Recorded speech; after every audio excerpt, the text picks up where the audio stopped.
a sine function. So between minus pi and positive pi, it just computes it doesn't look great, but like what I want to do is, what I need to do is go and design one, like hand code it, so that I'll get something that approximates a sine. And then I can compare that to what evolves and show that what evolves is a mess compared to what you would get from a human designer. But the design argument, it's interesting. There was who was it? Pelagia did a recent video where I think it was Pelagia. There was this professor from Oxford who was talking to some apologists, and they were talking about, would you trust your personal computer, if you knew that it was, they were talking about if the brain is a result of evolution, and they act like it's all random, and it isn't, right? Why do you trust your own brain, right? And he said, would you trust your personal computer if you knew it was the product of evolution? I'm like, but it is. It's about 100 years of electronics technology and thousands of years of math and other kinds of manual and otherwise computing concepts that have came before it. All of computer science is just like completely arbitrary and made up. Every computer language is like somebody sat down and thought, well, wouldn't this syntax be kind of cool? Yeah. There's nothing in computer science except maybe some of the basic math that isn't just completely made up.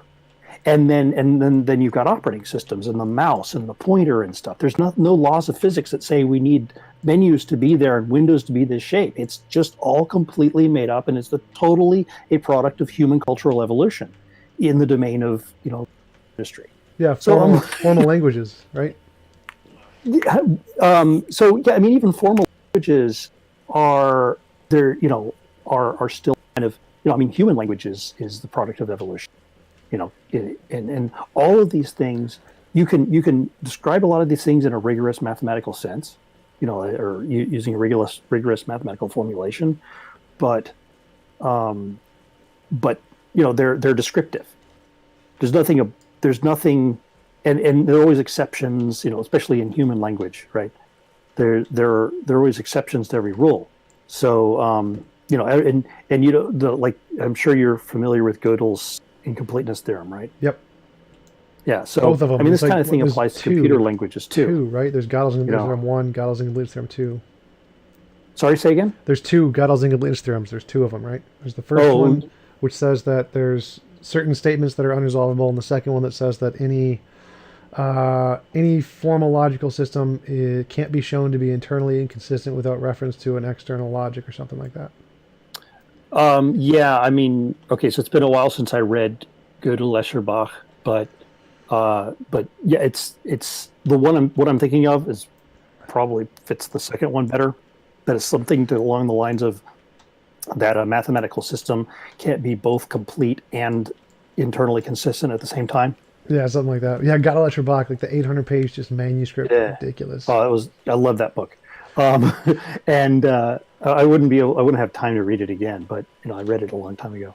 But the same thing applies to computer languages, and so if you look at like the evolution of C++, you'll see that people are always saying, well, what about this corner case? And then they add something to the language, but then they propose adding something to the language, and then there's arguments around and around and around about well, that's going to create that'll fix that problem, but it'll create an inconsistency over there in terms of some other construct, and so it's interesting to watch something evolve where we think, well, there's intelligent designers involved in that design process, and that's true. We are applying reasoning to figure out whether things are going to fit or not. But where do those ideas come from in the first place? They're like random stuff coming from all sorts of different people, from all kinds of different directions. And so, how do human languages evolve?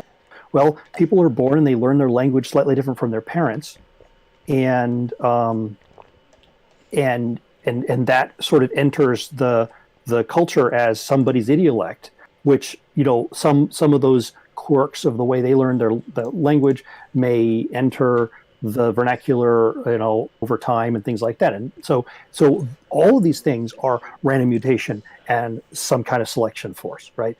And the same thing happens with languages, with computer languages. There are constraints on them that don't exist on human languages, but you still have like these universes of ideas with everybody fighting over, I like my idea better than yours.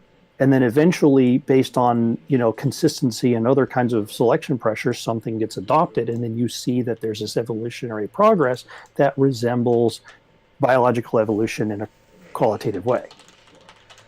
I can't remember why I went on that. Yeah. What was my point? I think you asked a question. Yeah, so you said you were in AI research before you got your PhD. What do you? Oh yeah. What is it? But you said you couldn't get a PhD in AI, so you went to a different route. Yeah, What was your PhD? Because you said it's just I think that I did fine in the class. I get A's and high, like a perfect score in one of the AI classes. But when it came to being creative in terms of inventing new knowledge or techniques or whatever, basically in order to if you're a PhD student, you are now a scientific researcher. You're subject to peer review. That's how you graduate. Your dissertation, you never put anything into your dissertation that you didn't publish somewhere else, which means that everything that goes into your dissertation, which is what gets you graduated, is peer-reviewed research. And so you have to be inventing new stuff. And I just, nothing that I came up with was making it through peer review. It's like I was isolated. I didn't really know. I mean, I understood all the stuff you'd learn in a class, but there was nothing. I didn't have enough knowledge to be able to do anything cutting edge that would get something new published. So, and my advisor, he was, he retired partway through, and he kind of stuck around, but it just wasn't enough. I needed somebody who was more involved, somebody that actually could guide me. And so staying within the same department, and utilizing knowledge that I had previously from industry, I switched to computer architecture. So basically I'm an expert on how CPUs work, for example. And so this, I was lucky enough to find a new junior professor. They always come in with startup money, so I was able to get funding. And he doesn't have tenure yet, so he's hungry for publishing, so he can get tenure. And we worked really well together. And because he didn't really have to teach me much. I'd already spent a lot of time reading about computer architecture for many years before I entered grad school, and I had done digital circuit design. So that was really helpful there. I could also, it was one of these things. It's interesting.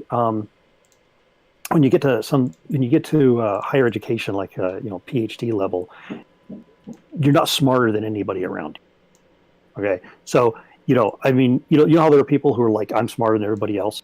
Yeah. Okay, well, I think I'm pretty smart, but I'm also surrounded by absolutely brilliant people, right? And so but there was one advantage that I had. I mean, the only advantage. I mean, actually, was not more creative, certainly not than the professors, and certainly not than more creative or smarter than my classmates. But having industry experience, 9 years of industry experience prior to that, I had the advantage is I could code 5 times faster than anybody else around me. And that gave me the ability to try out and actually implement and try out more and filter out more bad ideas faster. And that was an asset. So what is your position on AI? Do you think AI is going to be good for the world or going to paperclip us all? So it's a tool. Like any other thing in math or science or engineering or whatever, it's AI is basically a complicated kind of discrete math. Okay, and we're using the heck out various kinds of machine learning algorithms already, like Google, Siri, and the Google Translate, and all kinds of things are all based. And there's a lot of them where you just have enough data, you can train a model that fits that data and is able to make predictions. And so that is going to grow and grow. Right now, a lot of things, like it's kind of bugs me how speech recognition has gone. It used to be that people were trying to develop speech recognition algorithms that you could actually understand, but now they're all using they're using deep learning with neural nets, which is a total black box. You have no idea how it's doing what it does at all, and it's not even possible to figure it out. But it works really well, except there are failure modes, but for practical terms, it works really well. And so that's just going to grow, right? But are we going to have something like AI overlords taking over? Well, first thing we have to do is figure out how to make something that thinks, that is like conscious and self-aware or whatever. How do you program a computer to do that? We have no idea. So the technology can get to a point where computers are can do certain things faster than the human brain, but we don't know how to program them. And we're in control of the algorithms that we implement, and we're able to test. There was this thing, I think it was some Google bot that ended up saying a bunch of racist stuff because it learned how to communicate based on stuff it saw online. It just picked up a bunch of stuff and they had to go back and fix it. Yeah, people were talking to it online and started to use racist comments on and just taught it how to Hitler did nothing wrong and that kind of stuff. Yeah, and they had to take it down. I don't know what they did after since then, but that's the thing is they were able to take it down, right? At what point are computers going to be able to do anything at all that we can't control?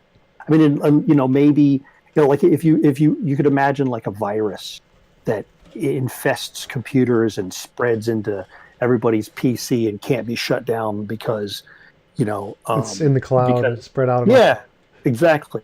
But we've got an immune system in place. I mean, antivirus software isn't exactly perfect, but but there are humans who are intentionally trying to design these things.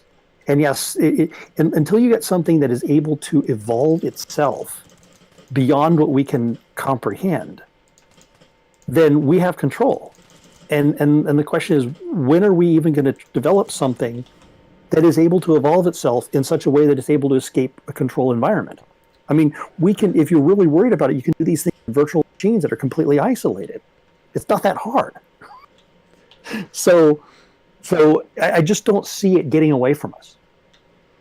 Well, the idea is that if it gets so smart that it can self-replicate and like we put it into a Faraday cage or something and isolate it, then maybe it'll like hijack a small percent of it on a phone and then it'll upload some kind of a code to be able to communicate outside of itself, because there's certain kinds of like airlock systems or where you can communicate with certain kinds of electrical signals where computers learn how to do that accidentally.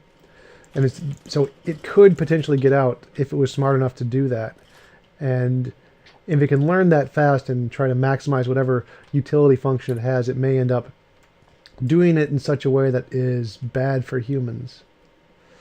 Well, so one of the things that needs is access to the physical world, which is a huge barrier. I mean, what's it going to do? Take over like robots that manufacture cars and somehow rip them off their bolts? Well, yeah, just start to take over the car manufacturing, then just build mini like little Terminator robots that just go out and eat people. Yeah, there's this huge barrier between the cloud and the digital world, and actually being able to physically affect the real world in such a way that it could like build its own computers, that it could, and its own robots and things like that. That's something that is such a huge barrier that we would be able to see it coming. You know what I mean? Yeah. It's not going to be able to make cell phones sprout legs. I mean, you can make them. You could, like, what could you do with a cell phone? You could take over the transceiver and make it broadcast in the wrong bands and cause, electromagnetic interference. Overload the lithium battery, cause it to start on fire. Yeah. Sure. You could make the battery. If I turn my cell phone off, is that involuntary imposition of will? No. Sorry, say again? Sorry, never mind. Keep going. No, it's okay. I've been dominating the conversation. Somebody else should have a turn. I have a tendency to do that. Well, if the phone is conscious, then yes. If the phone is conscious, you can't turn it off because then that's immoral. Well, I don't know. I mean, first we have to define consciousness, which actually I don't think is that hard. It's like, what are we? We're information processing systems, meet computer brains, right? That have a modicum of self-awareness. So we're kind of like, and it's interesting how we watch ourselves. Like, people don't know how they do things. Like, they literally don't. Like, I'm really good at debugging. I actually don't have no idea how I do it, but I don't. There are things that my brain does that just sort of seem to hand me answers because of experience that I would have a really hard time writing down in like a book on how to debug. And there are people who are really good at teaching. By the way, one of the things that I studied in grad school was cognitive science. So that's where I get this from. There are people who are particularly good at teaching. Again, they don't know how they do the things teaching. What they're really good at is making explicit mental models of what they observe themselves doing. And there's no guarantee that mental model actually reflects the reality of what they're doing. It's just an approximation, right? I mean, this is the thing that we get with any kind of scientific model, is that where we hope that it's probably approximately correct. It does, the better a model is, the more likely it is to reflect the underlying reality. But that's not guaranteed. And and the same thing happens with our self-awareness and our ability to model and predict our own behaviors, which is it's all it's not straightforward at all. So consciousness, I think, is just this sort of active feedback loop of us being aware of ourselves and what we're doing and certain slices of our own thoughts. Like, the only thoughts that we're directly aware of are actually the things that pass through our short-term memory and the prefrontal cortex. Right. Everything else, that's it. Everything else, we have no idea what's going on. Right, that's kind of the problem with science, is that we create models to try and predict what we're doing, and they may or may not accurately reflect reality, and all we can do is, like, if they make testable predictions, then that's as close as we can get to know if they're actually right. Exactly. And the same thing happens with people I think that we can actually, the same thing happens with people trying to figure out what they themselves do, and I think that this is an inherent part of, we're basically abduction inference machines. And we're just doing that. We're watching ourselves, and we're thinking about our own thoughts, and basically reach a level of metacognition and self-awareness, and then you have consciousness, which means that there is no hard dividing line. There isn't a point at which some ancestor of ours suddenly became conscious, because simpler mammals and reptiles and things like that have a degree of self-awareness, and just less than what we have. Yeah, but there's a pretty common argument that AI could end up destroying us somehow, even if we don't understand what it's going to do, because right now we don't really understand how to give it goals or rationale, because when you try to translate the code we're writing it into like something like the computer could understand, we have no idea what it's going to think when we like write a code into it. It's kind of like just throwing random code into a box and hoping it throws something out that is useful. And well, the only go ahead. The only case where that really applies is like neural nets, where the weights in the neural net are not something that we can figure out what they mean. But for the most part, and there's a degree of randomness in, like, you have human programmers developing code, writing code that they think they understand, but they're often wrong. Right. So you have bugs, right? and unintended features. Well, it's exactly like what you're talking about, where we're trying to write a model of how we think things work, but we're not actually sure how they do work, and so they could have unexpected consequences. Mm-hmm. And that's the fear with AI. Huh? Mm-hmm.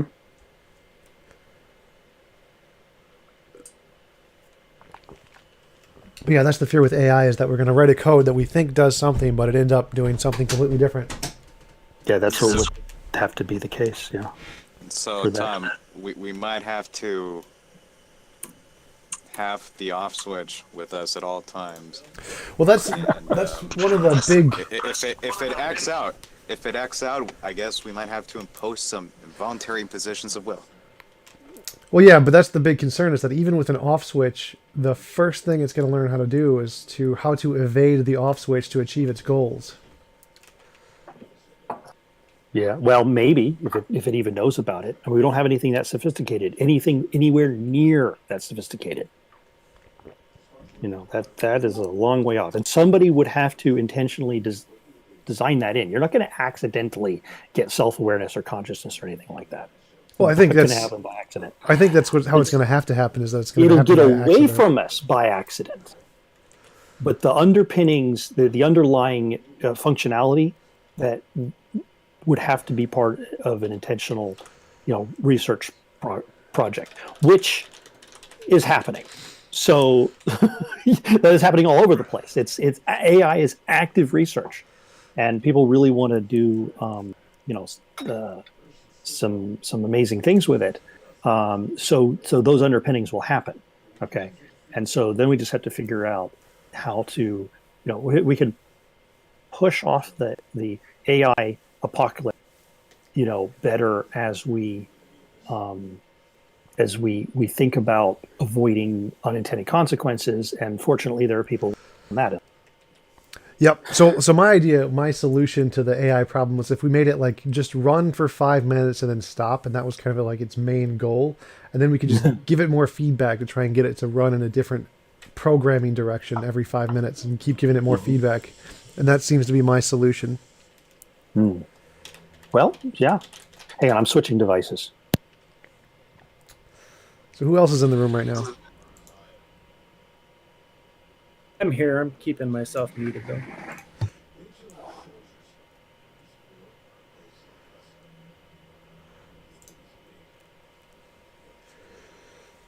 If anyone's got like a PS4 or something, we can play co-op. I've got lots of games that I'm playing right now.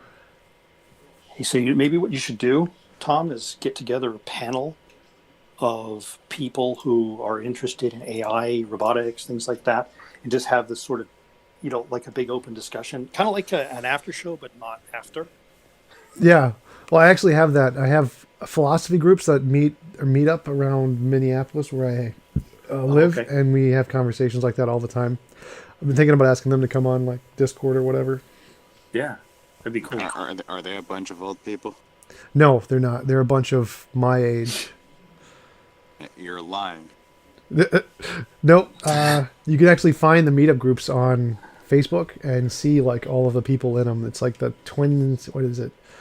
The Think and Drink and Twin Cities Philosophy. I would be the oldest one. No, you wouldn't be the oldest one. There are a few people who are a lot older, but mostly it's my age, or a little bit younger actually, like in the late 20s. Okay. Yeah. Oh wait. So how old are you? 31. 31. Can you hear me? Oh, yeah. Oh, okay. Yeah, you just cut out. You're 31. Okay. Yep. So I'm not twice your age. Not yet.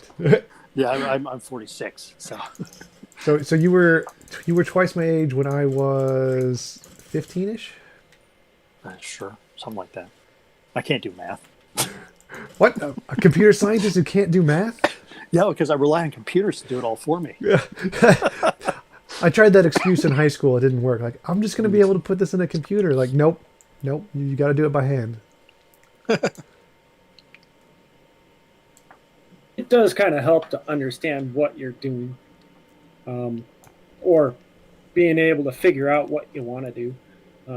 I wrote a game engine, and implementing Newton's laws of physics into it was a very very interesting time for me. Oh, you wrote a game engine? It's a work in progress. I've I'm actually been probably one of those thousands of people that started it. yeah. I've actually been working on. I started one a long time ago, like in high school, because I wanted to do a video game that had 2 computer mice, and you'd like have one computer mice that would control the camera, like in the Skyrim RPG, and the other one would control the sword, and you could like use it in 9 different directions. Like there's a few games that do something close with one mouse, but Kind of lost you there. what like so I want to make a computer game with 2 computer mouse. So you have one with your right hand, one with your left hand. And one of them controls like the way your character is looking, and the other one controls the sword hand of your character. So you can do actual sword fights, directional based sword fights where you like drag. Now I've tried that. Yeah. The biggest problem is when you plug in 2 mice, they fight over one cursor, and it's really really low down in the operating system, at least in my experience. You probably have to have a modified version of Linux or something like that. Oh no, Yeah. there's several different Linux ways to lets do you it. So I did it in Visual C++. There's a way to do it. I haven't tried it in like 10 or 15 years, so my information's old. But yeah, most operating systems can do it now. You just have to have a way to isolate the. I forget what it was, but I did it in a few different ways. But I'm not good at programming enough to make like an entire system, entire game program to do it. But I did make a model, like a little Visual C++ testing ground for it. That's a lie. wasn't- You just don't have the time to put into it. Yeah, that's right. It wasn't too long ago that I actually had to work on multiple mouse and multiple cursor support in X11. Oh yeah. Yeah, I had to implement that for air traffic control systems. I know they've also done it for like schooling in Africa. They have a system where you have like one mouse pad with like 12 different mice for one computer because they only have like one computer for the whole classroom. Wow. So it's definitely possible. It can definitely be done. And I would love to do that one day, is build a computer game with 2 computer mice. Because one of my favorite Star Wars games was one where you could actually control the lightsaber and actually fight it. It was Jedi Knight, Jedi Academy, I think. Cool. And that would definitely make Skyrim's combat a lot better, because Skyrim's combat is terrible.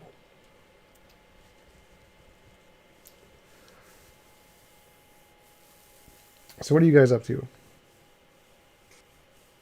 Making web pages For what? for a client. Or Dwemer Sentinel's conscious. Or what? What?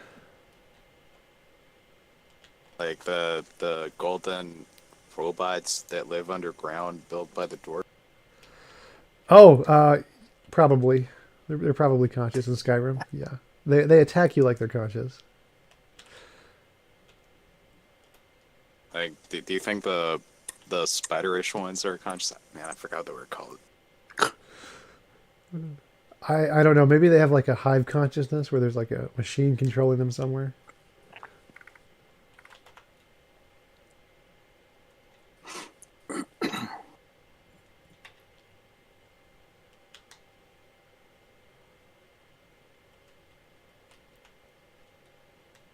So, who would you rather, Stormcloaks or Imperial? Stormcloaks are awesome. You said Imperials, right? Sorry. No, Stormcloaks are awesome. I like the Stormcloaks. Oh, okay. Ah, man, what a relief! Great.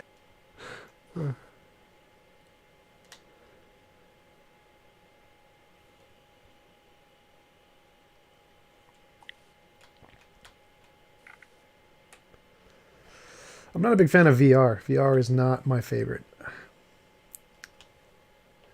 I like. Played around with. Yeah, you played around with it.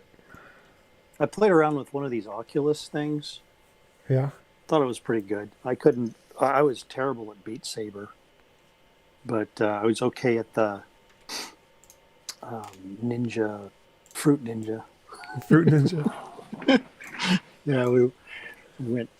Just a friend of mine has one and spent some time playing with it at his house.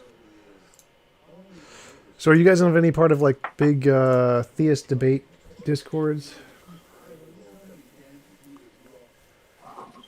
Most of mine pertain to Minecraft, but but actually no, I've got a decent size. Well, let's see, how many of these? 1, 2, 3, 4, 5, 6. Yeah, six of the discords I'm on are related to like debate and atheism and things like that. And then I've got several different discords are related to science, like Isaac Arthur and Scott Manley and stuff. 12 Tone. Oh. You're the only place I hang out at. Awesome. Exclusively a fan of TJump. What's it like to be the guy who has fans like that? I don't know. I think everybody has some exclusive followers, just like one person you follow. Because I do that sometimes. Like there's usually, for a while, I just follow one person, watch all their videos, and then stop watching and change somebody else. Well, what's it like to be famous? I'm not that famous yet. I want to be more famous. Nobody recognizes me at my college yet, so I'm not famous enough. Oh. Actually, I think I have had a few people recognize me. Like there's a sort of community, like the Faithless Forum people. They would recognize you. You should go to the next Until I one. start getting my Starbucks for free, I don't have the fame I desire yet. Exactly. Yeah, I'm planning to go to the Faithless Forum next year whenever they do it. I've signed up for the newsletter thing because they sell out really quickly. So I'm going to try and buy one as soon as they go open. I'm also going to go to the big one in Arizona. See Doug. Got to go see Doug at the next big atheist conference.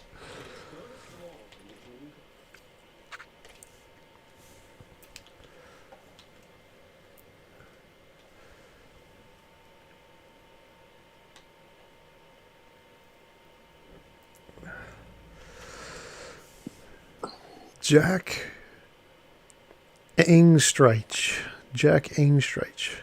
If anybody knows him on Discord, send him an invite to this one. I can talk to him about his dualism argument. Some people in the chat are talking about him. Dualism only makes sense if you can't explain human cognition on the basis of all the stuff that we know about from neuroscience. And we know a lot about the human brain from neuroscience. Yeah. We don't have, the only reason we can't explain certain things is we don't have imaging technology that can view an operating brain at the microscopic level. If we had that, then we'd be able to watch them, functioning, and we'd be able to explain. It's also fairly distributed. Like, how like the limbic system, we know a lot from lesion studies. So that if certain parts of the limbic system are damaged, then certain emotional capabilities are damaged, or like the left frontal cortex is damaged, you can't do language, or the parietal, or what is it, the occipital lobe is damaged. It'll affect your vision system, things like that. And we also know that like you could take a slice of if you could slice through the brain and image the neurons in the visual cortex, you'd actually get an isomorphism with what is being either seen by that person or imagined visually by that person, because the visual cortex is used for both visual imagination and vision. And we know so much about how it works that for somebody to come along and say, oh, but I want to add something metaphysical to it, it's like, but why? What does that explain that we can't already explain, or at least have a pretty good idea of how we're going to explain it? Yeah, I think their argument is that you need to explain it that way somewhere. Something like it's got to be consciousness because we can't explain it for some reason. Have either of you looked into some of the research that Elon Musk has been doing with putting electrodes into people's brains and reading brain patterns and stuff like that? Nope. I did not realize he went into neuroscience recently. Yeah, me neither. I mean, actually, my neuroscience knowledge is about 10 years out of date, too. Because I know there's been... they say he did this big push a few years back for it and put a bunch of money into it and is still looking at it. And his goal is basically the transhumanism route. And he's trying to basically, in his view, he says that in the future there will be the artificial intelligence, and then there will be the humans, and he wants the humans not to be left behind. So he's doing all this big push to try and integrate and communicate with the brain.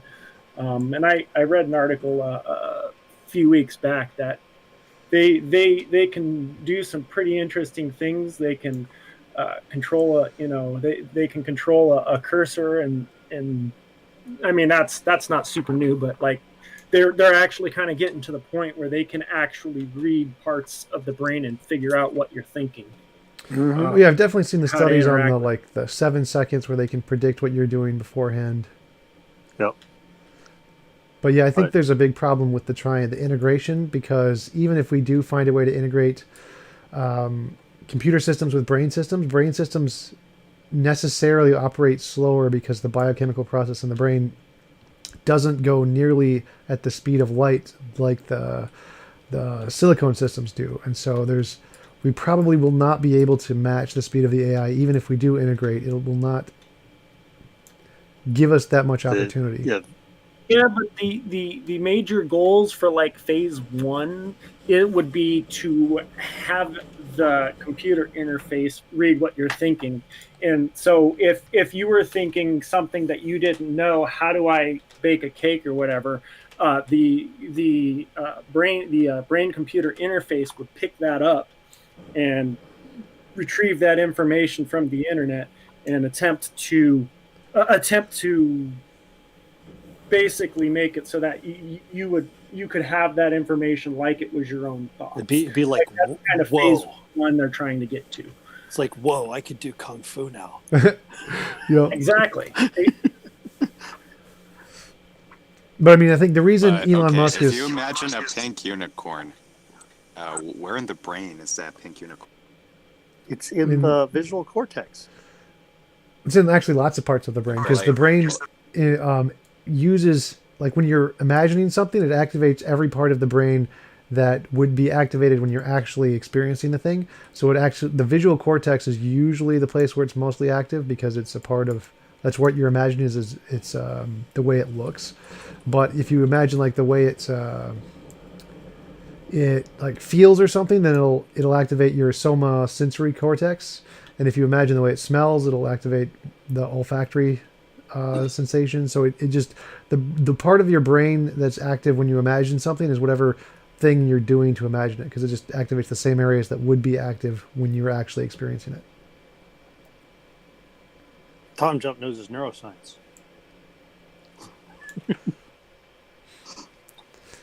That was definitely one of my hobbies, was studying the brain.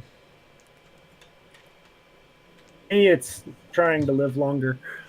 You guys enjoy. I have an engagement I have to bail off to. All right. Talk to you later. Cheers. See ya.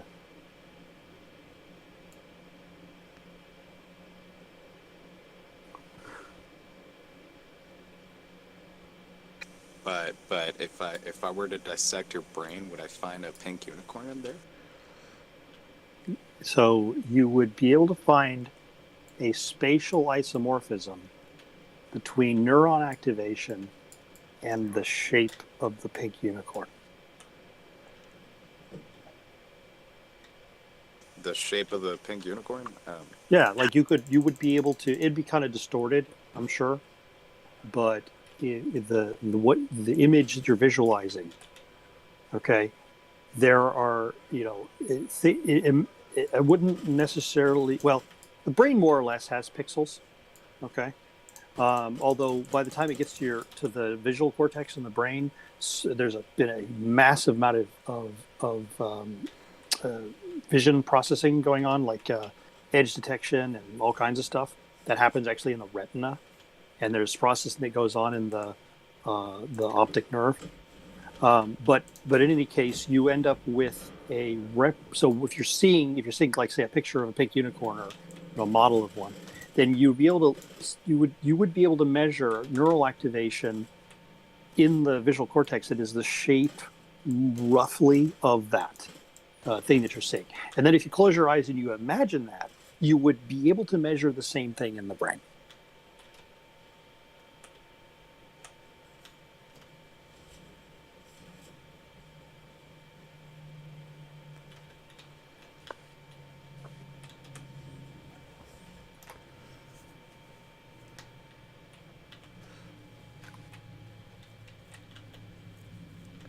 I think that was actually a reference to my conversation with Eric Hernandez, where he asked me, like, is there actually like a pink elephant in the brain if you like dissect it?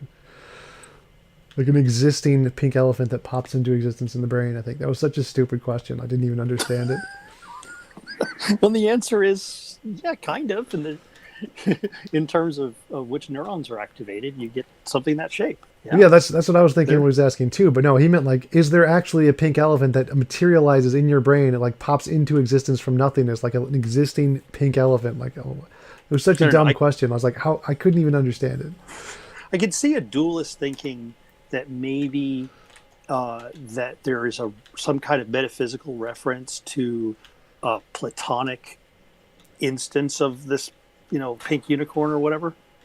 But I don't know. There's a lot of people who I've encountered people who are like, oh, the brain's a receiver. I'm like, okay, where in the brain is the receiver, and why? It's like if you damage these parts of the brain, those things that are part of how your mind works, they stop working. But it's just the receiver that's still working. It's just you just can't receive it. The receiver's broken. Yeah, exactly. So silly. All right. Okay, so dualism is off the table, because, presupposes entities beyond necessity. But what about You have to. Okay, so what was? Okay, you know what? I'm not entirely sure. Should somebody explain idealism and dualism and what's the difference? So materialism is the belief that there's only matter and motion, physical energy stuff, and then idealism is this idea that it's just mental stuff. There's no matter and energy, or just emergent property of mind stuff, whatever mind stuff is. Okay. And then dualism. I'm not sure. I don't know enough about Penrose's position, but dualism is the position that there's both. There's the physical stuff and the mental stuff, and they interact in some way. I wouldn't say dualism is off the table, because that philosophical issue is only an argument from ignorance. It could still exist. It doesn't end the idea of dualism. The thing is, I mean that it's like the more ridiculous out of the three. Possibly. Yeah. I mean, the thing is, there are things in the universe that follow the laws of physics as we know them, without exception, and so, that's what we would call materialism. There's just matter in motion doing things, particles interacting. And so if you're talking about like a planet orbiting a star, there's certainly no need to invoke anything, idealist or metaphysical or whatever. And does it even make sense to talk about that in terms of idealism? Like, what mind is involved in simulating these planetary orbits? God's, of course. His mind instantiates everything. Well, yeah, but how is that in any way distinguishable from just pure materialism? Right. It just adds an extra feature. What about quantum mechanics? I said quantum mechanics because, that's what they usually appeal to.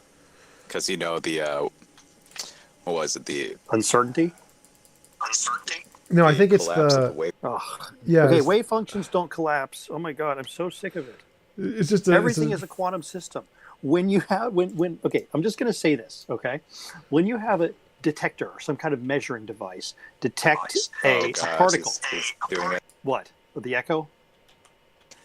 No, they're rambling. Oh. Yeah, you talk too much. You got to learn when to. Oh, okay. Go ahead.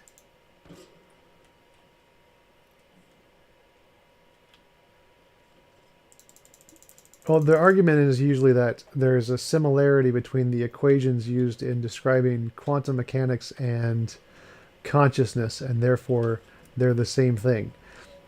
which is dumb. It's like saying that there's a relationship between the mathematical similarities in describing bird flight patterns and water patterns, wave patterns, and then therefore saying that bird flight patterns are made of water.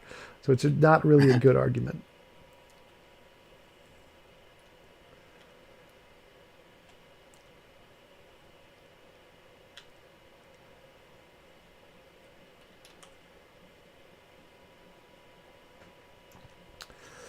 But yeah, the collapse of the wave function happens from any physical system that interacts with it. It doesn't need to be a conscious system that does it. So, well, what I was saying is that all that really happens is that the particle whose wave function we are saying collapses, all that's happening is that it is becoming entangled with the measuring device. And so you end up with like two quantum systems becoming entangled with each other, making a new quantum system. And so is that wave function collapse? Maybe you could say that, but it isn't in any way a discontinuity between the quantum world and the microscopic world, because everything is made up of quantum particles. But it was like, what was it?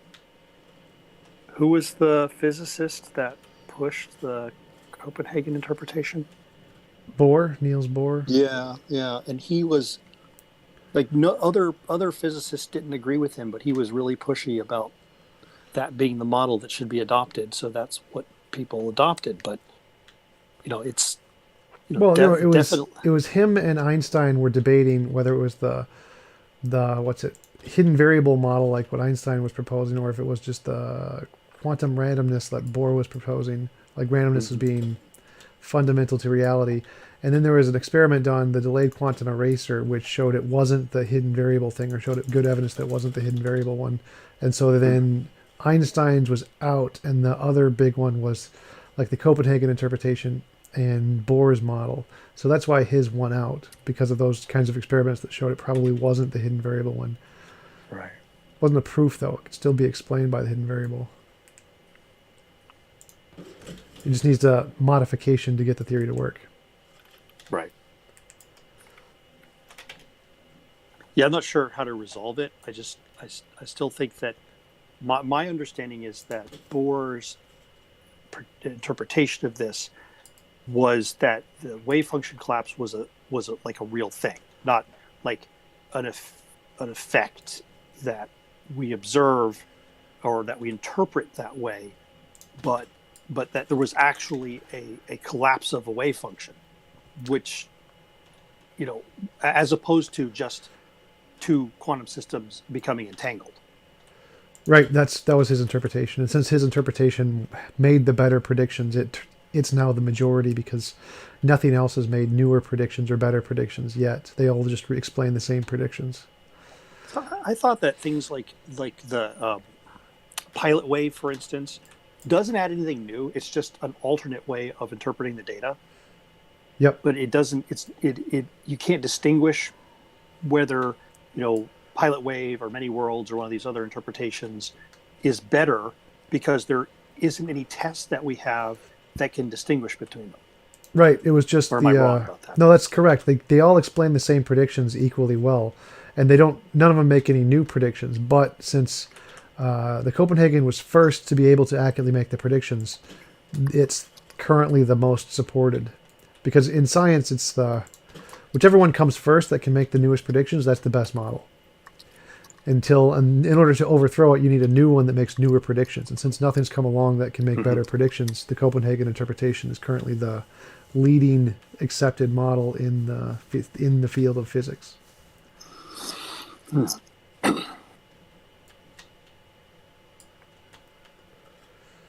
yeah, sorry, I forbid, but don't they all make equal predictions? Yes, but they didn't make them first. Like, there was a competing hypothesis between Bohr's Copenhagen interpretation and Einstein's hidden variable interpretation. They made different predictions, and they didn't experiment the delayed quantum eraser, something like that, delayed something quantum eraser. and it showed that the hidden variable one that Einstein predicted was wrong, and that, or wasn't as likely to be right than Bohr's model, and so his won that prediction, and that was the last like novel prediction made in the field, and everything else is just explaining the same stuff, which is why Bohr's is currently the majority position, even though they all explain the exact same stuff. That one was first. Something. Sorry, go ahead. No, but like, I mean, I understand that, but I guess I meant like, you know, Copenhagen, many worlds, like Cubism, and you know, the other ones, except for maybe like Pilot Wave. Yeah, they all make the same predictions, but since the Copenhagen came first, it's the one that's the majority position. It's like, even if you can come up with lots of different theories that all explain the same thing after the fact, the one that can do it before is the one that's the best. And so Copenhagen's did it before we knew it, and then so it's the best. And then everything else after it just explained the same thing but didn't add anything new. So that's why it's the majority position. So one of the things that there's a couple of thoughts I have on the delayed choice quantum eraser experiment is like just a question that I would want to ask a physicist is why would we assume that the particles are actually traversing the space between where they're being emitted and where they're absorbed?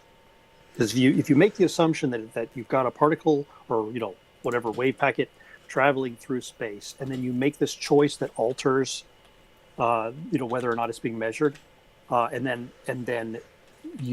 but it's already left, it's already gone through the slits, and then you decide to measure it too late or something like that.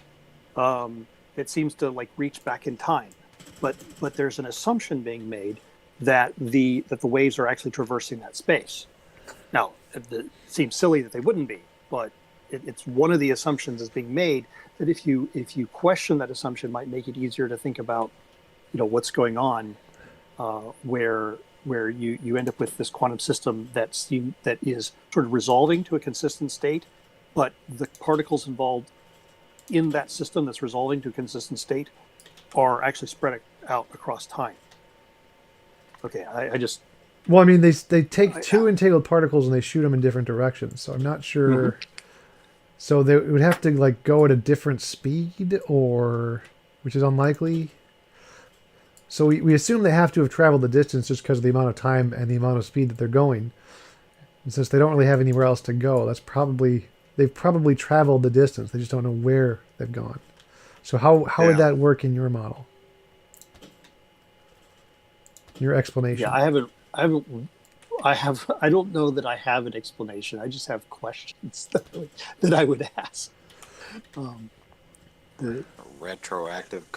Yeah, I mean, but instead of saying that you're reaching back in time, I'm thinking that we need to describe this as time. So, and this is one of the things that makes you think that time may be an illusion, right? Time is integral to relativity, but in quantum mechanics, time elapses when entropy increases, and like you can have a system that is in a reversible state.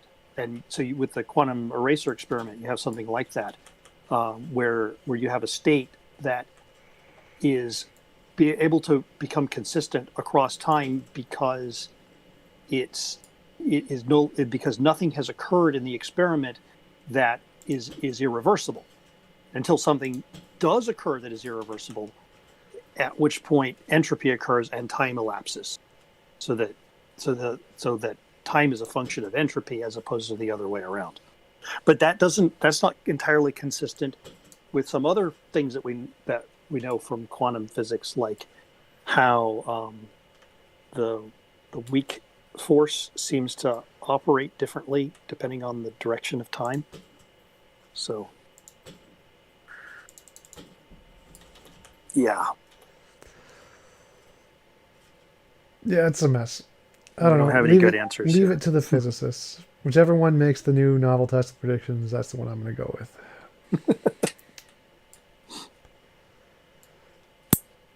I personally like the de Broglie-Bohm pilot wave theory, but it's not the most supported. Most people don't accept it. It's like it's a minority position. There was a Google engineer who did a talk that made a convincing case for the information theoretic model. I don't know if you ever saw that talk. I've seen a bunch of them on information theory used in different contexts. So it's one of the ones that used an apologist try to use information theory as a grounds for like there being an intelligence, which is ridiculous. Okay, so yeah, but that's just when they equivocate over what information means. Yeah. It's like, okay, there's information in DNA because it's like a computer code. And I'm like, no, it's not like a computer code. Well, it's like Giulio Tononi. Giulio Tononi makes an argument for integrated information theory. And he argues, I'm not sure if he's a theist or not, but he argues that information is somehow fundamental.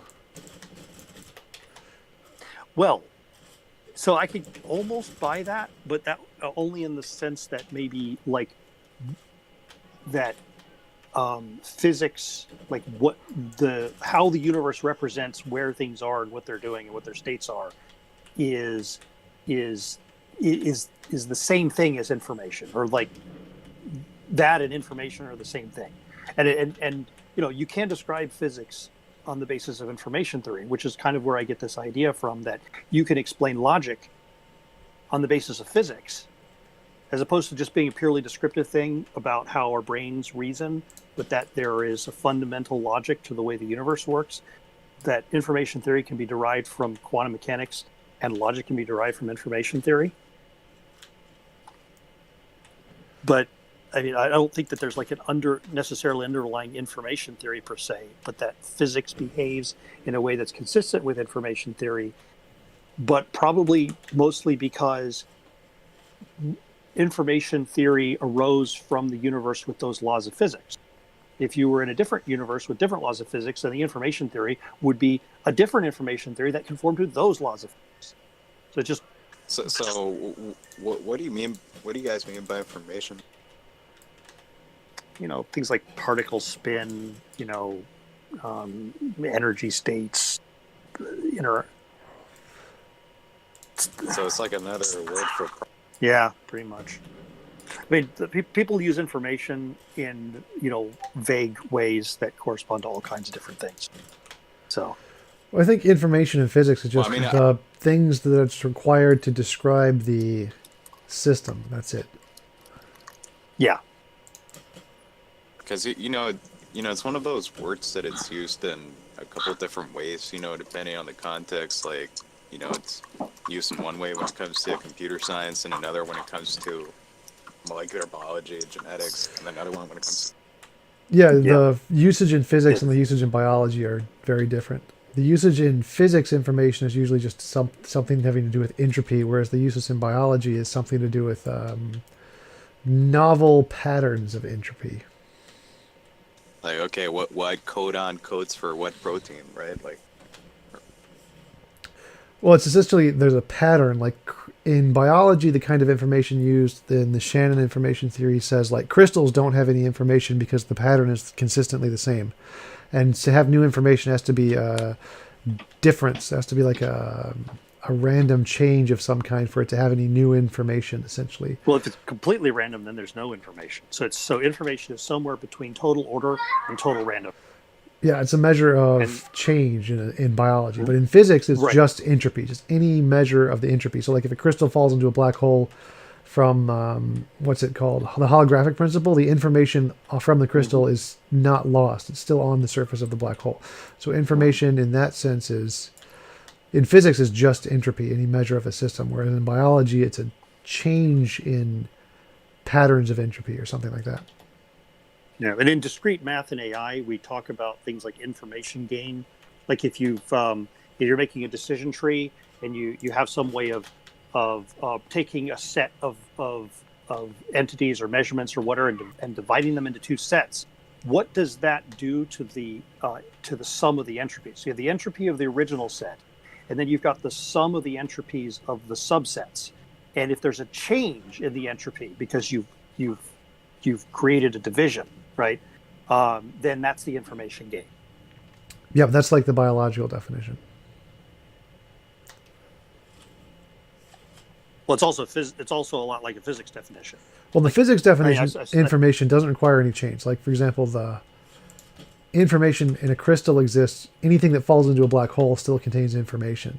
So it's not the change in physics. It's just any amount of entropy at all. Yeah, and I might look at like a system, a physical system that undergoes a change in entropy as undergoing a change in its information content, maybe. Well, that's the thing. In physics, there's no change. It's just the same information from the crystal is stored on the black hole, surface of the black hole. Yeah. I mean, okay, like think of like you've got a molecule that is in a state of excitation, and it emits a photon to infinity. Okay. And so there's an energy loss that is irrecoverable. So it's undergone an irreversible process. Then I don't know if necessarily the amount of information in that system has changed, but the information in that system has changed. Right, but that's the difference in physics. Maybe. Is that physics? It's not like that. It's not, the information doesn't change. Okay. It's saying that when, like, something falls into a black hole, the information that was contained in that object is maintained. Sure. It doesn't change. Well, yeah, it's still I'm there. I'm not talking about black holes. Like I'm like the total amount of information in the universe remains a constant, but information within, in a non-isolated physical system, maybe it could change or something like that. I don't know.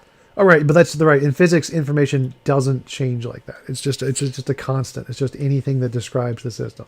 So It's not about change in physics. It's just about entropy. It's about change in other systems, because if it's not useful to talk about the more general just entropy in biology. It's only useful to talk about change, and only useful to talk about change in like mathematics and programming. So they're different definitions of information. Physics is just entropy. Anything that is entropy is information. Okay. Cool.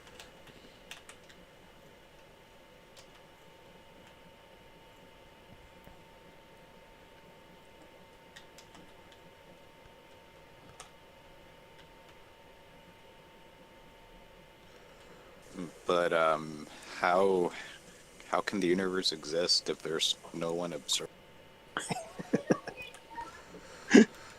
Observers are a product of the universe, not the other way around. So is that a serious question?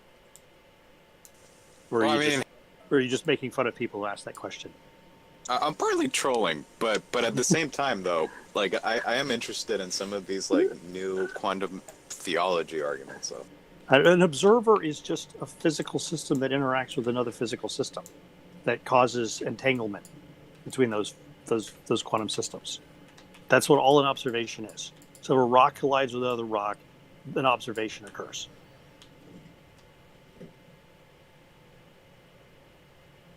Okay, if I understand correctly, they have this idea that unless there is an observer observing something, that thing does not exist, right? So it's like, consciousness creates reality. So yeah, that they don't understand what observers are. So am I on the right track, TJump? Yeah, that's who's talked to. Yeah, that's their argument. And rock. One of the interpretations of quantum mechanics. They one of the interpretations of quantum mechanics is that collapse can only occur when the conscious agent, interacts or looks at the thing, which means, like, when you're not looking at the moon, well, then it's not there. That's one of the strange consequences of that theory. That's provably false, but hey. But I have another question. Like, isn't that like a complete misrepresentation? Like, isn't it the case that quote, if there's not an observer, quote unquote, that it is there, but it's in multiple states, superposition? Or? Well, no, it's actually grounded in an actual physical theory by von something or von Neumann something. So there is an actual theory in physics by actual physicists that promoted that interpretation. But it's a minority position. It's like 2% of actual physicists hold to that. But it is actually a physicist. It is an actual position in the academic literature. Okay, but well, like the majority would be that, yeah, okay, stuff is still there when there isn't like an observation, whatever that term means in quantum mechanics, but it's there and there and there, right? Yeah, the consensus is observation has nothing to do with consciousness at all. It's like what Theosib mentioned. An observation is just a physical system interacting. The collapse can occur when a sensor reads it instead of a person seeing it. So observation isn't just a conscious observation. It's any interaction between the physical system that causes the collapse is called an observation.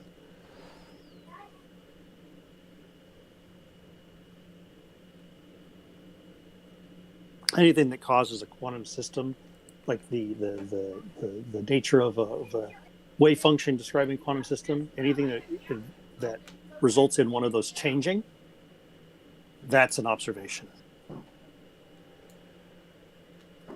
Okay, because yeah, okay, I'm trying. When I watch like inspiring philosophy videos, right? Okay.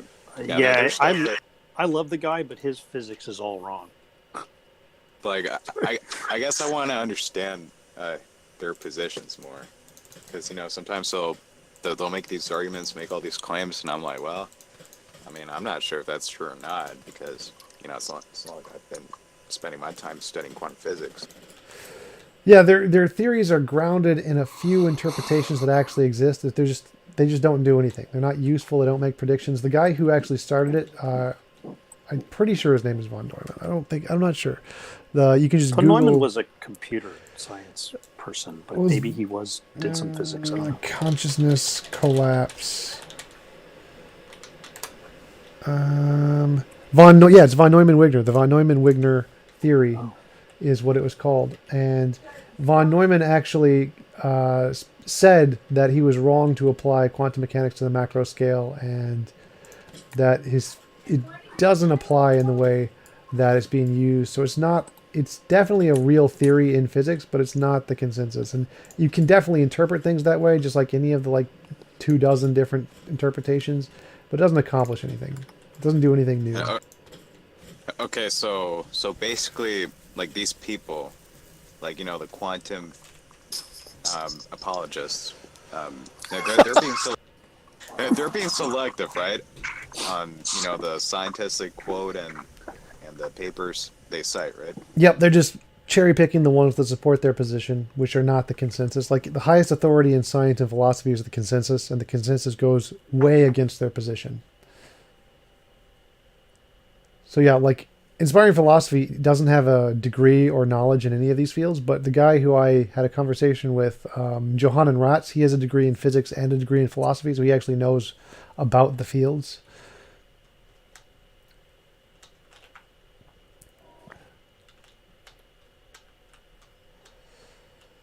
Oh well, I mean, at least got the paper. Yeah, so they're more supported than creationists who have no academic research at all. So I mean, they're slightly better than creationists. That's pretty bad. It's like being slightly better than Hitler.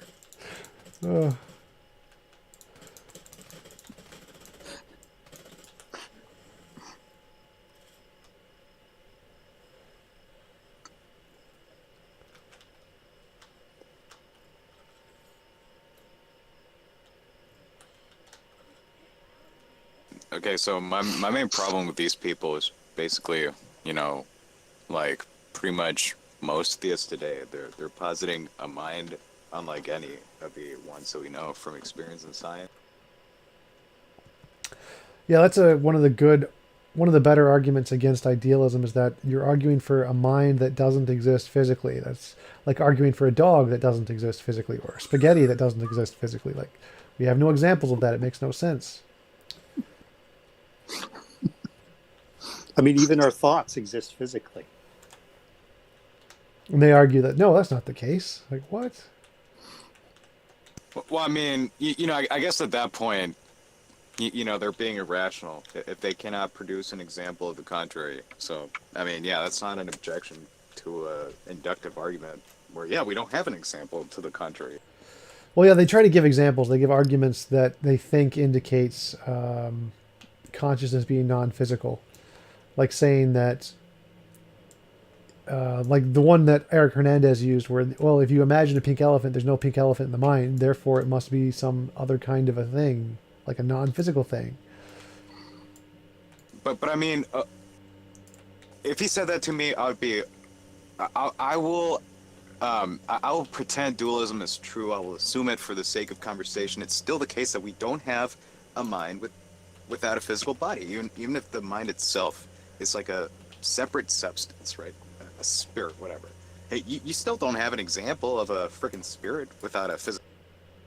Well, that's what he's saying, is that if you imagine an elephant and there's not one in your physical brain, well, then that must be evidence of there being a non-physical brain that you have where this elephant resides, essentially. Well, okay, so, let's say Eric Hernandez is a spirit and he imagines a pink elephant. The pink elephant is not in his brain, but does Eric Hernandez's spirit have a physical body or not? Oh, that's a good question. Maybe it was just a different physical thing. But they would still argue that it's impossible to have consciousness be a physical system. They have a bunch of arguments for that. Like, I know I talked with, what's his name? Johanan about that. Like, okay, at least with the dualists, the problem with them, right, is that, they're trying to argue for a spirit from examples of spirits with physical bodies, when God doesn't have a physical body. So what's the point? Well, yeah, that's their whole point, is that we don't have physical, or that our souls are independent of our physical bodies too, and that's evidence that we don't need physical bodies to have conscious thought. But well, produce me the free-floating spirit out there that does not have a shell. Yeah. What's it composed of? Spirit stuff. Spirit stuff. Like spirit science. That guy's hilarious. Who, forget, who was it who, Mortimer 81, I think, or Mortimer 83. He debunks spirit science all the time. It's just hilarious. No, that's actually a great question. Oh, sorry, my bad. What was that, Shadow? Oh, I just jumped in. I wanted to ask something. One of the things you were saying is that you were looking for an example of an immaterial spirit, but then the problem becomes that there's not so much an example of a material connection of, like mental events and physical events. I mean, it's induced, but there's not exactly an example or a proof. Right, so you'd have to not only show that there's a spirit, but you'd have to actually show there's some way to physically demonstrate that you can access the spiritual realm in the first place. No, I'm saying that if what the standard is an example of, or therefore like a proof of, that there isn't a proof in either direction. Like they're both would be induced. Regardless of the direction you choose to go, whether you're going material or dualist or whatever, or an idealist, you're inducing it because there's no, direct proof. Well, right, but if you claim that there is something beyond the material, you would have to demonstrate that. You hold the burden of proof. Whereas since why wouldn't you have a burden of proof to prove there's material? Because we can demonstrate it. We've already met the burden of proof. How? Because I can drop things. I'm like, this thing will drop and make a noise. That makes but that could be predictions. entirely mind stuff, like Berkeley's idealism. It could be, but the fact that the testable predictions were made by the materialistic a starting it doesn't assumption. Matter if they underpinned it with materialism, it completely works with idealism. Oh, it doesn't matter at all. Whichever one comes first and makes the testable predictions, that's the one that's the most supported. Since materialism made the predictions. Ridiculous way to go about things. Well, no, it's just how science works. It's just whichever one. No. You don't, just because somebody comes along, that would be like saying the person who made this theory was a theist, therefore theism's correct. That's just stupid. No, their theory actually has to make predictions. So if I predict that, for example, Newtonian mechanics, somebody can make predictions. I'm going to mute you if you don't stop. I'm going to mute you if you don't let the other people talk. So if you make a theory that I'm going to predict like Newtonian mechanics that we'll see planet X move around whatever the sun at some rate, and I make the prediction and gets it right, and it's the first theory, well then that's accepted. Newtonian mechanics is the accepted theory until a new theory comes along and makes better predictions. So even though Einsteinian mechanics was right and Newtonian mechanics was not right, Newtonian mechanics was accepted because it was first. It was the first to make the predictions. Tom, in these terms, like, would you say that making predictions about physics is an argument for materialism? Because, like, It's not. Yes, That's if the you problem. start with a materialistic worldview and say, I believe there are particles and particles obey these laws, and I'm going to use that to make a prediction, and the prediction comes right, and no one else made the prediction, then that's evidence of materialism. Yes. No, it isn't. This is It how we doesn't require validate. materialism to be Well, true in order This to is how we predict validate it. a scientific model. We have a model that's based on laws of physics that are matter in motion, and that model makes predictions that we can validate. And it doesn't mean that the model is necessarily true, but it means that it was reliable. well, Okay. Oh, sorry. Well, in- so you got to understand, in science, we hope that that scientific theories represent an underlying reality. We hope they're probably approximately correct, but there aren't any guarantees of that. What we can do is we can sort of make an inference that if a model is extremely consistent at making reliable predictions, then it's at least useful from an engineering perspective in order to like do useful work, right? But it also means that there's a decent chance that it actually is reflecting an underlying reality. And so if we're able to explain everything that we see in the physical universe, things that we see in the brain, whatever, we're able to explain these things on the basis of a model of physics that is mechanistic and it works, and those predictions come out true, then what else do you need? Right. Okay. So let's say, for instance, like let's take like physical models that are evolving now today, like that Tom often talks about, the emergent like space-time theories and things. If, let's say, a pantheist or a theist, or no, excuse me, we were just saying idealist. Let's say an idealist holds their beliefs and holds beliefs that physics can be measured, even though it's a measure of the brain and reality and things. So if they came out with a new theory that basically was the most accurate physical theory, would that then be in support of idealism because they subscribe to idealism while making that physical theory? If it's a part of the theory, if their theory says, if I believe idealism is true, and therefore it has these properties and I can make this future prediction that no one else can make, then yes, that's evidence of idealism. It's not just the fact that they subscribe to it, it's the fact that they use it to make predictions. Yep. No, but if somebody came along with idealism and made the exact same sort of predictions, because they're also empiricists, then they would have the exact same capability as a materialist, because the entire underpinning doesn't actually change whether or not measurements occur. Again, this is just basic science, is that whichever one makes the new future predictions, past predictions don't matter. Anybody can explain the past predictions in infinitely many ways. That's just the problem of underdetermination. No. I understand fully. You don't. That's the problem. Anyone who comes along and makes new predictions, I'm going to mute you if you don't stop. So if anyone comes along and makes new predictions with an idealistic worldview, says, I believe in idealism, here are the properties of idealism, here's a prediction I'm going to make that no one else can make, and that prediction comes true, that's evidence of idealism. Right. It doesn't matter if you can explain it. It doesn't matter if you can explain it materialistically. Something you just said there was that no one else could make it. Yes. So what do you mean by that? Well, it's like whenever first. It's like if you make it first. Like in the case of quantum mechanics. Coming first is not the same yes, it thing is. as no one else could make. No. Yes, it is. Yes, it is. Let me try to address this. If it's a superior model, because we can show that it is able to make more accurate predictions than the purely materialistic one, then it demonstrates itself to be a superior. So if it doesn't make any additional predictions, if it makes exactly the same predictions as a materialistic one, then all you've done is take materialism and add on an extra thing, and that just makes the model more complicated without adding any value to it. Materialism is also an extra thing. That's the problem. No, you're not getting it. This is basic Karl Popper. If you have to make a future prediction about the future. Now, the past stuff doesn't matter. Everyone can always explain the past and present data equally with every theory, no matter what. That's just the problem of underdetermination. Whichever theory can make a future prediction and claim, well, this is something I believe, and it's going to predict something in the future that we don't know yet, and you get it right. It doesn't matter that anyone else can explain it with all the other worldviews. Everyone can do that. The fact that you came first and you could do it before anybody else means your theory is more supported than all of the others because you did it first. I honestly think that's a nonsense way of going about it, because That's just how science works. Idealists and materialists, both dedicated to empiricism, both making predictions, and then you're going back and forth on whether idealism or materialism is true, because they continuously in succession make predictions. Well, What kind of system is that? Well, so far, another idealism nuance. has never been useful for anything. But yes, that's how science works. Like you have a scientific theory of Newtonian mechanics, which was switched to general relativity, which was switched to quantum mechanics. Yes, Because they're actually competing theories.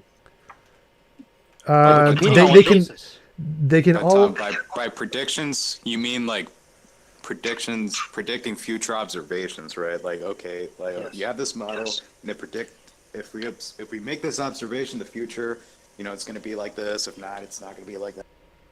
Right. So, but to address his point, like every of the different alternatives of quantum mechanics are all competing theories, but they all make the same predictions. You can still have competing theories that make the same predictions. It's not mutually exclusive like that. So in quantum mechanics, we're gonna They don't make the same prediction.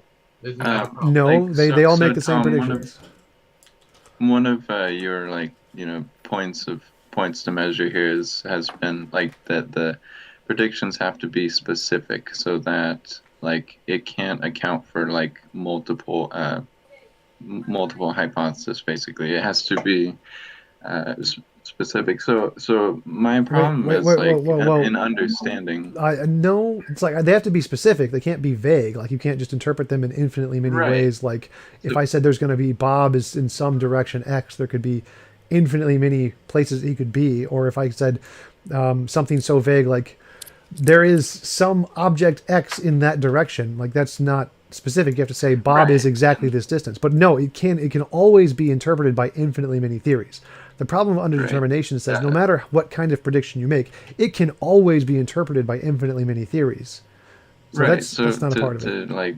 To get to the point of that, I think that idealists and materialists both have a kind of an understanding of physical constants in the universe. So in that sense, they are making predictions based on the same model. So in that, I don't really, you would have to argue the conversation of idealism and naturalism or materialism is very specifically of how can we know that we aren't minds experiencing these things. And I don't know if physical testable predictions in the realm of science really argues for whether or not our experiences are just experiences or physical. Do you get what I mean? Well, it's the same thing. If you take general relativity and say, well, maybe it's all particles in motion, or maybe it's all waves and they're not actually particles. Both can explain what we're experiencing in general relativity, but we think no, it's actually particles because that was part of the theory. That's what just Einstein used as a part of the theory. And it may not be the case. You can definitely explain it in different ways, but it doesn't matter because the way he used it was with particles, and so that's the more supported model. Right, and in that sense, since we found so much about neuroscience and stuff, I guess you could say that there is more evidence towards materialism opposed to where we've never been able to make a prediction about we've never been able to make a prediction about the physicalist experience. When you talk about neuroscience and stuff, the idealists can turn around and be like, well, that's also mind stuff. So, of course, that mind stuff has connection to the other mind stuff. Right. But what's mind stuff made of? What are its properties? How does it work? And how can we use it to make any kind of predictions that a materialistic, mechanistic approach doesn't? Same sort of empirical. How does it make those predictions? Where's the math underpinning idealism that makes a model? That's why I'm saying it's problematic. The same math. Yeah. So how do you tell the difference? You don't. That's the whole point of the conversation. But the math came from making observations That's empiricism. Yeah, well, there can both be empirical. I gotta go. Leave it back. Okay. So the point he's making is that everything. The point he's making is that everything can be explained as under an idealistic model, which is true, So since we can't differentiate at all, there's none of them, since they both make the exact same predictions either way, why would we prefer materialism over idealism? And the answer is because materialism worked first. That's it. That is Well, literally the honestly, answer. There's another nuance. There's another nuance to this, which is if you develop a new model that is parsimonious, but is able to explain all the same things and model all the same things, if it makes the same testable future predictions as the more complicated model, you would probably prefer the parsimonious version. Well, actually, no. That part it becomes kind of up to your choice what you want it to, but I'd still think that the one that came first is going to be the better one. It's going to be the more preferred. I don't know. That's not the way it works in like math, like in peer review publications in math. Somebody will prove something, and now we know that the Fermat's last theorem is true, and a proof was published on that. Then some other people came along and they developed a smaller proof for the same thing. I mean, so we already knew that it was true. But they were able to publish a shorter proof for that because people were like, "Ooh, this is awesome! We have a shorter proof." So if you have a simpler set of equations that describes physics, right? No, but that's then only the ones that we have, and they describe it just as well. That it's going to be, computationally simpler. It is likely being more constrained. That if it makes Well, that only Oh, applies in sorry. mathematics. No, it's fine. That only applies in mathematics because mathematics is just a language. When you try to apply it to reality and say there is a particle, the fact that you can describe it simpler with a different kind of mathematics is irrelevant. It's more about since you're saying there's a physical thing that exists there, you actually need to make predictions. Even if you make a simpler model, if you don't make any new predictions, then it's not going to be supported. And in math, you can, because it's just a language, you're not actually saying anything exists. It doesn't have that same requirement. So I think it's easier to falsify materialism than it is to falsify idealism. I mean, it seems idealism is pretty consistent with a wider set of experiences and observations than materialism. Like, for example, if I had, okay, so if I experienced myself like not having a physical body that kind of follows me around, whatever. I mean, yeah, wouldn't it be reasonable for me to take that as strong evidence against materialism? If you experience yourself in what way? Like, if materialism is true, like the mental world is contingent upon the physical, right?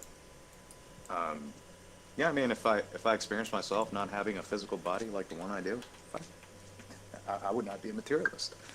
Yeah, I think that's a good point. That if we were floating around kind of ethereally, just as essence of consciousness and didn't have physical forms, then we would probably be idealists and not materialists. And the fact that we have physical bodies that we interact with makes us more likely to be materialists because we have physical bodies and we don't have that ethereal idealistic form. So yeah, that makes sense. I think another one is like, okay, if altering your brain didn't alter your mind, then yes, that would also be evidence against materialism. Right. So I would say that it would be like Yeah, evidence of idealism would be the opposite. Like if I could think about things in a different way and that would cause my physical form to change, then I think that might be more evidence of idealism. So like if I could think my arm longer and it would just get longer, then that might be evidence that idealism is true because our consciousness has influence over the physical world rather than the other way around. right. That reminds me of this conversation that I had with a mystic one time that was trying to explain that he was trying to explain that dualism was true because of psychoactive city tape. Like he was one of those mystics that hallucinated and thought that his experiences became more otherworldly. And I kept on reminding him like what he was actually saying. He was saying that he's taking a physical substance in order to physically alter the physical contents of his brain, and saying somehow that argues against materialism. Yeah, exactly. That's a fantastic point because, like, okay, if your mind is not something separate from your body, your brain, and you take these drugs that alter your brain, I mean, yeah, of course it would alter. Yeah, if you're arguing that a physical substance alters your consciousness physically, then you cannot be arguing for dualism or idealism. Yeah. Right. It seems that the physical world has influences over our mental world, but not the other way around. Our mental world does not seem to have many influences over the physical world.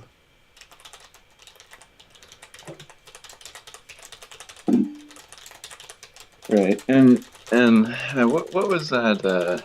It might have been Carl Sagan or something. The dragon that like doesn't breathe hot fire and that's invisible and floating above the ground and different things. In his garage, You yeah. can basically, yeah, you can basically do that with idealism and dualism. You can do that. I mean, no matter the arguments against it, it can always be like pushed back in that way. But yeah,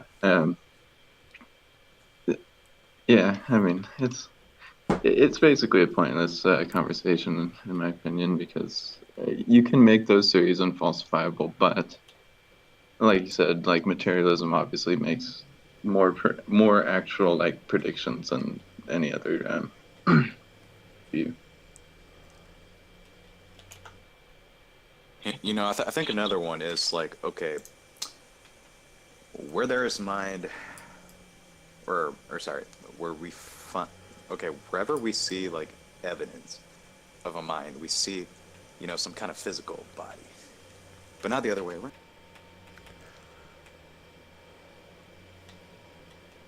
Wait, sorry, what was that? It's like where you have mind, you have something physical, but it's not necessarily true. Hmm. Yeah, that reminds me of have you guys or two questions. Did you guys know that Sam Harris's wife is also a neuroscientist? I No, I think didn't. I heard that a long time ago, but she doesn't do many like talks or anything. So, Yeah, I really enjoyed this book, just called Consciousness. So it's the hard problem of consciousness, and I thought it was just really interesting. The thought experiments that she would bring up, like and basically the reason, the reasons why we can't have a hard time like determining what consciousness is. Like do we determine consciousness, for instance, on a conscious thing's ability to demonstrate consciousness? You know, and then she gives like analogies of mostly physical, veget, like physically incapable people, people in a that are still vegetative state. conscious and stuff like that. Right. um, and so she basically summarizes, and I don't want to like spoil the book. But it's only like 2.5 hour read. She basically summarizes that materialism and some forms, not like wild forms, but some forms of panpsychism are the most scientifically viable candidates today for consciousness.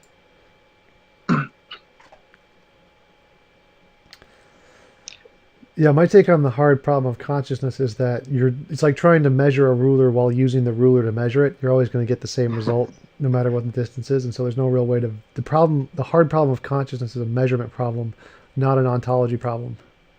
It's like how do we Right. measure consciousness Right. without using consciousness to do it? You use your consciousness to. Easier said than done, though. Yeah. Well, no, I mean, I agree. I agree. I was, you know, conceptually.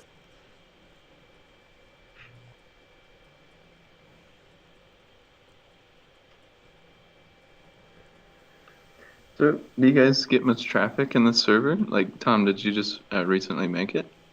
Yeah, I made it like I don't know, a few weeks ago, maybe a month ago, and I've only been on it like 3 times, I think. Cool, cool. We're Yeah. very privileged here. Yeah. Yeah, I'd definitely like to Yeah, make it more popular. I'd like to get some more theists in here to come debate and have discussions and stuff. Like honestly, Tom, when I started watching your content, I was like, "Who is this guy?" Because you know, I disagreed on a lot, but you're actually pretty cool.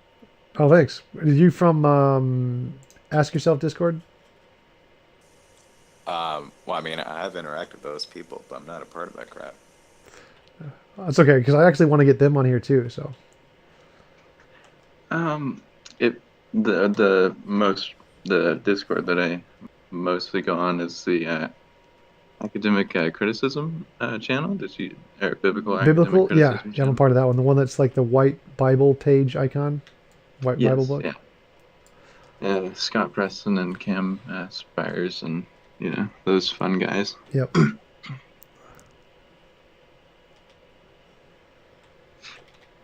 I didn't realize until like a week ago, but apparently I'm a mod in that group. And it happened out of nowhere.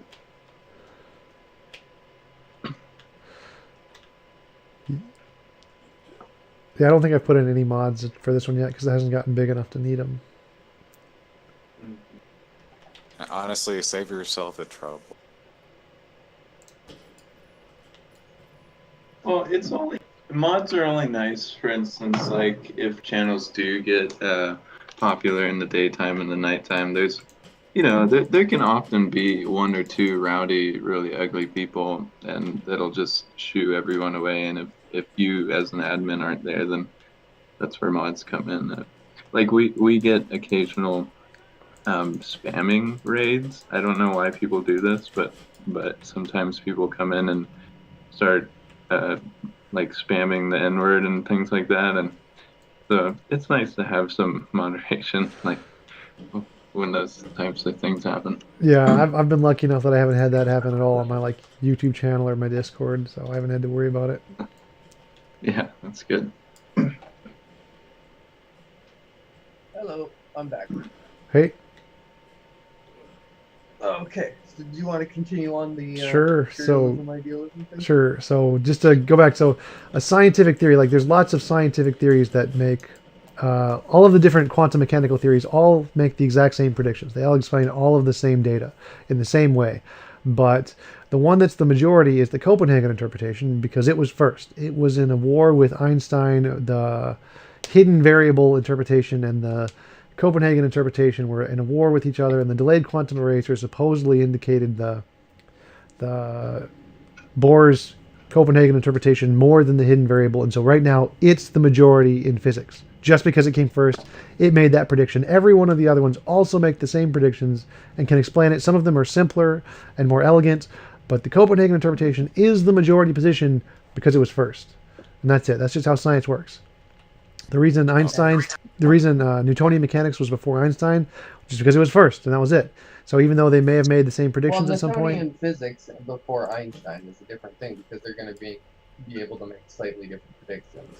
Like there's different things that can occur. well, no, all of the quantum mechanical ones explain everything the same. They don't make different predictions. Are they all as simple as each other? No, there's some that are simpler than others. The Copenhagen is not the simplest or the most elegant. You're telling me that it's better, it's somehow better epistemically to believe whatever comes first. Yes. Yeah, I'll be honest. I disagree with that as well. So I think Same here. I think that there's like a wording thing that's going on. Parsimony. Like there could be some clarity. Parsimony and accuracy of predictions is where I'm. So relativity won out over Newtonian mechanics because it is able to make predictions that Newtonian mechanics can't. Right. Same thing with quantum mechanics. Newtonian mechanics. that's a different topic. So we're saying if they all make the exact same predictions, like the ones in quantum mechanics, why should we prefer one over the other? And I'm saying the reason we prefer one over the other is it came first, rather than it's the simplest, rather than religion came first, and people want to take the known laws of physics and stick God on there arbitrarily, and we reject that. Well, if religion predicted the laws of physics, then I would definitely subscribe to religion. Like if it was written in the but Bible. I'm saying physics plus religion makes the same predictions as just physics, right? No, if religion made the predictions in the Bible, then I would believe the stuff in the Bible. So it doesn't make a difference. If they can all make the same predictions, whichever one came first is the one that's the most supported. But Tom, you have like two models, right? They're both as simple as each other. They make the same predictions, but you think the fact that one of them was conceived before the other, I mean, gives it some sort of advantage? Is that Yes, absolutely. So if one comes if they make first, the same predictions and they're the same model. no, sir. that's wrong. So like again, all of the different theories in quantum mechanics all make the same predictions. None of them are the same. So if like you can always, and the problem of underdetermination is any kind of scientific predictions you make can always be explained by infinitely many different alternative hypotheses, always. So if you have one theory that can do it first, before you already know the data, that theory is really well supported. But anybody can come along and make another theory that can explain the same data after the fact. So there's nothing impressive about that at all. There's no reason to take that model seriously because Except anybody can do parsimony. it. What? Except for parsimony, simplicity. No, simplicity doesn't make a difference either. So you can have a simpler I would take model. simplicity over going first any day of the week. Right, and I think that's just silly. Like, okay. Like we can make things simpler that doesn't make it true. Like, I have simplicity I have different experiences in science, both my own research and in studying natural, sciences and social sciences. That parsimony is preferred, even if the same predictions are made. Because if you have a more parsimonious, the thing is, there's a prediction. There's sort of like a meta prediction being made here. If a model is more parsimonious and makes the same predictions, it means it's a more constrained model. And so the more constrained your model is, if it makes accurate predictions, then it is more likely to make more accurate predictions in the future. And so you're going to prefer the parsimonious model that works, because then you're expecting that at some point the more parsimonious and less parsimonious models would diverge in their predictions. Maybe they haven't yet, but they will eventually. And the more constrained model is more likely to continue to make better predictions. Well, no. So again, simplicity is arbitrary. well So it's said. only defined in very vague ways. In math, it's very simple because it's just the number of variables, how easy it is to do the calculations. But no, like E equals MC squared seems simple, but it's not simple at all. Like if we just that's true. compare like Newtonian mechanics to Einsteinian mechanics, Newtonian mechanics is a lot simpler. And if they made the same predictions, if Einstein came first and made like some prediction and then it was explained later by Newtonian mechanics, you'd still prefer Einstein's theory because it made the predictions first. It doesn't matter if there's a simpler theory that comes later unless it gives you new predictions. Because again, you can just explain lots of things in lots of different ways. Okay, well let's talk about like a quantum theory of gravity, right? Any quantum theory of gravity is going to make exactly the predictions of general relativity outside of a black hole. And if somehow we're able to measure things inside of a black hole, then that quantum theory of gravity is probably what's going to describe the interior of a black hole better, because general relativity predicts a singularity, which doesn't occur, which we're pretty sure doesn't occur in reality, right? And so until we're able to measure what's inside of a black hole, then quantum gravity isn't probably going to. It's like general relativity is such a fantastic approximation of whatever the underlying reality is that you really can't tell the difference until you're able to do some measurements of things that you haven't encountered yet, like the interior of a black hole. But there are physicists who still say for sure that gravity is a quantum phenomenon. We just don't know how.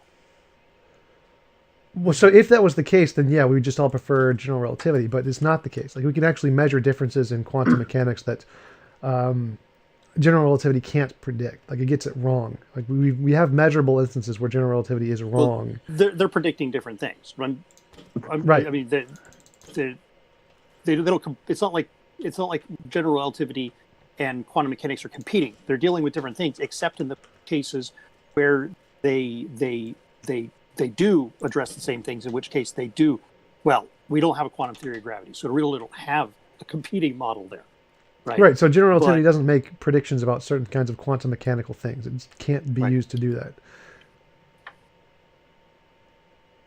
Well, and the fact that it predicts a singularity in a black hole, it suggests that there's something broken. Right.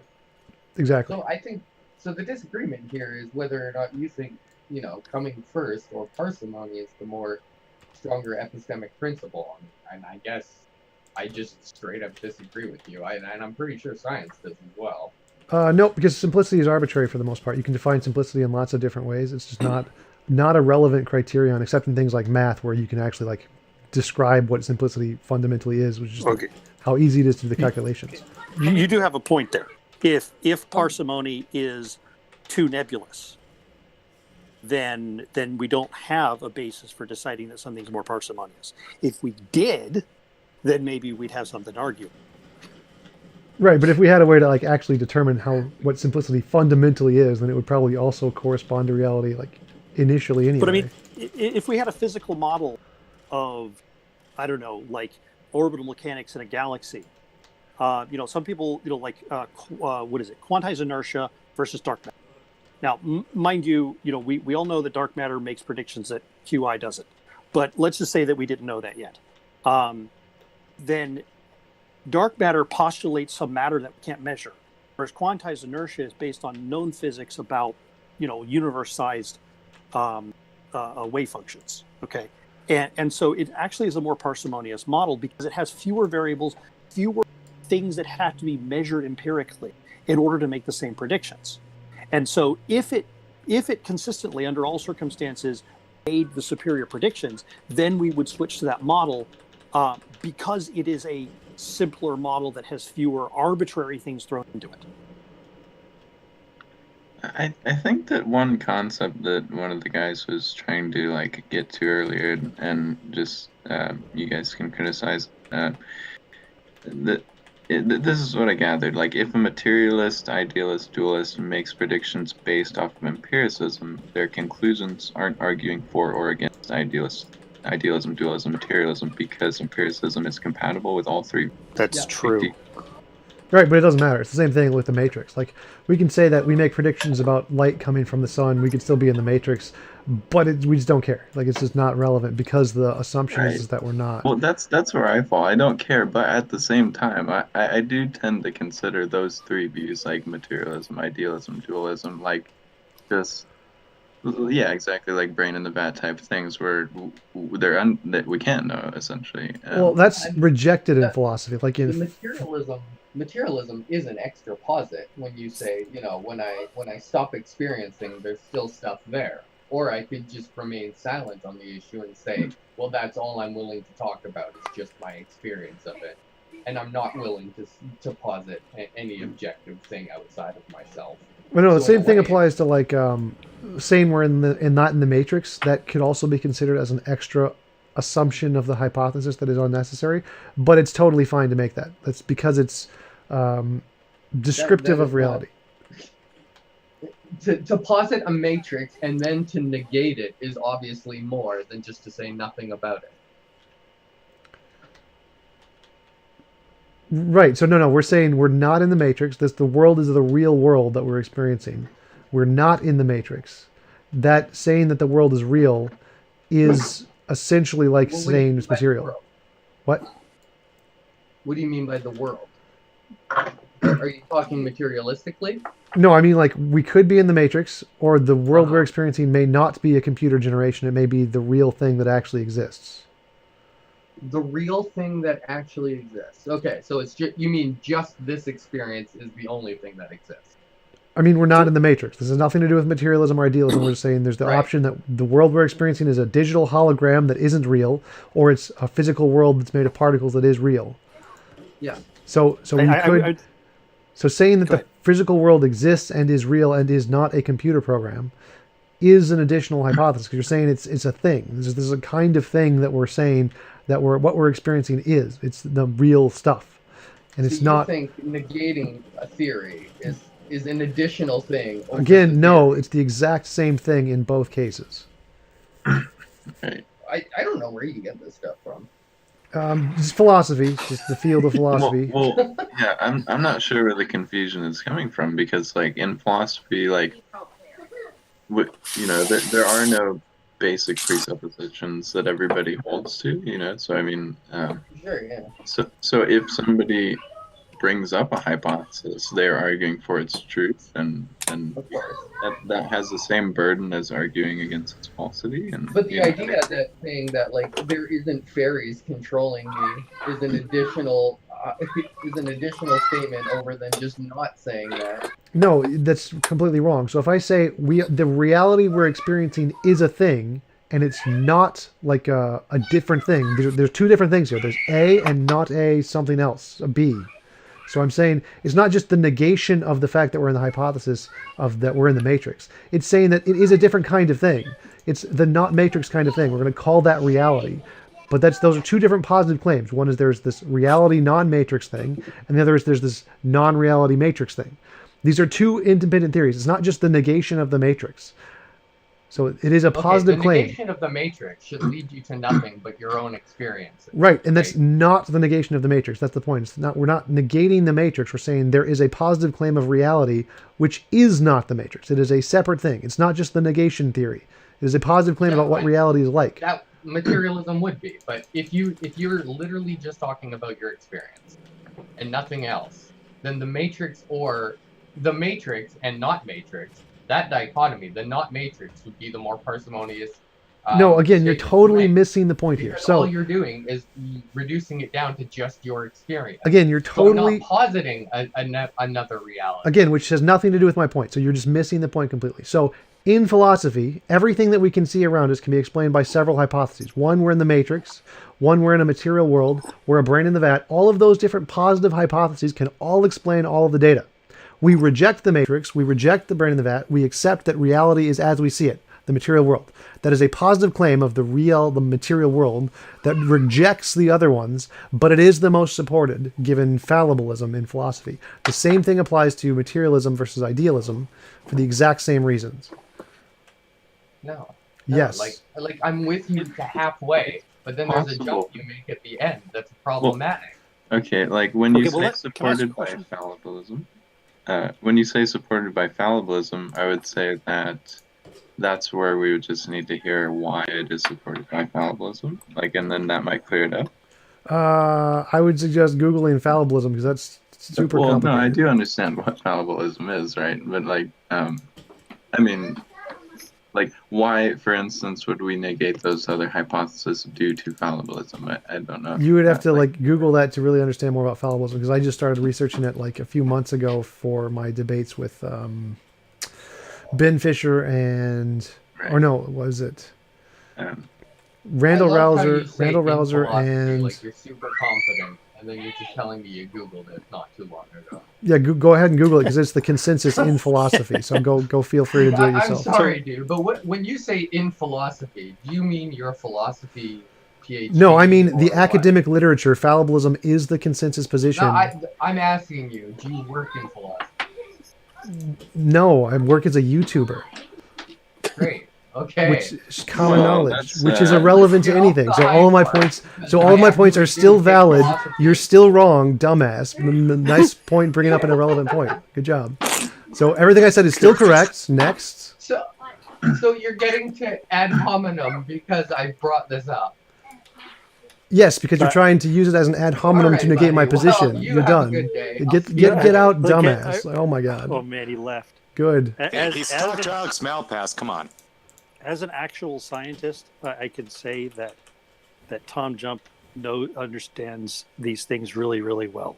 I don't necessarily agree with him on 100% of everything, but he knows his shit. So. Well, and the whole thing about do you have a PhD? I mean, there are a lot of PhDs that I know, and for instance, even because I have a lot of apologist friends, there are a lot of Christians that I know that are a lot smarter than PhD apologist Christians, in terms of So I mean, the word for it is autodidact, which Tom brings up sometimes. But the fact of the matter is that if you go to an institution or if you are reading books, you're still going to be reading the same material. It's the institution is a very just different thing. It has to do with formal credential and things like that. But yeah, it's not fair to say that somebody does or does not know something because they went to an institution, essentially. This day and age, you can even pull up lectures on fucking YouTube. Well, I mean, if you have an advanced degree in a topic, it means you have evidence that you've actually worked in that field. Right. But yeah, Deepak Chopra has a PhD, so. Hey Tom, I wanted to pick your brain on the reason why you versus the reason why I don't subscribe to naturalism, because I think they're a little different. My reason why I don't subscribe to naturalism is partially, I think, similar to yours, but there's another grounds as well. and that's basically an incoherence of the word. Like my personal thing is because, like, for instance, if something is real, then it exists, and if it exists, then it's natural, and if it does not exist, then it is not real, and it is not natural. Like the word natural or supernatural are like But null not distinction. defined, right? There's no like actual definition between the two. It's just kind of Right. So a is that your thing too? I heard you say something else like just the demonstration of like that we couldn't demonstrate that everything is material, and that is too. But I tend to stick more towards the nullification of the definition. well, materialism is more well defined. It's about interactions between particles, but naturalism isn't defined like at all. Essentially, supernatural just means Super non. duper. No, it's almost always used in one specific case, which is to mean a non-physical mind did something. That's usually what Right. Yeah. supernatural always means. Those are the subtitles, but like the hidden ones. I mean, but plus there's also different versions of naturalism, materialism. Um, I mean, and yeah, I mean, naturalism has changed over the years, especially as our understanding of the natural world has changed. Like, the earliest naturalists, at least that I know of, were people who believed in, the elements that, the material is, either fire, wind, water, earth, or some combination of those. But, that was the understanding they had back then. Yep. That, yeah, that form of naturalism is bunk now. Yeah. So the reason I'm not a metaphysical naturalist is because I don't like to rule out anything. Like I don't want to say there is only X. Like I'm not going to make that exclusion, regardless of what the distinction is. Even if naturalism and supernaturalism were like well defined, I wouldn't say there's only the natural, unless it was tautological and so like the natural is just anything in reality. And then of course there's only the natural because it's just anything in reality. But so I don't want to make those kinds of hard distinctions on what does and doesn't exist, even if they're not well defined. Another question, like I vaguely heard something about it on one of your videos, and I was wanted to ask you at some point, like how much or like how much and in what fields would you say that you've like studied like let's say just like a religion or Christianity? I think I remember you saying that you like to stick more towards like the like philosophy and even a bit of theology and stuff. But have you ever done like biblical studies, basically?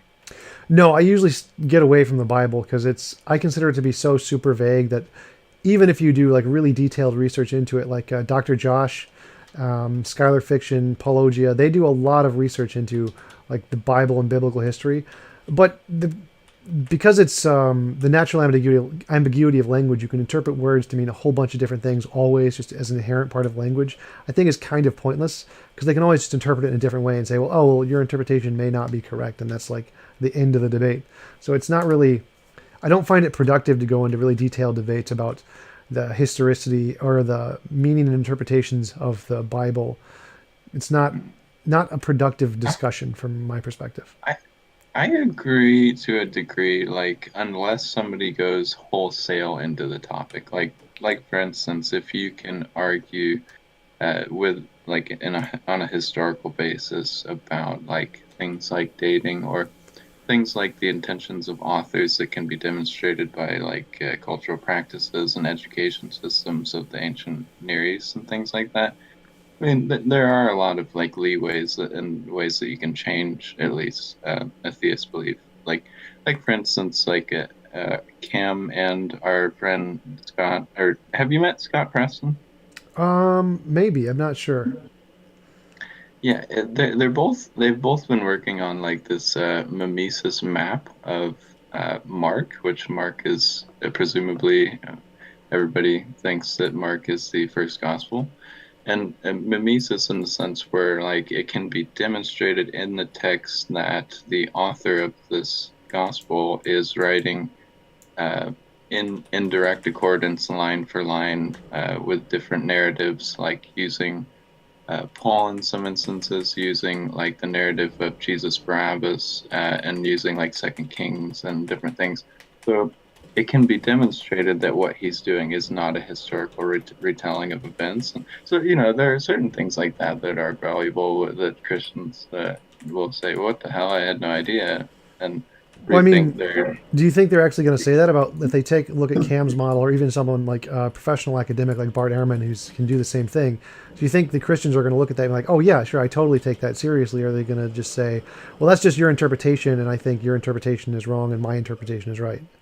It really depends on the kind of Christian, because like there are, as we all know, there are those dismissive peoples in all kinds of world groups, the atheists and theists and agnostics and things. But I do run into Christians like, well, being an ex-Christian myself, and just the things that I've read have definitely dramatically changed everything that I understand about the ancient Near East and their traditions and things like that. So, I mean, it really depends on the person, surely. Oh yeah, absolutely. So like even in cases it may not happen right away, but for some, I mean, I guess it depends on what the Christian is interested in and what they take as a reasonable basis of knowledge. But something like, I think more Christians take the science seriously than the historicity. It's easier for them to be like, the science says this, which then shows Christianity is wrong, and they're more likely to accept that, like evolution or the age of the earth, than something like an interpretation of the origin of Mark and its intentions of the authors. Right. Well, that is a problem actually that I run into quite often, is that like especially they are not focused primarily in their larger courses. They're not focused on educating Christians on things like technical criticism. So like, even if a Christian is like, pretty well educated and they've gone through the Christian things, well, most of their classes are like pastoral or like a minimal theology and stuff like that. So yeah, exactly. Like a lot of points can just fly over heads and just not land in any specific. Yeah, I can see like where you're coming from. Yeah, they would have to actually take the courses and understand why the evidence you're presenting is meaningful and why it should be compelling. And if they don't really see that, it's just like why should we take this seriously? Even if I grant everything you're saying, it just seems like you're just interpreting the data in your own way, and I don't understand that methodology enough to take it seriously. Right. Yeah. But science is usually, we have enough background in science to be like, yes, we understand this is a serious methodology, and so we should probably take what it's saying seriously. That's usually a well-established position in most people, except creationists. Right.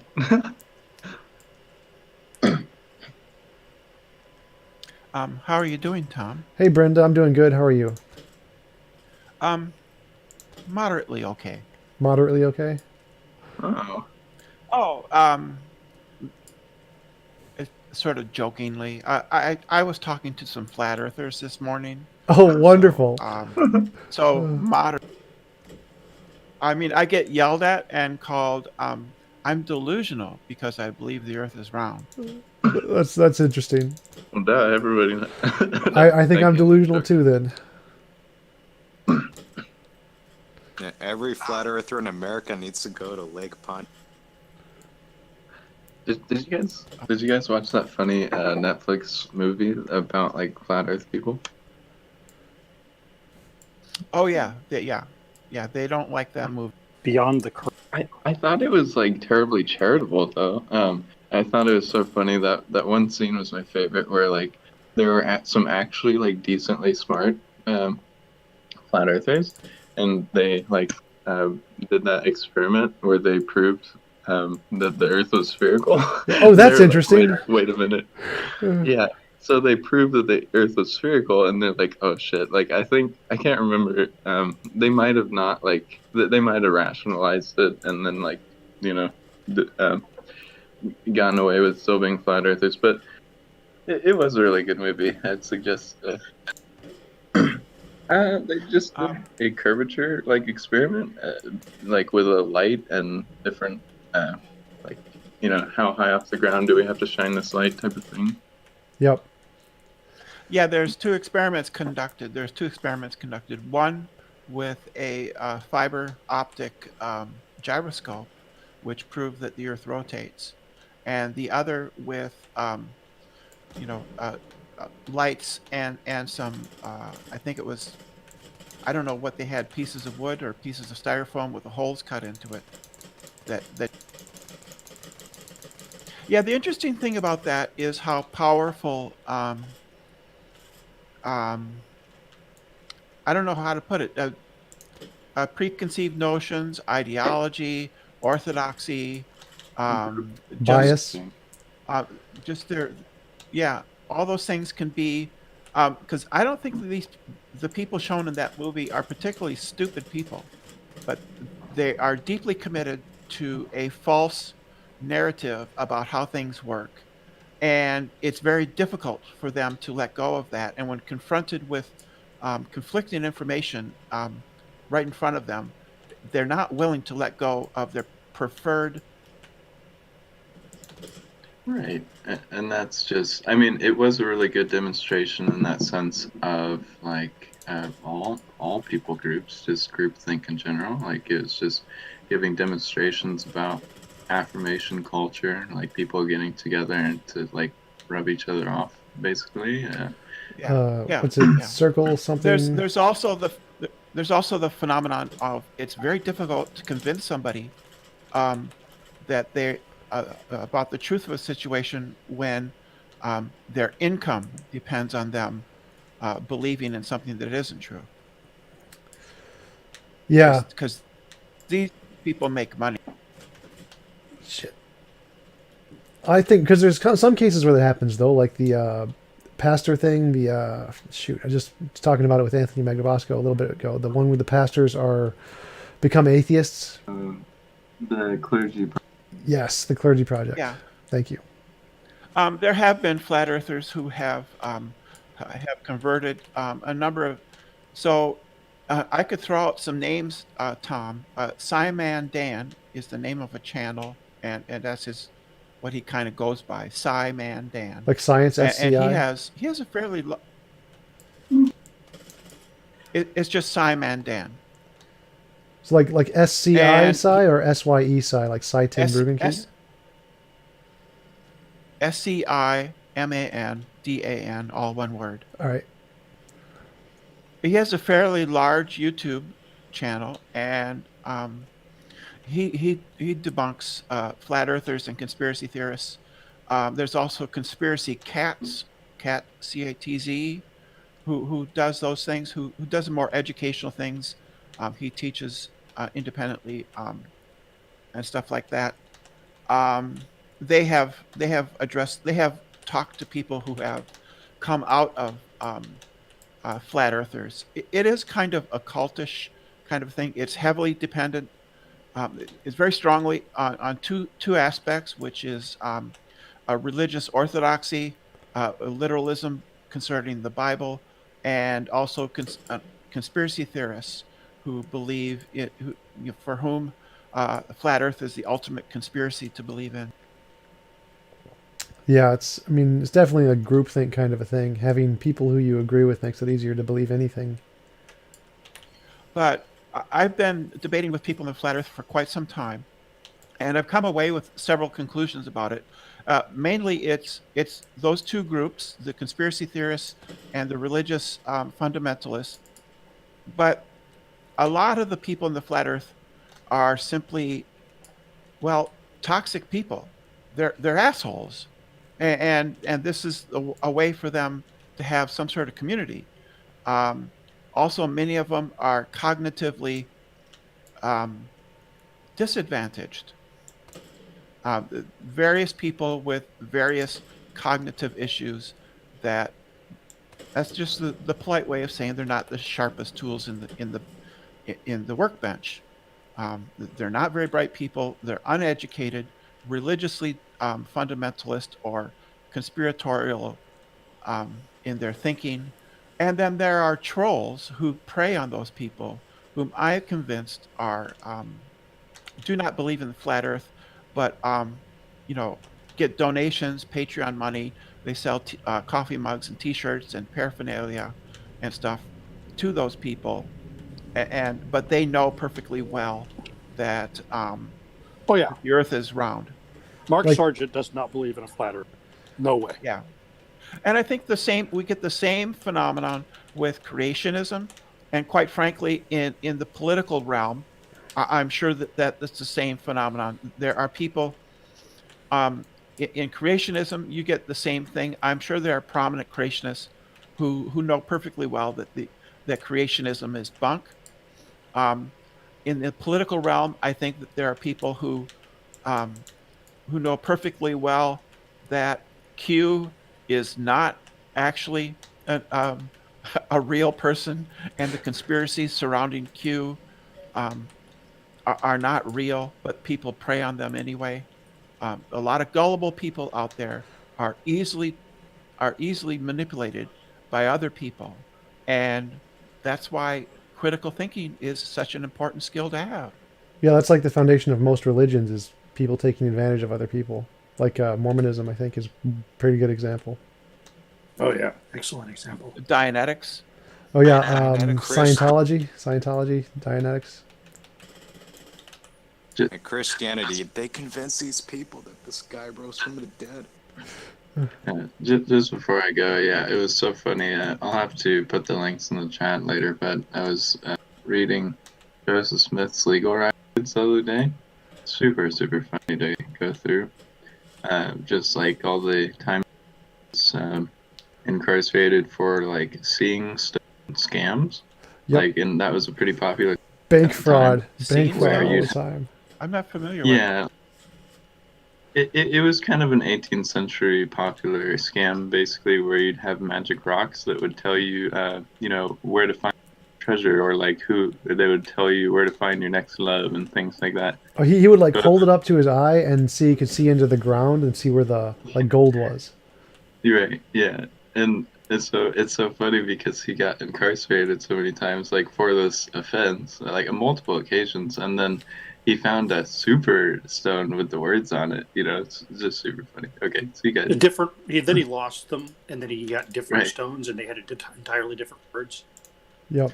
Well, that's also the plot of The Music Man.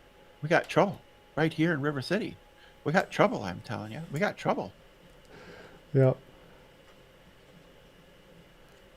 All right, I gotta go to the bathroom. We'll be back in a few minutes.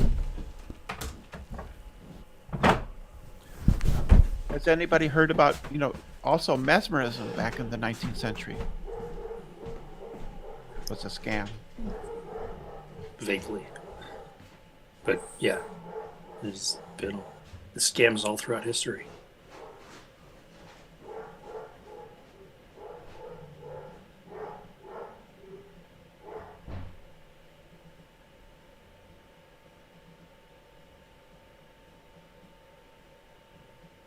They really believe he rose from the dead. Well, this was from a time when thought that actually happened. The what is it? Spirit and breath and wind were all the same word in Greek, pneumos or something. And so people thought when you died, the wind breath came out of you, and that was your spirit. So if you want to resurrect, put it back in. And there you go. They didn't understand more complex chemical, biochemical process. Yeah. So it was completely made sense to them. Also, when you actually die, all your muscles relax, so the pupils of your eye will suddenly widen and open up. So I think that people felt the spirit left through the eyes too, didn't they? I'm not sure. Because when you watch somebody, Maybe. when you watch someone die, when they die, the pupils, if they're normal, the person isn't dead yet. But as soon as you die, every muscle in your body simply relaxes and lets go, and so that means the pupils just go poof. They widen up because they relax. So that's not the muscle letting go that I was thinking of. Well, there's South other Park muscles that. Yeah, there's other muscles that let go too. That's what the nurse has to clean up after. Oh man, I wouldn't want to be a nurse. It's a dirty job. It's a thankless job. I worked in as in a paramedical capacity in a hospital. I wasn't a nurse, but I was in more of a paramedical. Um, it can be rewarding, even though it's tough to be a nurse. You know, observing it from the outside, it'd be pretty tough, mainly because of the hours and stuff. The rewards are the people, and there's things you have to do. You have to clean up after people, but the personal reward is just helping people. Oh yeah. Well, I went with a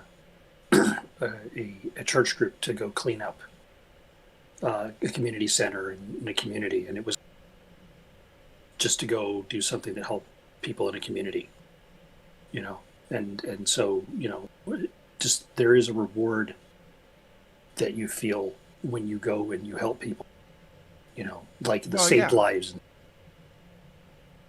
yeah, we're pretty much wired to be that way. Brenda, are you Uh, yeah, I would say so. Naturalist, physicalist, materialist, yeah, whatever you want to call it. but what would you say, like, your My best argument. yeah, for Um, what evidence do you have of non-physical? I don't. I'm a materialist as well. Well, my best. Well, I would tend to be like it's a methodological. I'm a methodological in that way. I'm not sure I can say anything metaphysically. I can't say for certain metaphysically that there's nothing in addition to what we know, but this is all we know, right? And there's just no evidence for me to that I need to. The challenges that have been brought to naturalistic explanations, like qualia, pea zombies, various other things, um, when I look into it, it doesn't really seem to be as convincing. So I would say that qualia and Mary's room. Mary didn't really get new knowledge when she leaves the room. She just has a new experience. She experiences the color red, but given the premises of the argument that she already has all knowledge concerning the color red, well, she doesn't gain any new knowledge. She simply gains a new experience. So, in a lot of those arguments, I think they make these subtle distinctions that um, or equivocations that don't pan out. So, you know, with P zombies, I accept what Daniel Dennett has said, that they just don't make any logical sense. And with Mary's room, I would say that Mary has quality is just experience. It's not like a substance. Um, What and I is think Mary's room? Mary's room is the argument that was put forward by, what was his name, Jackson. He was in Australia. It was that Mary is raised in a room all her life, and there's no color in the room. We just accept that as stipulated. But she knows all physical facts about color. And then one day she leaves. She's allowed to leave the room, and she sees red. And the way the argument is phrased is that she now knows what it is like to experience the color red.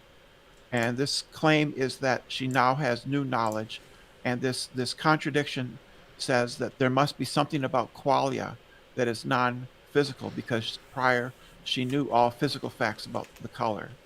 And the typical physical response is that they're equivocating about qualia, the meaning of qualia. So qualia is what its likeness, aboutness, um, and I would just say that what she has is a new experience, but not actual knowledge. Oh, right. Yeah, Well, I'd we're agree. also talking about different parts of the brain. Like You have abstract knowledge that describes a phenomenon, but that's, when you actually use your visual system to perceive a color, then you're exercising neural pathways that are part of the visual system, and you hadn't exercised that before. Well, I think it has more to do with translation, like- where it's the brain translates the information, and you have to not only know the physical attributes of light, but you also have to know the physical attributes of how your brain translates that information into a system. So it's like if you know all of the physical components of a computer system, like the ones and zeros, you can still put that into a CD and have it be played, and you won't know the music that's going to come out until you know how the computer system is going to translate those ones and zeros into a different system. And so it's not just the physical properties that you need to know about light. You also need to know the translation system to be able to accurately get that into translating the light itself into the quality experience. You need to know the translation as well as the physical levels. When you experience, like, say some flashlight that it's emitting, a red light. When you experience that, is that a property of the light of the flashlight, or is that a property of your own mind, your own experience? It's a combination of both. So it's a combination of the physical thing and how it interacts with my brain. And so the experience I have is a result of my brain's interaction with the physical thing. No, okay. The information processing. But I mean, if we take you out of the equation, I mean, What? That redness you experience ain't there. It ain't like a part of the light. What? Yeah, our retinas do actually, like the photons literally hit our eyes. Like, I don't know what you mean. If you weren't looking, and if nobody else was looking, that there wouldn't be any redness, in the actual photons or the waves of light. Right? What's your point? I don't understand. Hey, Tom. Yeah. I just wanted to mention, I really appreciate you hosting the discussions like this. Also wanted to say, I know that I do talk quite a lot, and I appreciate your patience on that. I just wanted to say that before I go in pretty soon. Oh yeah, no problem. People can interrupt whenever they want. So if they are bored or something and they want to talk over you, they can just interrupt and we can just keep going. So I have no problems with people interrupting me or you or anything. It's totally fine. Oh yeah, I try not to do it often. Yeah, so there's a large literature on Frank Jackson's knowledge argument, which is dubbed Mary's Room. You should Google that around. Yeah, I'll check that out. I haven't heard that one before because that wasn't one brought up by any of the idealists I've talked to yet. Wow, that's crazy. Do you have a general argument against idealism? Not exactly. I just say it adds like an additional assumption that we just don't need. Yeah, because I'm not convinced. G.E. Moore had an argument against idealism, which I'm not convinced really is very good. I do have something that I think is at least evidence against. What's that? Not like 100%, but it makes me doubt it.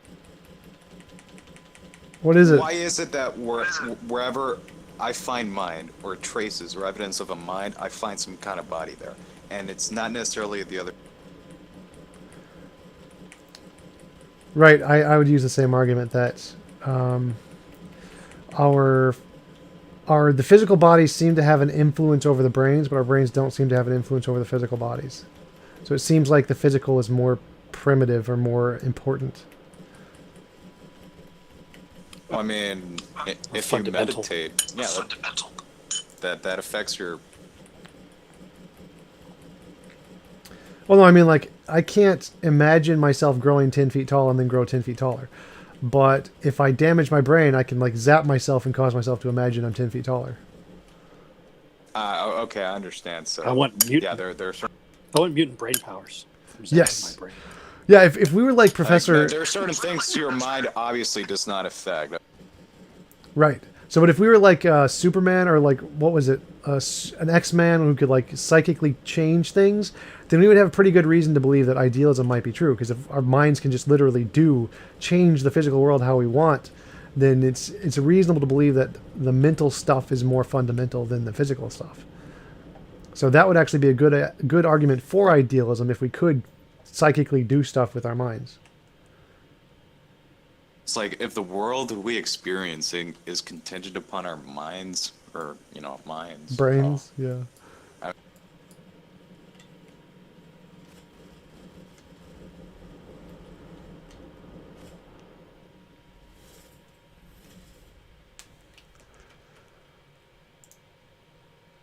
But I've had arguments with some people over this kind of topic, and I'll try to bring up evidence or certain experiences that could confirm or disconfirm one way or the other, and they'll be like, no, you can't do that because this is a topic of metaphysics, and you're trying to be kind of scientific about it. And I'm like, well, I don't believe there's a clear discrete line between science and metaphysics.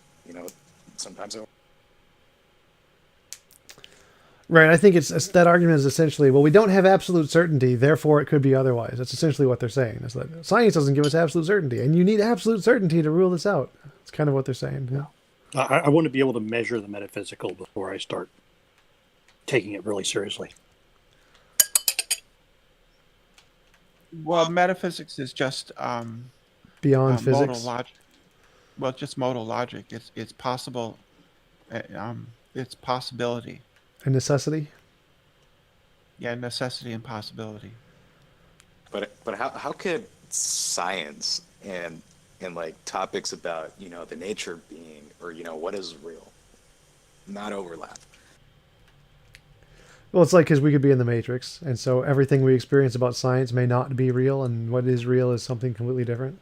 That's why metaphysics and physics may not be connected. Well, those are philosophy, which is fine. There's some things we just don't have a good way of making empirical measurements and modeling them, which is what we do in science. But we can reason about other things, and so you can prove something completely abstract in mathematics. That's not science. It's but it may be philosophy, right? And that's fine. It's perfectly reasonable thing to use as part of your epistemology. Like I think there are questions of metaphysics that, okay, yeah, they're beyond the scope of science. I get it, but I think there are others that are within the scope of science. Like okay, so let's assume we live in a matrix world, right? Well, I mean, at least science can tell us some things about how that world works, and ways in which that world does not work. Well, yes, but the ways that world would work could be changed by simply changing the program. So it's not an ontological difference. You could just change the way the world works by hacking the program. Right.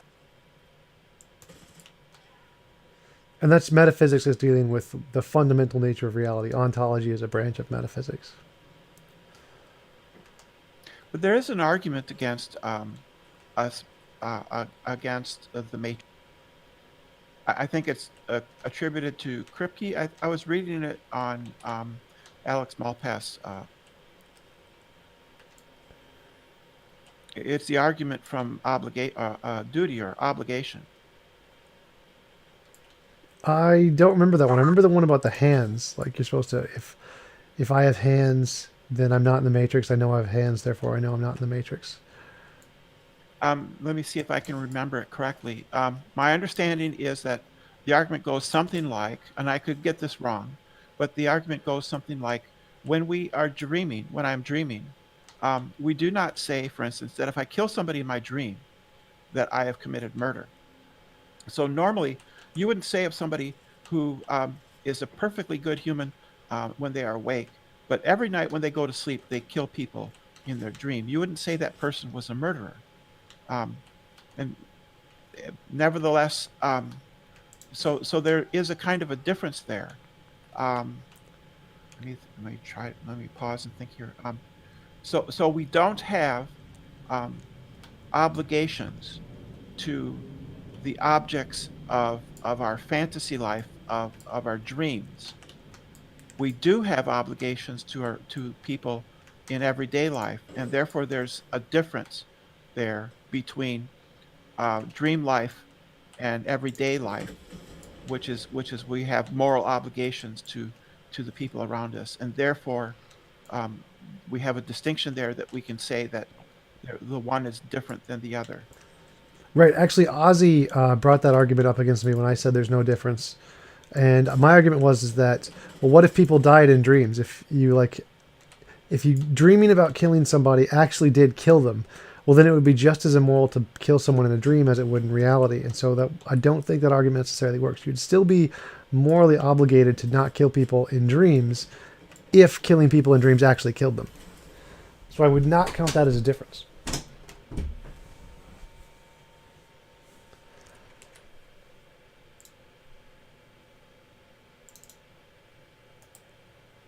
Have you talked to Converse Contender? Yes, several times. We did a debate. Oh, okay, that's right. Why? What about?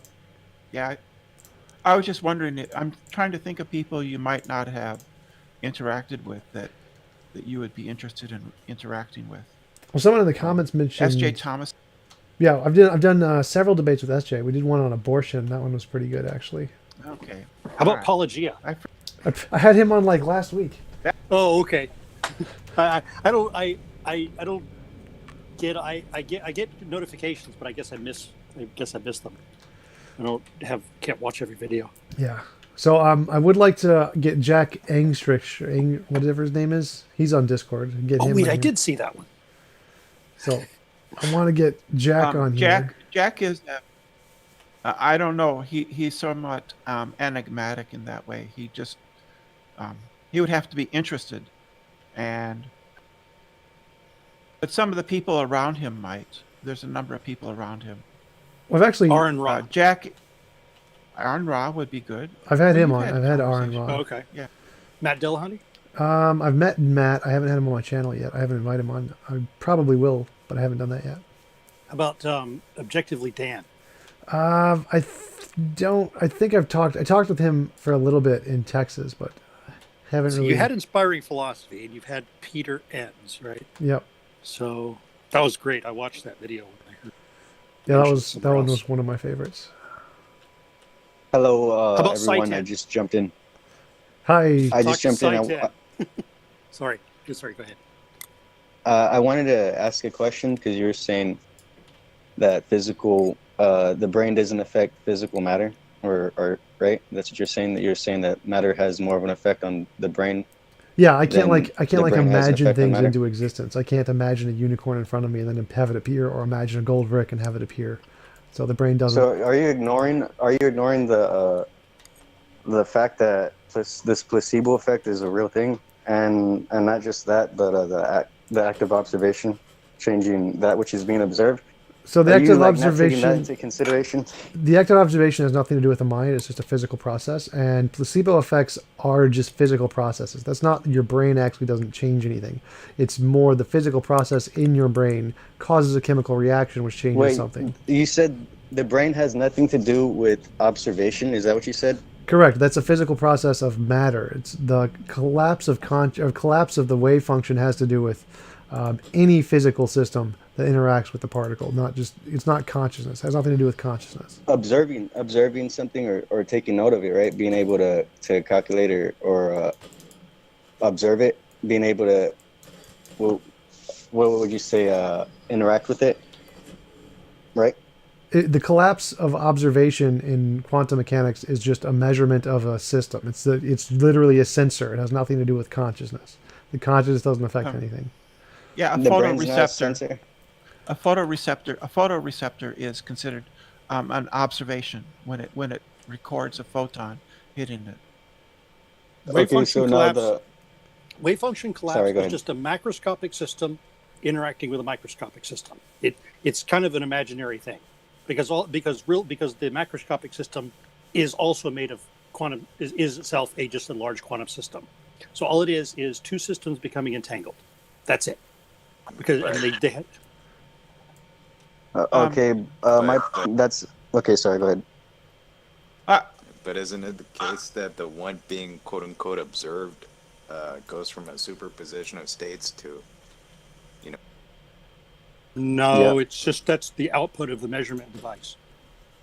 You've actually measured things in states of quantum superposition.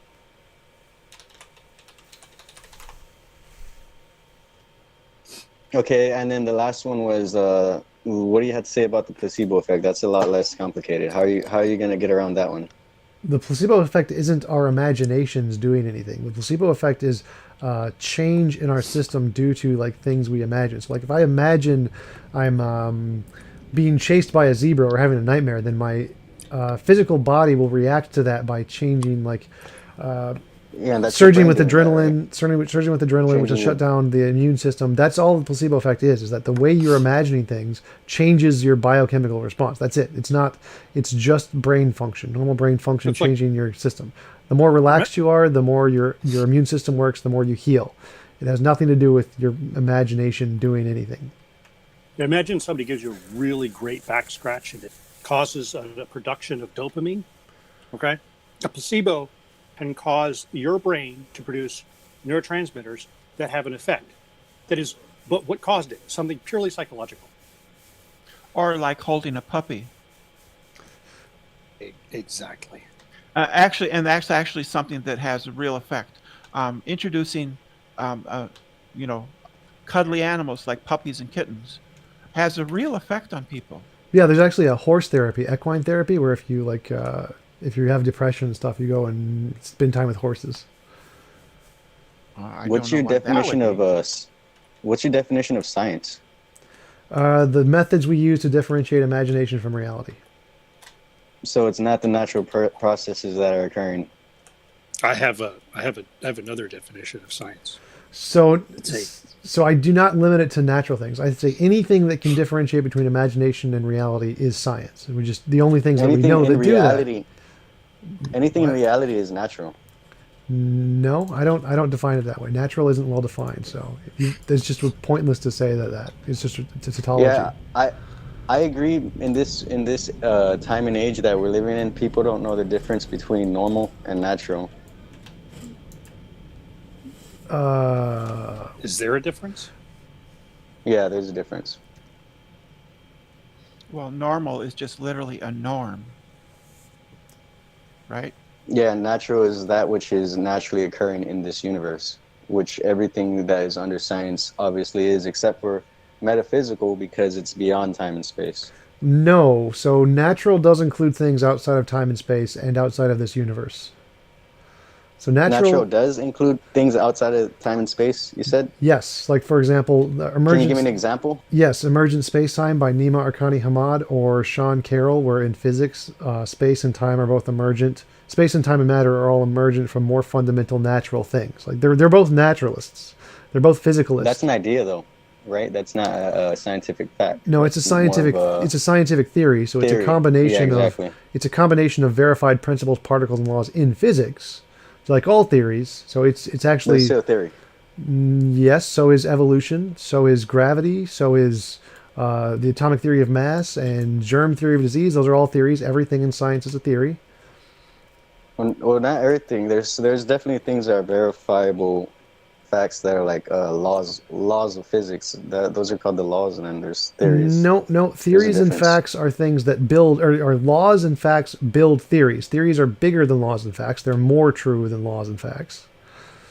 Well, okay, all right. I'm not gonna argue with that because if you want to believe that, go ahead. Yeah, that's I'm just not- that's I just don't wanna science argue 101. You can just Google the word theory and law, common misconceptions that creationists have. It's just a fact about that's how science works. A theory is a model. That's all it is. It's a model that makes predictions. Yeah, and this About guy's saying something. that theories. This guy's Like saying music. theories trump laws. That's what he's telling me right now. Consider music theory. Okay, let's move it out of the realm of science into something else, right? What is music theory? It's not like, oh, we're not sure that music exists. Okay, music theory is a model of how of melodies and harmonies and rhythms and all kinds of things. It's a model. It's an idea, So- right? A way of looking at things. An ideology. No. I mean, a well-substantiated model. Or like a way of believing of how things work. It's a form of belief. Well, yeah, yeah, but one that is. Well, at least you admit that you're believing something and not knowing it, because a lot of people who like to hold on to science, they say that they don't believe in anything and all they believe is straight facts and verifiable evidence, even though somebody just said it earlier. You can see the same thing, and we can both see the color red, and we're going to see a different shade, or we're going to have a different experience of that color, because it's all based on our own perceptions of reality. We could see whatever we want, but if our perceptions differ, then we're not going to come to the same conclusion. Well, by belief, I mean like that which Yeah. could be unfounded. It could And be that, yeah, in that sense, all of science is based is belief. It's belief. Belief is defined as mental content that we assert as being true. Yeah, I agree. I definitely agree. All of science is a belief system. Yeah, yeah, it is. All of everything is a belief system. Yeah, but the thing is that science is true. In regards, in compared to what? Everything. Compared to false beliefs. Okay, well, yeah, obviously, true belief is always going to be true compared to a false belief. I agree with that. Yeah, yeah. So the moon is a round spherical satellite of the Earth composed of regolith. That is true. Well, now you're It's a just belief and it's dogmatically true. now you're just dogmatically believing what somebody told you. You don't know that until you actually do the research for yourself. If you're just No, blindly that's not true. believing what you read in No, books, yeah, and what no, that's not the true. higher authorities tell you. Okay, go ahead. No, no. I don't have such a restrictive definition of knowledge. So you're getting that from, I believe, from Zetetic astronomy books that claim that you No, can't I'm know saying that. anything until you can't know anything unless you actually personally do it. I don't have to. The fact that I have not personally been to Paris, France, it doesn't follow that I can't know that the Eiffel Tower is 198 meters tall. I know that the Eiffel Tower is 198 meters tall, even though I've never been to Paris, France. I've never been to France. I've never seen the Eiffel Tower. I've never measured it, but I can know how tall it is based on other people doing that.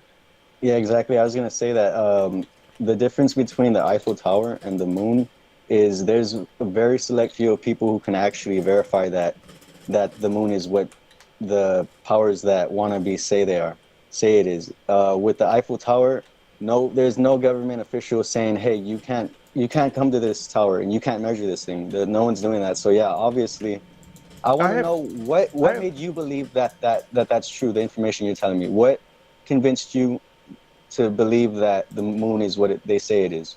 Well, I can see it, and I can measure it.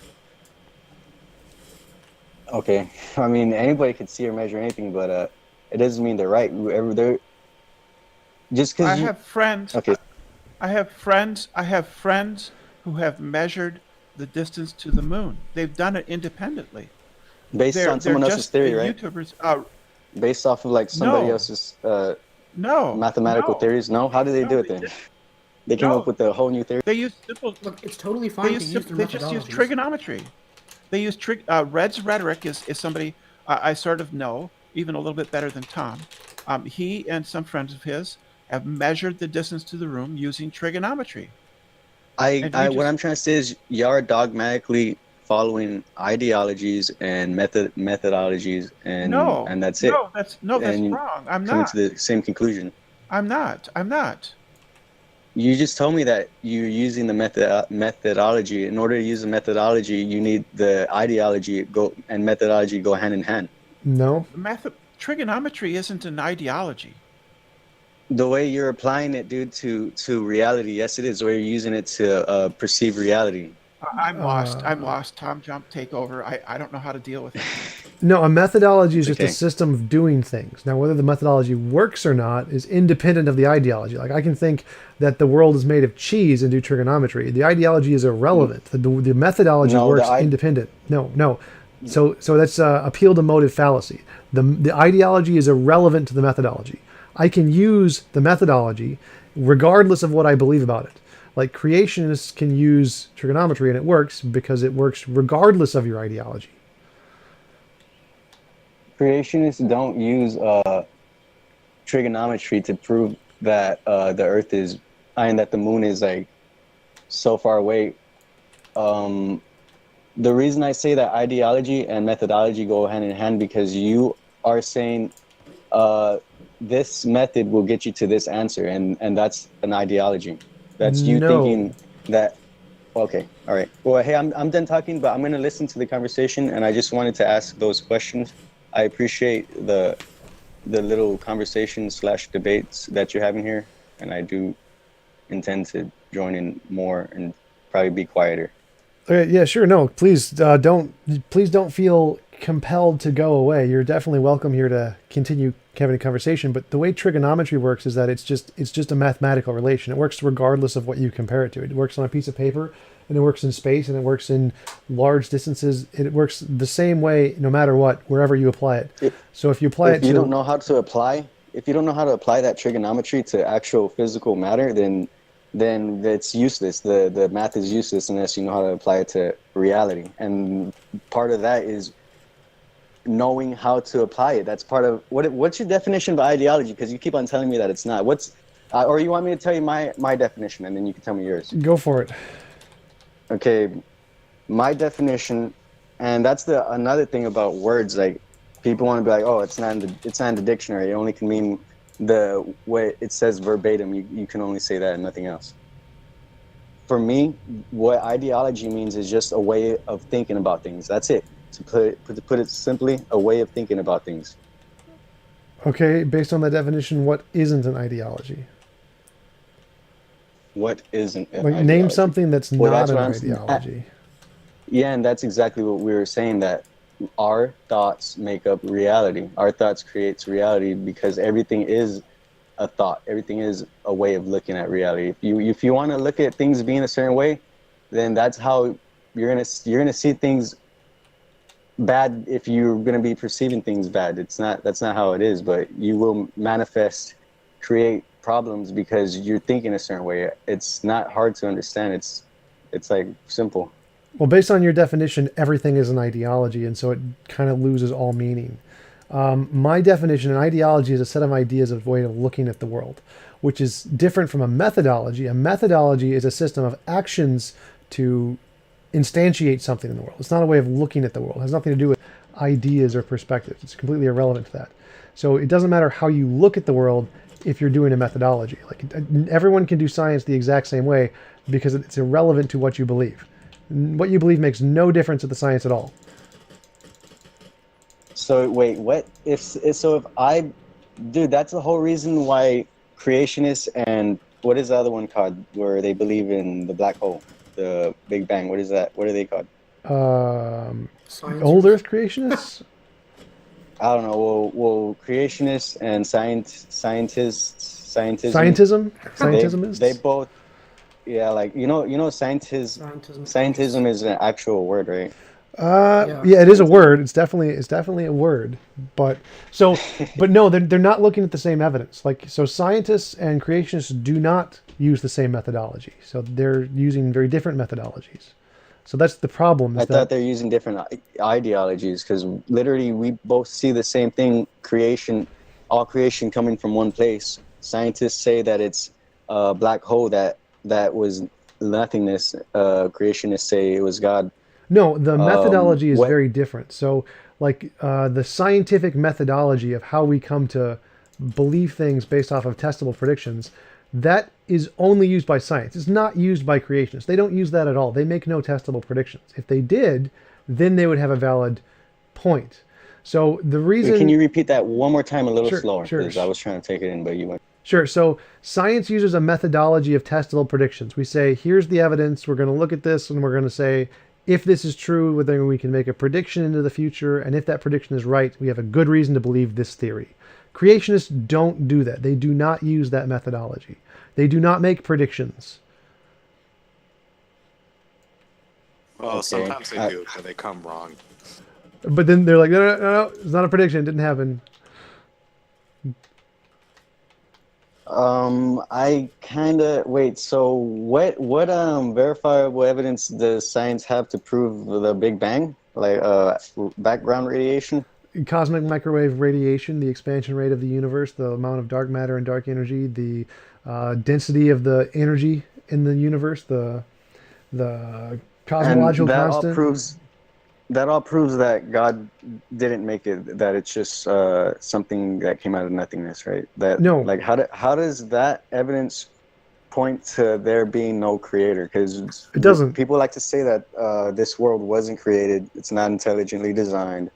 This and that, and that they try to say, you know, the law of entropy, right? They try to Yep. say we've been here for 1,000 millions of years and we came out of a soup of randomness, but yet how they can't even take into consideration how the law of entropy even plays a role in all of this reality. How it got started, like That's we can't hilarious. scientists. That's hilarious. Let me hear hilarious. what's up. So Go for it. I want to hear your point of entropy view. is the Word second. salad. Entropy is the second law of thermodynamics. Everyone in physics and science knows the law of entropy. It's the scientists and the atheists who actually like came up with all of these laws. So we apply these pretty rigorously in science. There's no contradiction between entropy and the Big Bang or anything. The Big Bang does not say there is no creator. That's not what the Big Bang says. It just says that there was an event that happened 13.8 billion years ago where there was a sudden expansion of the particles in the universe. It doesn't say that everything was created from nothing. No one actually believes that. And most atheists believe that some part of nature was eternal and that our Big Bang is only like one instantiation of reality, that it wasn't the original thing. There was stuff before it. So we don't actually believe that something came from nothing. No one really believes that. We believe that there was a natural thing that's existed forever. It's kind of like how you believe God exists outside of space and time. We believe that there's a natural thing that exists outside of space and time, essentially. And so if we're kind of coming to the same conclusions, like I don't see how you can't understand. Oh, because you said the methodology, right? But okay, I guess, dude. Even if that's what I'm saying, part of methodology is accepting. You need to accept a certain ideology, because Christians don't use the methodology of science because they don't accept the ideology. You have to have a certain ideology that comes with the methodology. oh no. So the I don't know how methodology you're disagreeing with me with that. the methodology of science is just testable prediction. So when I imagine a unicorn in front of me, I don't see a unicorn. So there's some difference between my imagination and my experience, and we need some method to tell the difference between the two. That's it. That's all science says. I mean, would you agree with all of that? Yeah, I do agree. I agree for sure. I feel like the big problem with this reality is it's a big contradiction. There's a lot of things that contradict each other. Can you hear me? Yeah, I can hear you. What are you talking Well, about? Contradictions? This reality being a big contradiction.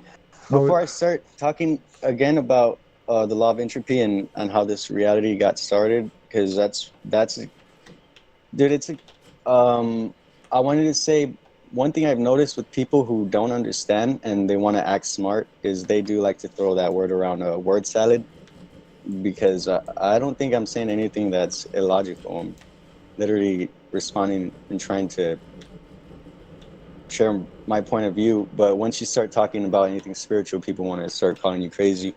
If you even in the law, this system is set up for spiritual things to be oppressed.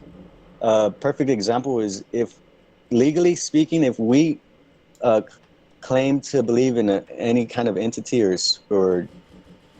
supernatural whatever, we're legally considered crazy. Like believing in spiritual matters is it's oppressed. This society oppresses any kind of spirit thinking in any metaphysical way. Are you an American?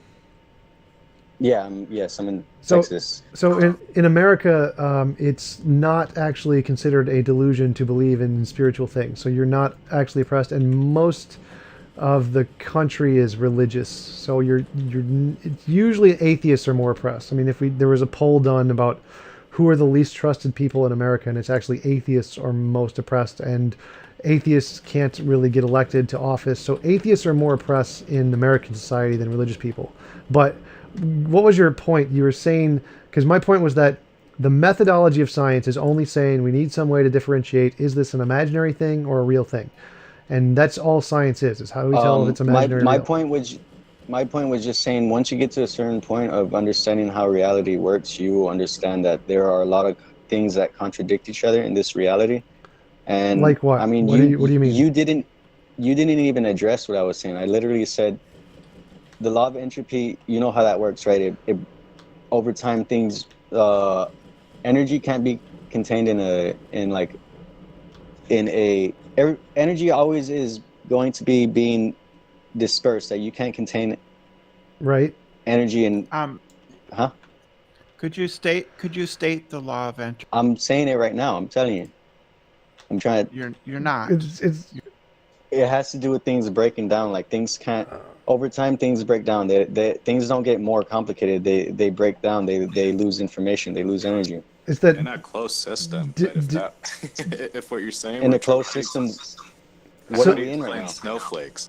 the second law of thermodynamics only applies to closed systems. So, for example, it means disorder increases. So, for example, the Earth is going up in order. We're gaining in order because we have a big sun that gives us energy. So we aren't actually going down in entropy. We're not going up in entropy. We're going down in entropy. So it means we're getting more organized here on Earth because we have a sun. So in the case of the universe, And the universe is expanding. yes. But you know what, man? If what you're saying is true, how are you here? Can you be more specific? I don't understand the question. It's like, well, I mean, think about your body, how complex it is. You know, the order of it and all that. How is it here? At one time, it wasn't here, right? Yeah.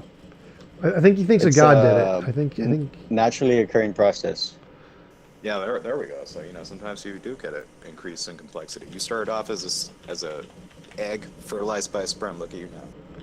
Yeah, dude. But you want to say evolution created this right here, and it directly contradicts. we know. It directly contradicts the law of entropy. Like No, how it is doesn't. everything? No, it How did doesn't. we get more complex when everything is supposed to just end up, becoming more We're not chaotic? in a closed system. We're not in a closed system. What? So then, what kind of system are we in? The universe isn't self-contained. It's thermodynamically open. We're getting a huge amount of energy from the sun. So we're not in a closed, isolated system.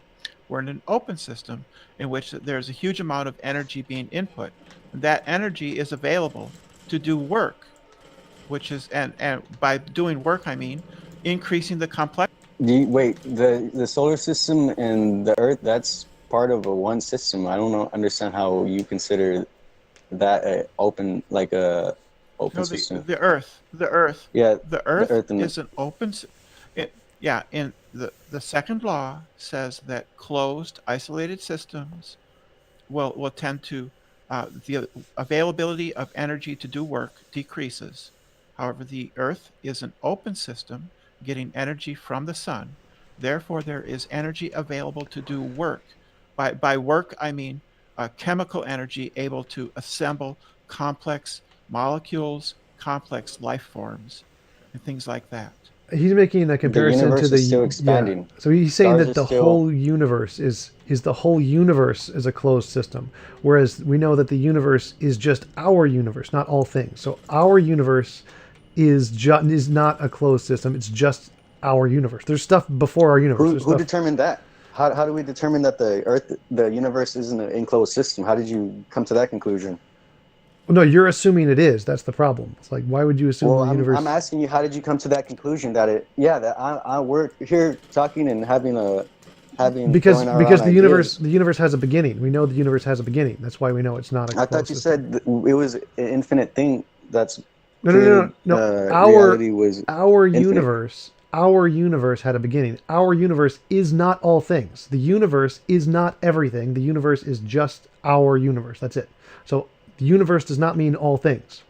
Universe is just the space-time that we exist in, and that's it. There is stuff outside of that. And you know how you believe in like string theory, or no? That's still a theory that you don't accept or hold to. No, You I think don't. all atoms are interconnected? No, all atoms are interconnected. No, what? No. All right. So I don't. I'm not a string theorist. No. Quantum field theory, and you believe in the unified field theory? Unified field theory. Unified field theory just says that the laws of physics, like the four fundamental forces, can be unified. Yes, but that doesn't have anything to do with the origin of the universe. Well, it does, because if you know that everything is that everything in this reality is electromagnetically like electromagnetic. This world, this universe we live in is an electromagnetic universe, and from what I understand, I could be wrong. I'm just telling you what my point of view and my understanding. Atoms are interconnected to each other. That's how. Okay. Anyways, and I'm pretty sure this is just like you said, me assuming things. I'm pretty sure I know there are more universes than this one. I'm pretty sure they're still connected, even if they're not directly touching. Everything's connected to everything.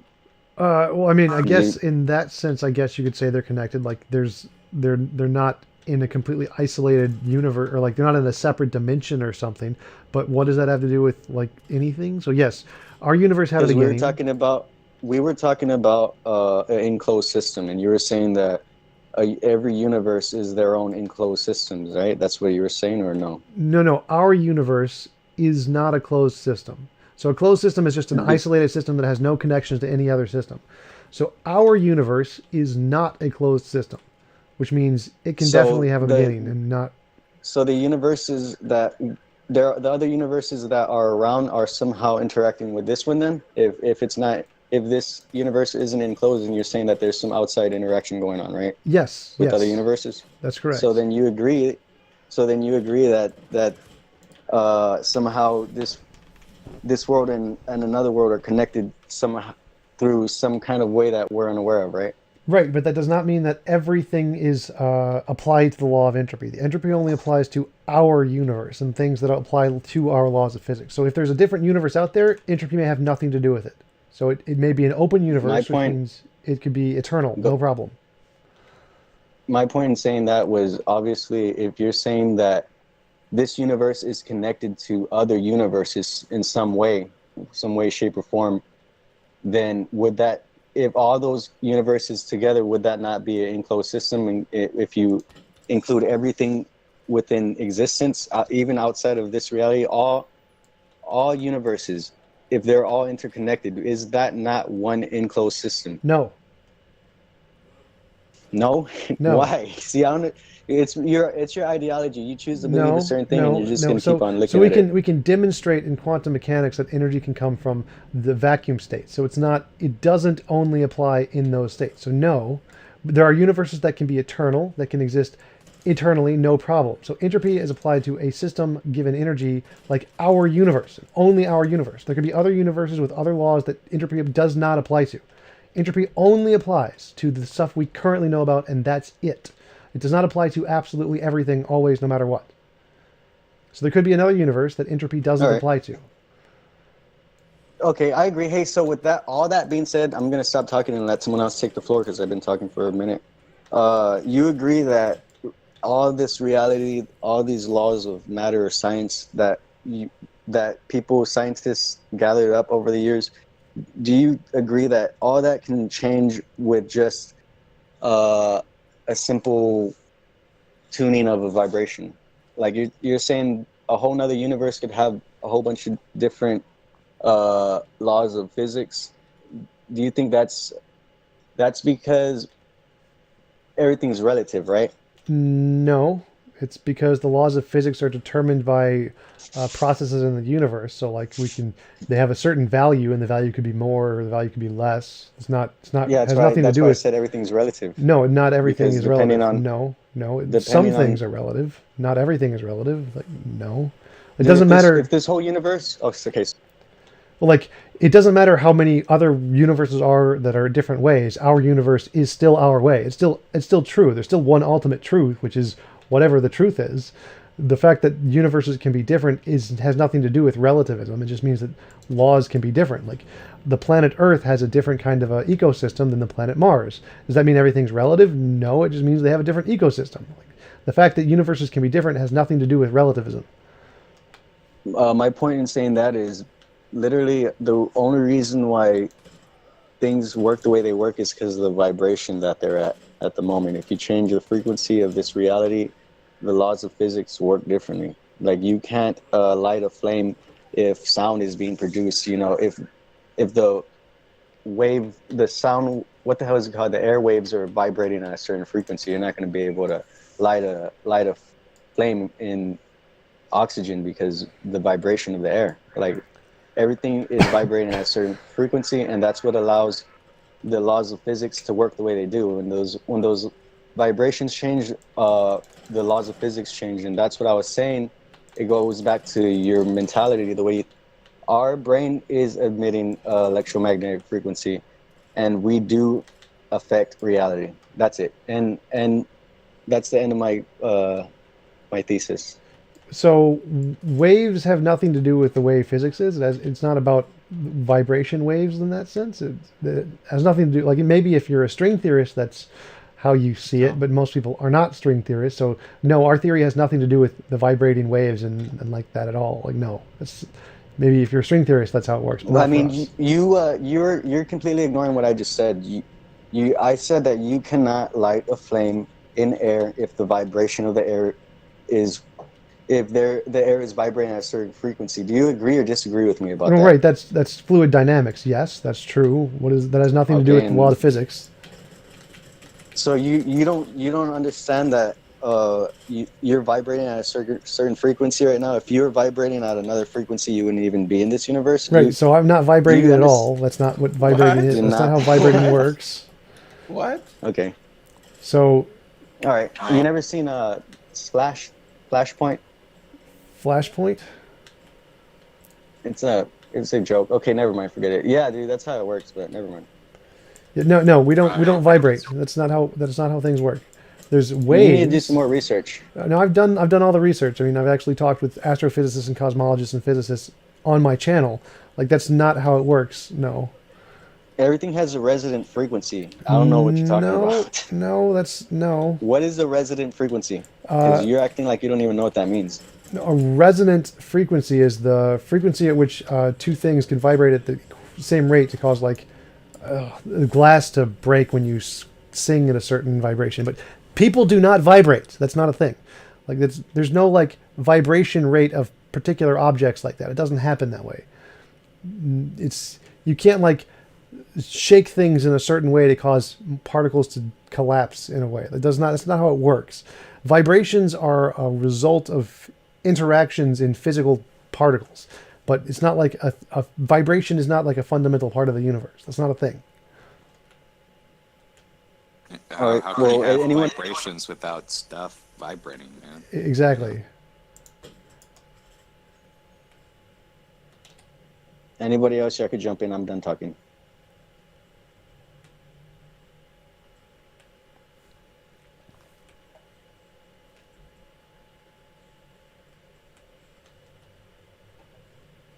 I'm undecided as to whether, like the whole of the physical world has been around forever or not. I mean, I think there's evidence both ways. I'm agnostic about that. Interesting question, but I don't know, and it doesn't affect me. So, you mean like the entire cosmos has been around forever? Right, yeah. I'm agnostic about that. Yeah, there could be a God, and the God could have created stuff, so it's possible that the physical world is purely made by something. It's a possibility. I think you can have a cosmos, right, that has not been around since forever ago, that is self-contained, and so something that caused itself, or how could the cosmos not be around forever, but still have its own unique beginning and be self-contained?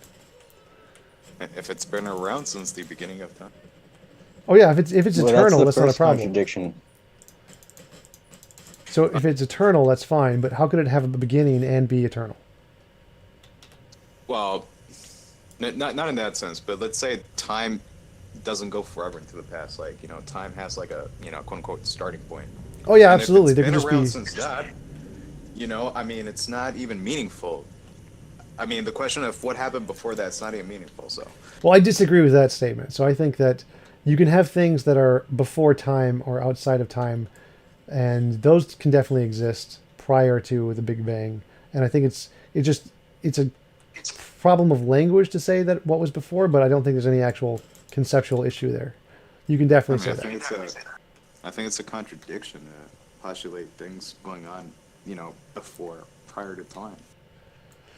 I don't think so because there can be If it's different outside of time, if there, it's out, oh, sorry, go ahead. so there are different kinds of time. Like you can have there's the two-time physics from Itzelbars, and then there's the block time theory. There's lots of different kinds of time. So when you say outside of time, what we mean is outside of our known standard time in our universe, and that's it.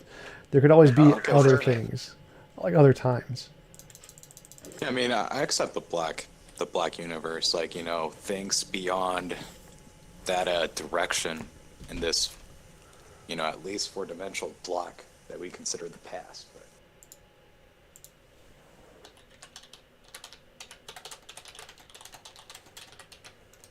well, I mean, if relativity is true, what we consider the past, it's a direction of 4D block, it's towards the way where we remember stuff.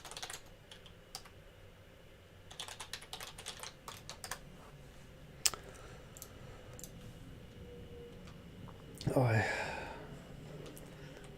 But I mean, there's this famous clip of Stephen Hawking, and when it came out, it pissed off a lot of people because Stephen Hawking was saying that, well, the question of who created the universe makes no sense because time didn't exist before the Big Bang, right? yeah, he was just being flippant there. That wasn't actually something that's not like a rigorous physical argument from physics. It's just he was just making a joke about how dumb it is to kind of ask that if you don't actually have a basis of physics to understand what it means to exist before our known time. But I mean, if that view is correct, though, right, that you have the universe since the beginning of time, then he is absolutely correct. It's not even a sensible question to ask. Well, in TJump, can I physics, ask you a question? sure, go ahead.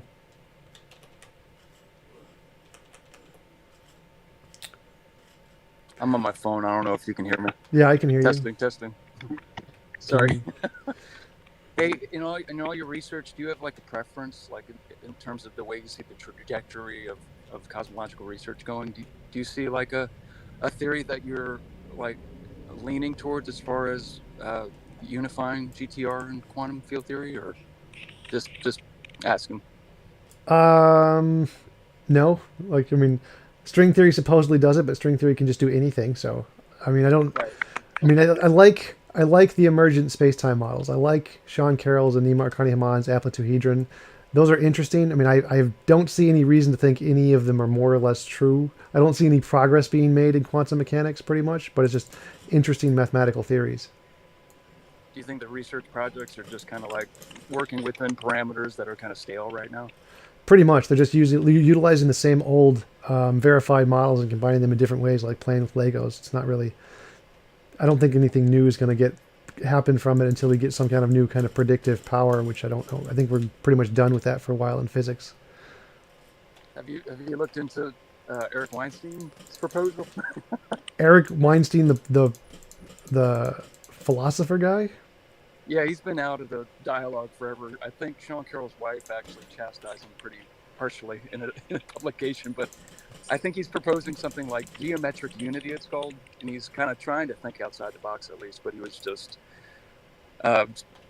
flogged to death for thinking outside the box. Isn't he a biologist? Oh, yeah. Isn't yeah, he a biologist? It's outside his area of expertise. Yeah, he admits that. He was talking to Joe Rogan about it. Yeah, he's an interesting guy. He's along with the Jordan Peterson line of thought in that culture area. So I mean, he's an interesting guy to listen to. The intellectual dark web. That's it. That's the one. Right, yeah. Yeah, geometric unity, because I guess there's geometry with GTR. He's trying to make quantum field theory fit with GTR instead of putting GTR onto quantum field theory, like with loop quantum gravity and all that stuff. I don't know if you looked into that. He's at least No, I thinking have not. outside the box, you know. I admire that, I guess, on a certain level, even though he's been out of the dialogue for a while. But, Yeah, I have no problem with that. I think anybody can come up with any crazy theory they want, and if it makes predictions, then they win. It's as simple as that. It doesn't matter how crazy it is. If it makes predictions, you're right. So if he can pull it off, then I will concede his rightness. or at least point the way towards setting up certain experiments where you do have unprecedented kind of predictions. Right. With, I guess, paradigm shifts and stuff like that. For sure. Hey, The different stages with paradigm shifts is that when the new paradigm's presented, it's scorned at first, and they just got to get thick skin. Yep, exactly. Yeah, that's where I was kind of going at. You don't think that's kind of like a little like it kind of halts, what is that called? Us learning stuff when you just kind of, damn it, dude.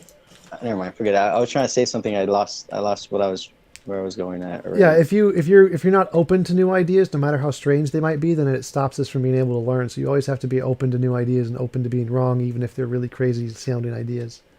You can't ever just dismiss anything because it sounds weird to you.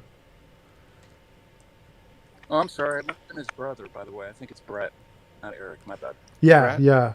Oh, Brett's the mathematician, and Eric is the biologist. Yeah, sorry about that. Not Eric. Brett. Brett was on Joe. I think they were both on Joe Rogan, but Brett's the guy that had geometric unity. He was proposing that. He read a paper at like Oxford or something. Yeah, that sounds more reasonable because I know he's a mathematician, so he has some basis in it. Yeah. Well, I don't know what his area of expertise is in math either. That's a good question. I guess it doesn't matter. Anybody can come up with anything. Yes. Yep. Okay, I remember what I was trying to say. I was trying to say something along the lines of, isn't it kind of not a good way of thinking? It's not good to think in that kind of mindset where you're like, well, show me the evidence before, I want to see the evidence before I believe anything, because before I even take into consideration it being a possibility.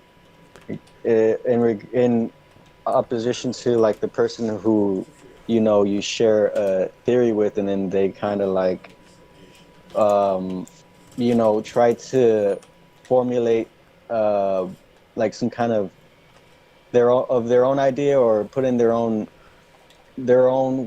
view of things, instead of just like I said already, dogmatically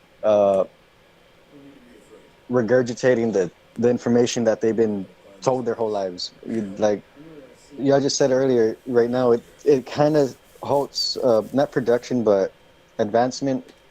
Yeah, right. We can't just discount anything. You know, you can tell somebody the truth, and if they're like if they're religious, or if they don't get, if a certain person doesn't give them the information, then they're gonna be like, oh, it's not true. I need to see it from the scientific community before I believe anything you're saying, even if it's 100% true.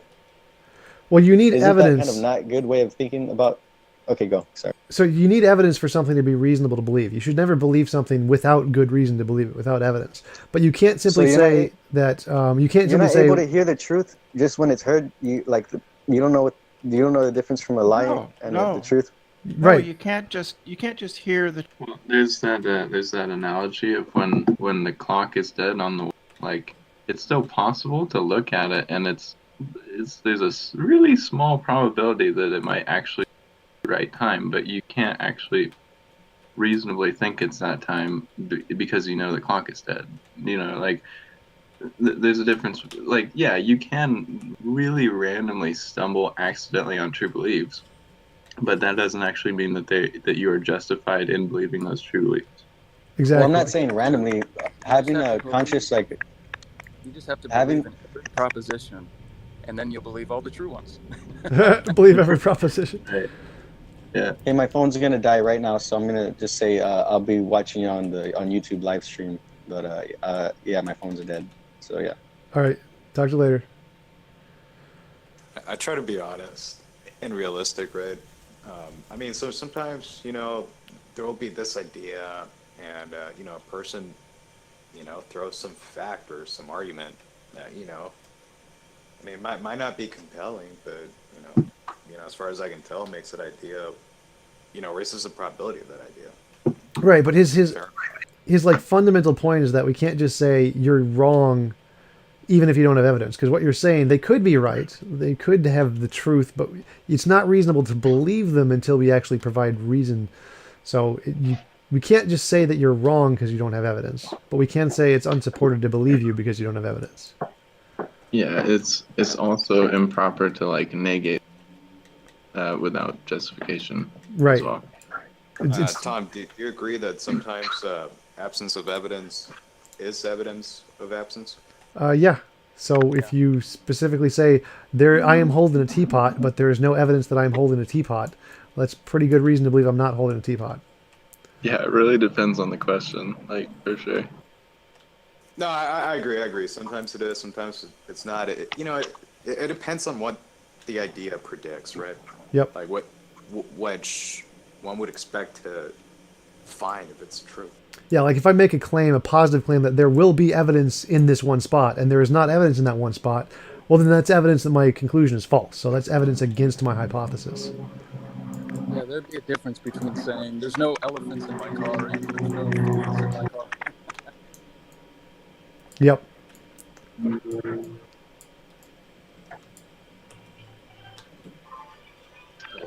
Oh, could I ask you a question on that Sean Carroll theory real quick? Emergent space-time? Sure. What is the ontology of that which space-time emerges from? Did they get into that? I'm not as familiar with Sean Carroll's, but I know the Nima Arkani Hamad says that he calls it the amplituhedron. It's kind of like a particle, and it exists before space-time, and space-time emerges from the interactions with that particle. So Sean Carroll's I'm not sure about, but I do know. Go ahead. Is that related to E8? Is that related to E8? I have no idea. The supersymmetry group. There's a theory about the supersymmetry group. It's an abelian group called E8, and there's some videos about it out there.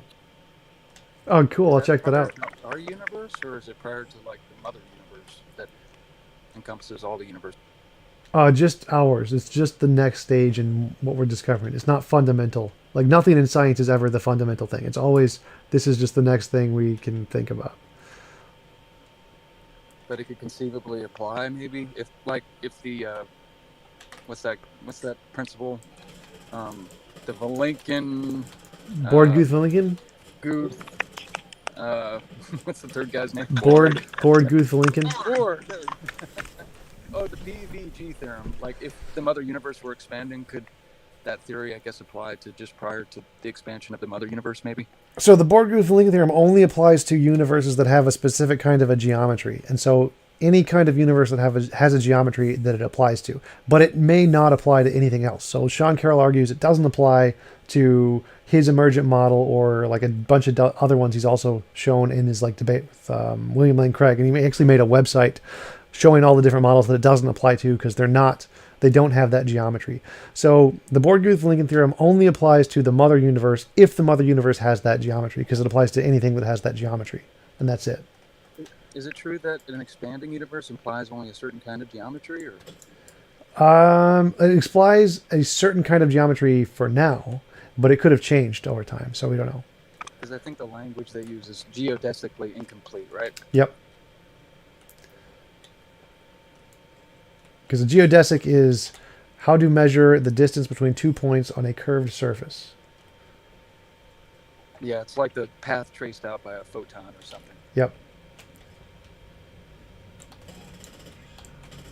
But in that case, it's the curvature of space-time. In the case of physics, it's the curvature of space-time. Right.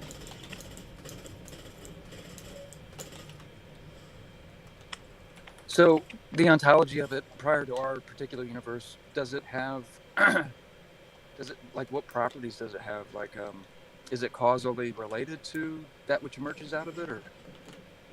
Well, yeah, it causes space and time to emerge, so it's definitely causally related. But I kind of stopped reading because it went way over my head into the deep math stuff. Right, so I was like, okay. Mathematical equations in those. Yep. I don't know these symbols, so I'm going to stop now. But honestly, though, like, okay, maybe the space-time that we know of emerged from something else, but it's like, how could that something that not have some kind of space-time of its own? Well, it would. It would just be called something different. Because when we talk about space-time, we're talking about the thing measured in general and special relativity. So whatever came before it would have something that we would probably refer to as time, but it wouldn't have time as in the kind that we have in our universe, because that definitely had a beginning. Hey, you gotta have. Well, I mean, okay, but you gotta have some kind of time for things to emerge, right? Well, that's the part. The thing about time is that there's the philosophical concept of time, which is just anything that transitions to anything else in two different frames of reference.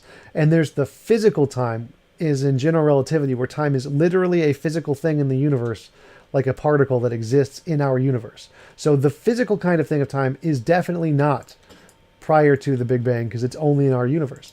But there would be a philosophical kind. We probably shouldn't call it time, because in physics, time just refers to that thing that's in our universe, the physical thing.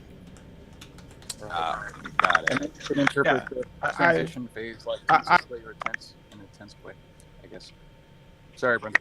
Yeah, I enjoy when I talk to flat earthers, I tell them that time is a physical property of the universe in that physical sense that Tom just said, and their brains explode. Brenda, why do you talk to flat earthers?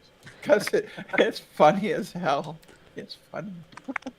Brenda's a masochist who just enjoys the pain. I have to sharpen my rhetoric, because some of them get fairly sophisticated in their denialism. Oh, so that's- it helps me sharpen up a little bit. I'll just appeal to your authority. It is interesting to me that it has parallels with creationism and other things. Oh God, yeah. Oh, by the way, Tom, I posted a link to E8. E8 is a theory proposed by Garrett Lisi, who's the surfer dude. He surfs all time, but he's a theoretical physicist. Oh yeah, I think I've heard of His him. theory is that it's an 8-dimensional abelian group that in group theory that accounts for all particles. Are they spatial dimensions or? I don't really understand it. It's probably not true, but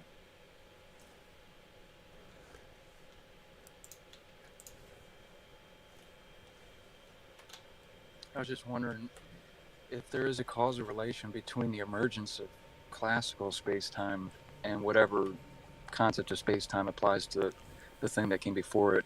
If you endorse like a temporal theory of causation or a causal theory of time, I wonder if you can still kind of have the nature of time applied to the emergent process and that which emerges from whatever came before. yeah.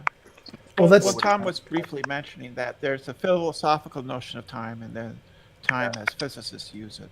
exactly. So when you talk about time, we're only talking about the physical thing in our universe. That's it. So when you refer to a different kind of a system causing change, it's just not time. It would be something else. We wouldn't be able to use the word time to describe it, because time only applies to the physical stuff in our universe. But there is something else that does exactly what time does in the philosophical sense, and is going to exist prior to the Big Bang, but it's just not time, because time is only the physical thing that exists described in general and special relativity. I wonder if we could just keep the word and just use different adjectival kind of descriptions like what we do with nothing. Yeah, exactly. Specific nothingness, philosophical nothingness. And all that universe, because the universe is like just used to be used as everything, and now it's just our universe. And atom, which used to be the smallest constituent part, and now it's just the protons and neutrons and electrons combined together. Language changes a lot in science like that. stuff. Are you a realist, TJump? A what? Are you like a scientific realist or? Yes, I tend to lean towards realism. Okay. Have you ever talked to Lawrence Krauss, Tom? Only by email. Oh, Me too. I was just wondering. Yeah, I like him a lot. I've thought about Yeah, having he him on. fell on hard. I like his Twitter picture. What was that, Brenda? He fell on hard times? Yeah, he had some accusations about some harassment. Oh, I thought that was Lawrence Krauss. Well, that was also Neil deGrasse That's what I Tyson. said. Well, a number of them. Yeah. With the tattoo conversations.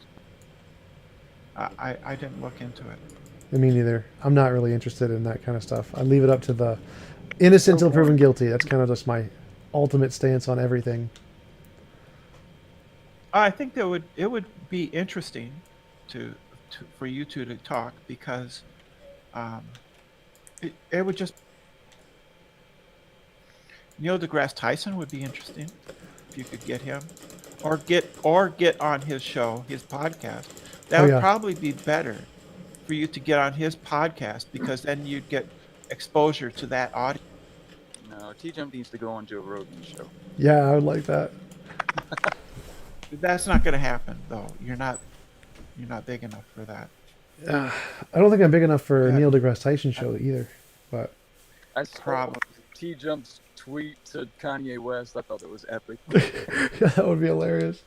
Get Kanye on my show. Oh man, that'd be just as good as like Donald Trump. That would help your channel, though. For sure. Yeah, I sent Kanye a tweet, so asking him to come on my show, because that would help my channel a lot. Kanye would bring on Joel Osteen with him. Yeah. I mean, there's some cases where it's absolutely true. There's no such thing as bad press, right? So getting a major star like Conway or some big stuff, it doesn't matter what happens, just the fact. Yeah, and the more decisive, the better. So the worse it goes, the more views it's going to get if you get someone big like that. I don't think Kanye would... Wait, did you say Kanye? Yeah, Kanye West. Oh, Jesus Christ. Like, that... If you opened up a conversation, like a philosophical conversation with him, I'm pretty sure, like, either him or his, like, agents would just be like, stop, no, he don't want to talk about that. Oh, no, Kanye gets into those kind of silly conversations all the time. Like, there's one where he's just going into this diatribe about philosophy on, I forgot, like TMZ or something, where he's, like, in TMZ, and he, like, storms out, gets into this big argument, just recorded on conversation. Kanye does all kinds of crazy crap like that. He's not restricted to good publicity, that's for sure. Maybe you actually could get him on. And he's into this. He's got religion. Yeah, he said he wanted to talk to atheists. That's why I sent him a tweet. I was like, "Hey, I'm an atheist. Come talk to me."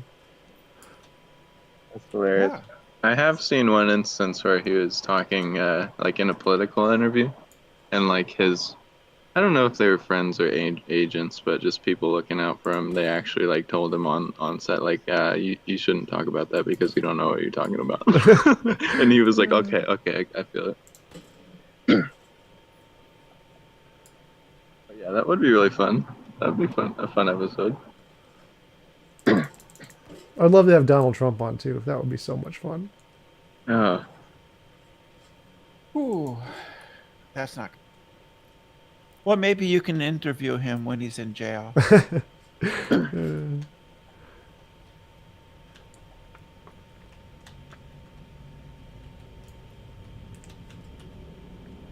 Okay. I'm going to take off, Tom. It's been nice hanging. Yeah, nice to talk with you again, Brenda. I'll talk to you later.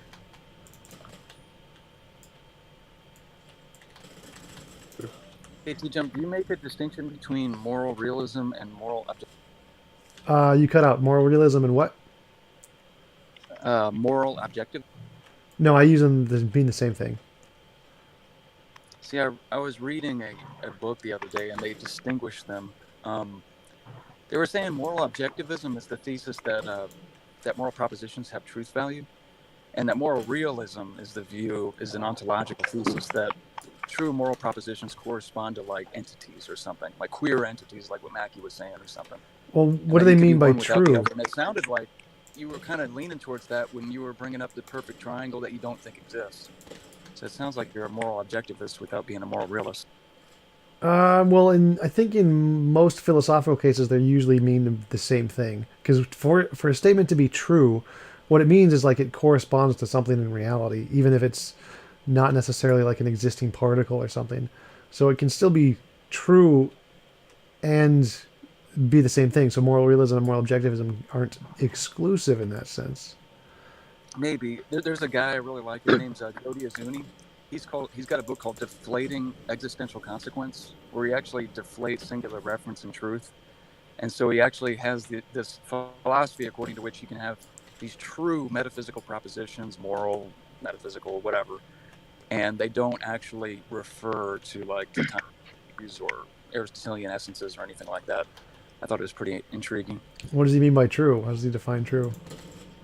The same way the deflationists do. They actually deflate it. And actually Tarski's theory of truth is a kind of deflationary theory. I've heard you mention that. I think that's good.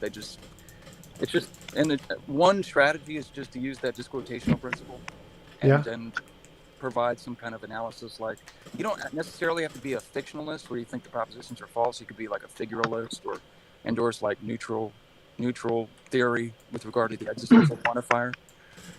So you can neutralize the existential quantifier and get rid of existential generalization and keep the proposition's truth without referring to anything. You don't have to be like a truth maker theorist or anything like that.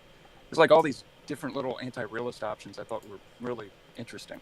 Yeah, I've heard of them. I don't understand them. So I have no idea, like, how's that even true then? But. Right, yeah. Philosophers will debate anything. Yep. It's because it's what they're paid to do, so. Like they come up with all sorts of ideas, like reasonable and insane ones, and they'll debate them all. Yep. Yeah, philosophers would say, "Is it true that philosophers will debate anything?" Oh God, that's more of like a pre-supper thing. It's not, most philosophers don't try to use that. That's a pre-supper answer. I am willing to defend that proposition. Right. There's also free logic too, where you don't necessarily have to. It depends on the context, but you don't necessarily have to ontologically commit yourself to the objects of the reference of your predicates or a robust kind of ontological interpretation of the existential quantifier. It's called quantifier varies, where it just varies with the context. And I don't know, it could probably be helpful with your analogy with the perfect triangle that you don't think exists, even though there are objectively true or false moral propositions. I think that'd be a cool distinction to have. Maybe I'd have to look into it and try and understand it, and then try to apply it. They're definitely in the majority. The Platonists are kind of going away now. I mean, there's heavyweight Platonism and lightweight Platonism. I think a lot of people are lightweight Platonists now, and they just construe the objects of singular reference in terms of semantic objects instead of like robust Platonic entities or whatever. But a lot of people are anti-realists now, and they don't jettison the existential quantifier. They just disagree with the way Quine had originally formulated it. Right. So the same way, because I'm not a Platonist, I just use that as an example to say that objects can exist. So my goal is to say that, like, it can still be, you can have objective relations without them actually existing, and like, especially not in a Platonic sense. Yeah, that's you'd agree with some of the axioms that Jody Azuni endorses in order to deflate existential consequence, but they keep truth, and they like Tarski. So I think you like Tarski too. You make truth a property of sentences. Yeah, the semantic theory of truth. Exactly, yeah. Well, I mean, what would it mean if I said my chair is true? It's got to be like a proposition. So your chair is hard or something.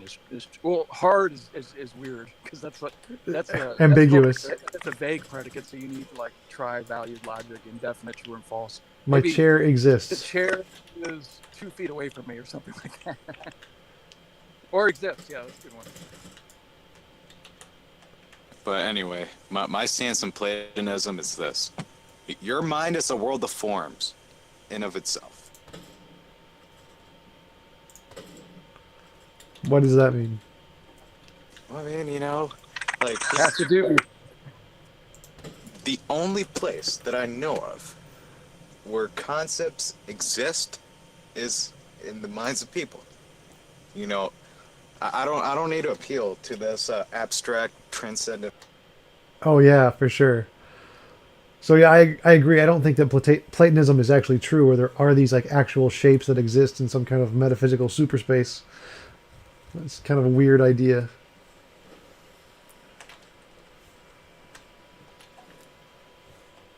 You know, and a person can conceive of a concept and then play around with that concept to see, like, you know, what logically follows from. We'd have to go back and read like Frege and what he had to say, because I think he critiqued like psychologism, which made concept a product of human intellection.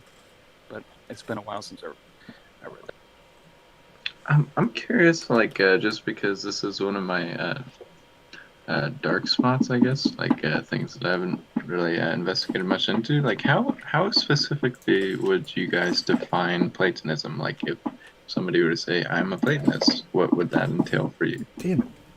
I'd say that they believe in like, depends on what kind of Platonism, but I'd say they believe in like actually existing abstract objects where there's this thing, there's this perfect Right. form that actually exists somewhere in reality. Yeah. It's basically the idea that there are these objects that are causally effete. Because all the other criteria has been challenged, like outside space and time has been challenged. Like some people think that an abstract object is like the equator, but I can step over the equator, or like the center of mass or stuff like that. Yeah. But it doesn't have causal powers. I think that's the sufficient condition for abstract objects. Yeah, that's kind of the reason why I've never tried with Platonism, because like when you try to think of like Platonic objects from like our modern like mindset, it's like you're asking, what the hell are you talking about? Like, what would this be as an object, like in the terms of Platonic numbers and forms and things? It's like, what would it be if not just our description of matter and things? You know, like yeah, it's never been attractive to me, basically. This is why people deflate existential consequence, though. So they'll go to like mathematical propositions, like 1 + 1 = 2. Why is that true? Because the numbers actually refer to 1 and 2 and all that stuff. So that's like one of the main motivations for why they want to deflate singular reference and existential quantification. They don't want to be committed to all that stuff. And even Quine wanted to keep, I think it was numbers, if I remember right, because they were implied by our best scientific theories. But he was lurking in the back of his strategies was this idea that in order for a proposition to be true, it needs to actually refer to entities, and that you're committed to the entities that are quantified over by the variables in the existential quantifier.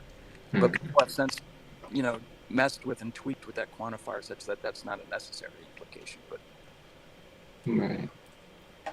Okay. I recommend John Searle. I love his take on these issues. Check out his videos. There's a few of them on Closer to Truth. Let me write that down. You said John. What? John Searle. SEAR. LE. look up his debate with Derrida. It's awesome.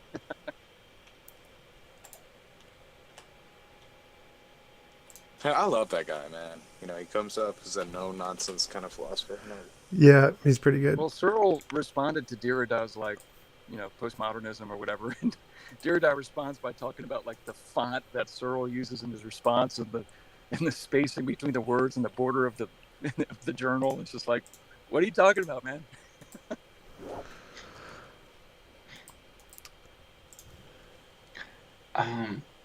Kind of off topic here. Has anybody ever gone too far into Hector Garcia's writing? I have not. Okay. I feel like he's just like, for anybody who's interested in the religion stuff. He's a really fun psychologist and / anthropologist kind of person. And he just goes into different, basically a lot of the inherent traits in religion that are demonstrated universally throughout cultures and even other mammalian species and stuff like that. So yeah, I guess a topic for another time, but yeah. Yeah, definitely the origin of religion and social interactions is definitely an interesting one, because there's lots of similarities between what primates do and how religion formed. Yeah, and religion and politics and things. Like just for, I guess, like a sample taste, one of the concepts that he writes about in the book Alpha God is the distinctions between like up and down that our cultures have and our religions have and our politics have and things like that. Obviously there's no real inherent meaning in altitude, but we think of up and down terms in a very specific, like emotional way. Like I'm feeling down, or like top of the morning to you, or like this is the highest grade quality. There's no inherent meaning in altitude, of course, but that's Sounds like basically. Bitcoin. Yeah, that's basically why people bow their heads and like close their eyes, like in terms of prayer and reverence, because like when you're dealing in alpha primate societies, you're not supposed to like visually look directly into the eye of the alpha too often, unless you're doing certain social cues, and you're supposed to reduce your body to be less threatening and different things like that. And it basically goes over all the science that's been done on all these different types of behaviors, and like the reason why Yahweh and other Quetzalcoatl and all kinds of deities are just such dicks all the time, and they're very obsessed with reproduction and things like that. It's really fascinating stuff. Is that Yeah. why I had to salute my superior officer in the military? I'm sorry, what? Is that why I had to salute my superior officer in the military? Yep. Yeah. Well, even motions like that and hats. Because I was definitely more of an alpha than my supervisor.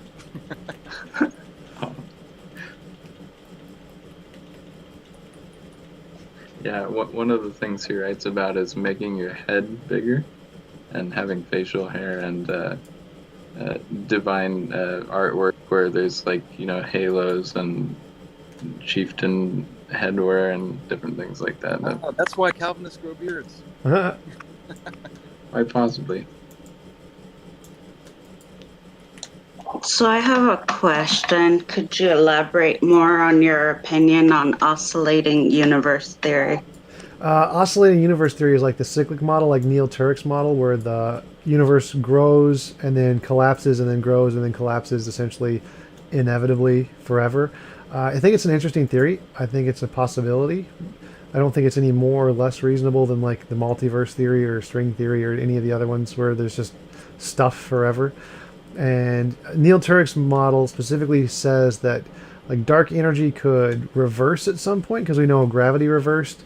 Gravity used to be repulsive in the early universe, like Guth's early universe inflation model. And so Neil Turek has a theory where dark energy reverses, and its current expansion of the universe will cause it to contract, and everything will come back to a big crunch.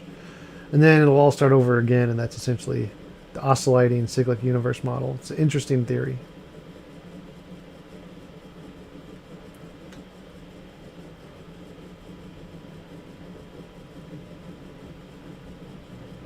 Didn't George Lemaitre conceive of that? George Lemaitre conceived of the Big Bang. I don't know if he did about the cyclic universe also, or the oscillating universe. I know for a fact he made an analogy between the oscillating universe and the.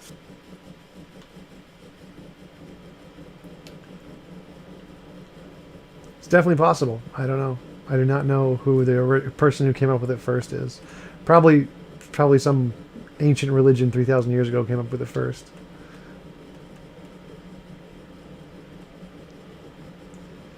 I think Hinduism actually has an oscillating theory in it where the Brahmin has a dream and we're all in the dream, and then he wakes up and then he goes back into a dream state, I think. So I think that might be one of the older versions of the cyclic universe. Do you think there are endless parallel universes? I don't remember the technical term for that. The many worlds hypothesis? No, I don't like the many worlds hypothesis. I prefer the multiverse. The many worlds is strange. The multiple dimensions thing is weird for me. I don't really like it.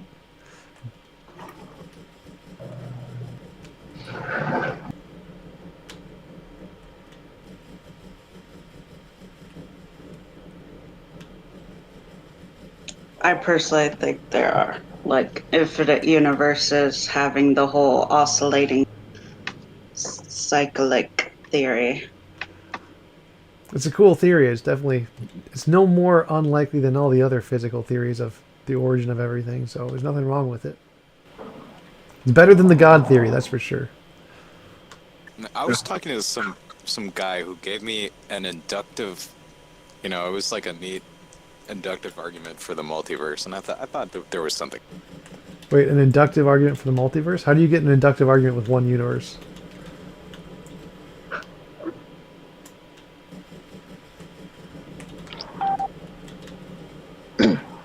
Sorry, that's a good question, but his argument was like, okay, so here in the universe, like, okay, so there's like plenty of things in the universe, but there's also plenty of things in our universe where if you have one, there's several others out there, and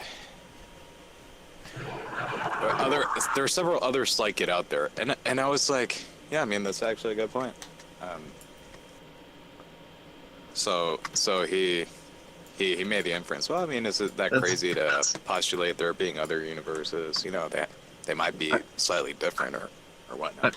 I wouldn't necessarily support that, but at the same time, it's kind of a funny just thing that you don't usually think. Yeah, there's usually a multiplicity of items that we can observe, but yeah, I don't know how that relates to the universe itself. But it seems like a cogent and strong inductive argument. I'm not so sure about that. Because are there multiples of you? Oh, I mean, that there's other humans. No. Specifically, just you. Like multiples of you personally. You mean like a parallel you, where one has red hair instead of Not like an blonde or whatever? exact copy. Well, not that I'm aware of. No, I think Tom was basically saying that even though we see approximate multiplicities of items, it could be an argument made that there is actually no one single wholly different thing. Yeah, there are different species and things like that, but there's not different versions of a lot of things individual. Right, so it's where do we draw the line of what qualifies as a thing that we should consider having multiplicities of? Because we wouldn't consider everything having multiplicities of, only certain classes of things. And would we consider the universe of the class of things that should be considered of having a multiplicity or not? And based on that argument, it seems like, well, we should consider everything as having a multiplicity.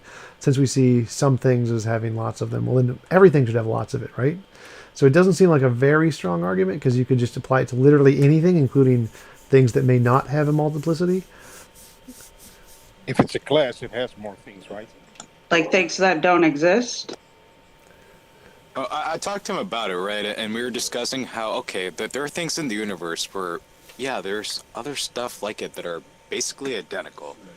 But there's also plenty of other things in the universe where there's other stuff like it, but, I mean, there are differences, right? So, I mean, there's other human beings. We're not clones of each other, but yeah, it's interesting, but yeah, I think it's partially half-baked because it's taking a quantifier and applying it to more things than we should be, basically. Yeah, it's so vague. What couldn't you apply it to? Yeah. Okay, do you have an example of something that breaks this rule, though? Me. There is no multiplicity of me's. There's only one me. Yeah, or for instance, let's say the universe. Any given point in time, there's no exact same spatial and time moment of that thing. So, that's one thing that is not, there's not every single given moment in space and time, there's only one of those specific things that we know about. So that... Okay. No, that's fair enough, I guess.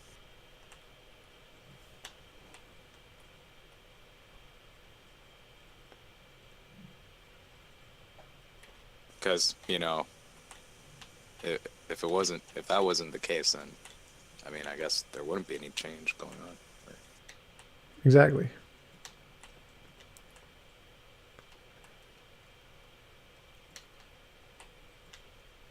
Yeah, personally, I just like I'm similarly just attracted to the emergent space-time theories of physics, just because it basically just because of its argumentative power in philosophy and theology. Like, it's just really annoying when apologists use some physical theories like that there's nothing outside of space and time and things like that in order to argue for deities, and with different with the variety of theories in the way that physics has evolved, like it's just better to know those things so that you can cast some uncertainty onto their philosophies, and make sure that they aren't arguments from ignorance and things like that, which they Totally are. They totally are. Yeah. So that's one of my things too, is that I really like the arguments because they just debunk the religious stuff, and that's really, I find that more interesting than whether or not they're actually true, because I have no idea like what's actually gonna be the cause of the origin of everything. Who knows? But Right.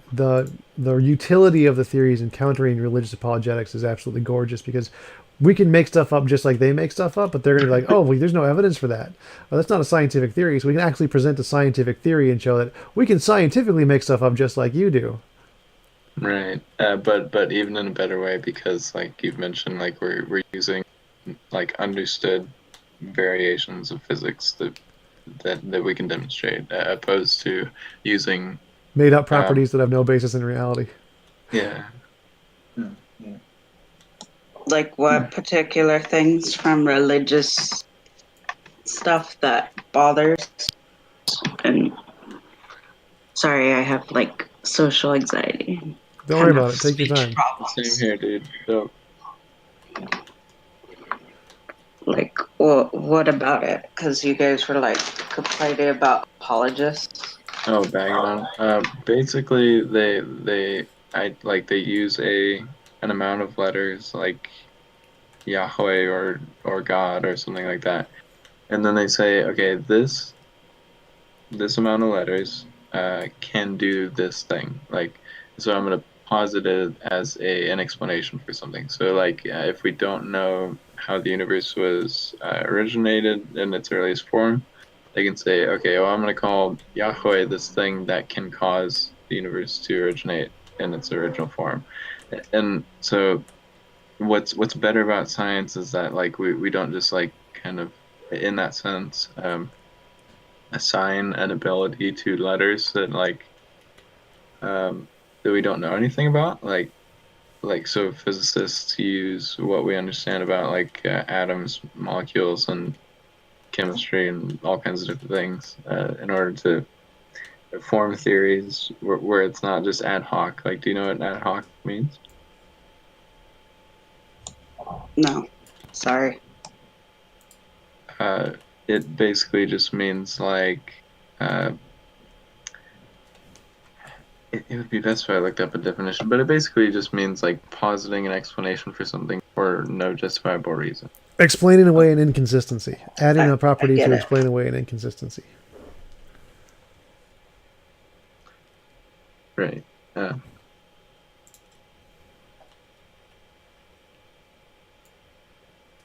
I, I I object to these people positing, minds without physical bodies to explain anything. Right. Yeah, Oh, I get it. I get it. I just don't watch any of those types of people. More like someone who just reads stuff on my own time. yeah, it's usually good not to watch their stuff. Usually, you only do it if you're going to be like an apologist or someone who wants to debunk apologists. Those are the only people who actually watch apologists. There's this premise that a lot of theists use, especially the ones who use design arguments, where it's like, where there is order and or complexity, there's mind behind it. Yep. Which, Yeah. as far as I can tell from reality, we have examples of order and or complexity coming from minds, but also coming from non-minds. Well, no, it's so funny because like complexity literally means like this is kind of difficult for me to cognate. Like complexity is our version of saying this is kind of confusing to us. So like that, if our brains were like 1,000 more percent like efficient, then like really things that we think are complex would be not complex. So it's basically like this is kind of confusing to me. There, and I have a brain, so the world must have a brain or some shit like that. It's just not that clear. Yeah, they use a little more sophisticated version where they say that we don't know of any natural process that can do this. And so any natural process we know of, it's so unlikely that it could happen, therefore it must have been done by a non-natural process. That's essentially their argument. Well, I mean, but we do have plenty of examples, so natural processes that do these things. Oh, but they specifically like cater their definition to things that we can't explain, like the origin of life or how DNA came about. Nothing else counts as complexity. Everything else is not complexity. It's not true complexity. So we don't see it in life because it's not the true kind of complexity that we're talking about. I used to appeal to things like crystals, or planets, solar systems, whatever. But then I was like, you know what? There's an even better example. There's you. Like, yeah, man. If you think about it, how your body, your whole body came to be. Fuck, that was a natural process right there. Who designed you? Well, they just say that's not a natural process. God did it. So they don't believe at all that evolution's completely trial and error. Just living long enough to breed. I mean, forget evolution for a moment. Like, how does each human being come up? Well, they specifically think a God designed you. A God literally built you. That's what they think. Well, and it really depends. It really depends on like who they is. Like, I mean, there are obviously like a lot of old Earth creationists that think that evolution exists, even though it was like altered by like some supernatural events and things like that. And then there's also even pantheist Christians, like who just basically are as close as you could get to naturalism and perennialism. Like, and then it really depends on who they are. Like when we say that. Right, but most theists, when we're talking about they as in Christians, think that God either deliberately made us without evolution or made evolution and then guided it to make us specifically. Right. So they think that it's not a random process that did it. They think it's specifically a God designer who made this happen with his hands, his magical hands. And what a superfluous but also absurd hypothesis. Exactly. Well, I mean, superfluous because, okay, we have these, these models, these mechanisms that, do a good enough job of explaining it. What explanatory power does adding this entity add? But again, it's a they think of freaking.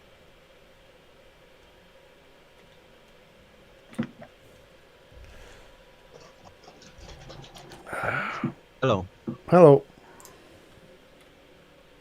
How's it going? Who is this? It's a cool guy.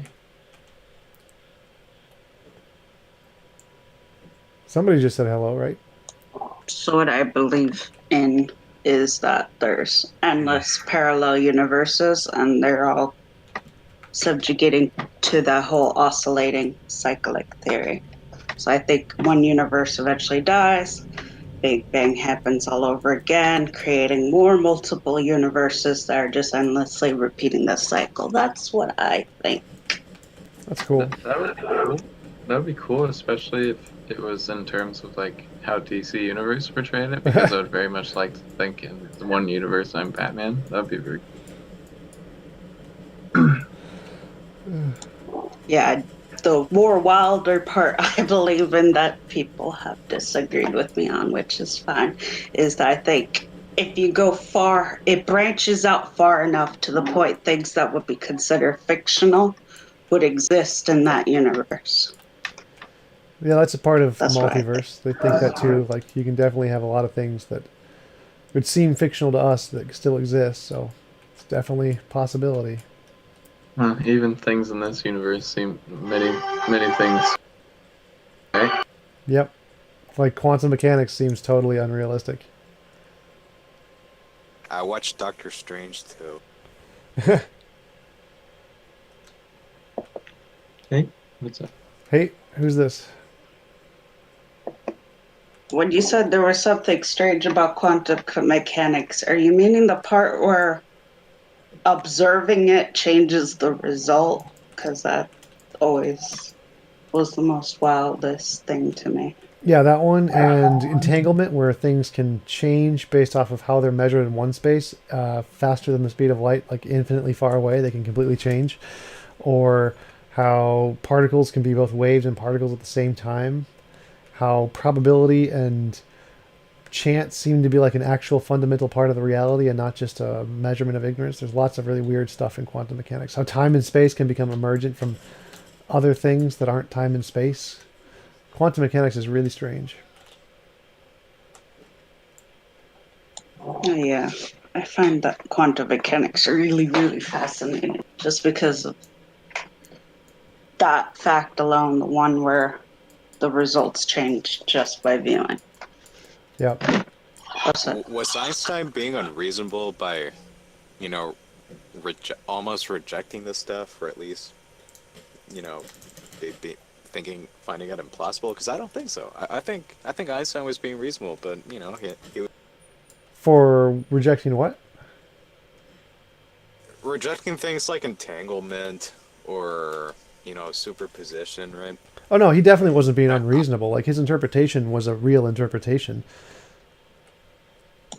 I think sorry, I think it's just what people think at those times is with the tools and the information present at that time. If I lived 2 centuries ago and somebody came along and told me about entanglement, like, oh my god, like you can observe a particle on this side of the universe and, measure, and it's going to affect another particle that's somehow attached to it in a certain way, in a weird way, instantaneously, I'd be like, that's crazy. Yeah, it's Clark's third law, or I think, where it says that any sufficiently advanced technology is indistinguishable from magic. So if you go like 500 years into the future, anything we can do technologically, if we tell it to the people 500 years in the past, they'll think it's magic. It's just ridiculous. Like, what are you even talking about? That's totally impossible. Oh my god, yes, I love that statement. It's my favorite. Well, think about it in terms like our telephones are basically magical mirrors. Like, if you were to tell somebody that, a substantial amount of time ago that I can talk to you at 3,000 miles away, they would be like, that's so stupid, that's impossible. Yep. Yeah, or even if you were to tell some people that, like, people that live in Australia are, like, underneath you, they would be like, that sounds very stupid. Like, it's just how information changes. Oh, hello. Can you hear me now? Hi, yes, we can hear you. Can you hear us? Okay, I'm back. I was cool, guy. I wanted to ask a couple of other questions about dimensions and scientific stuff that's been going on, research. Sure. And have you heard about they said that they've been doing some experiments with some quantum physics with mirrors. They've been doing some research with mirrors and seeing that certain particles in the quantum state react differently in a mirror than they do in reality. Have you heard about that research? I forgot the name of the guys who were doing that. No, I have no idea what you're talking about. Mirrors. You mean like a visual mirror, like a thing we look into? Yeah. Well, yeah, actual mirror. I need to look it up. That really strikes me as strange. Yeah, because mirrors sorry, Tom. reflect photons, so it probably wouldn't do anything to things on the quantum level. Unless they have like a quantum mirror. I've never heard of a quantum mirror like that, except for like in experiments they use certain kinds of lenses. Don't know about mirrors. And mirrors. Like, Yeah. like you do the double slit experiment, right? And there's like a mirror in the room. And okay, so yeah, they go through the slit. It creates the diffraction interference pattern, but when you look at the mirror, there's like 2 slits there. That's what I was thinking when this guy talked about mirrors. Well, yeah, because you know, there are mirrors that like physicists use, like even in really, really good lasers and telescopes and shit. I mean,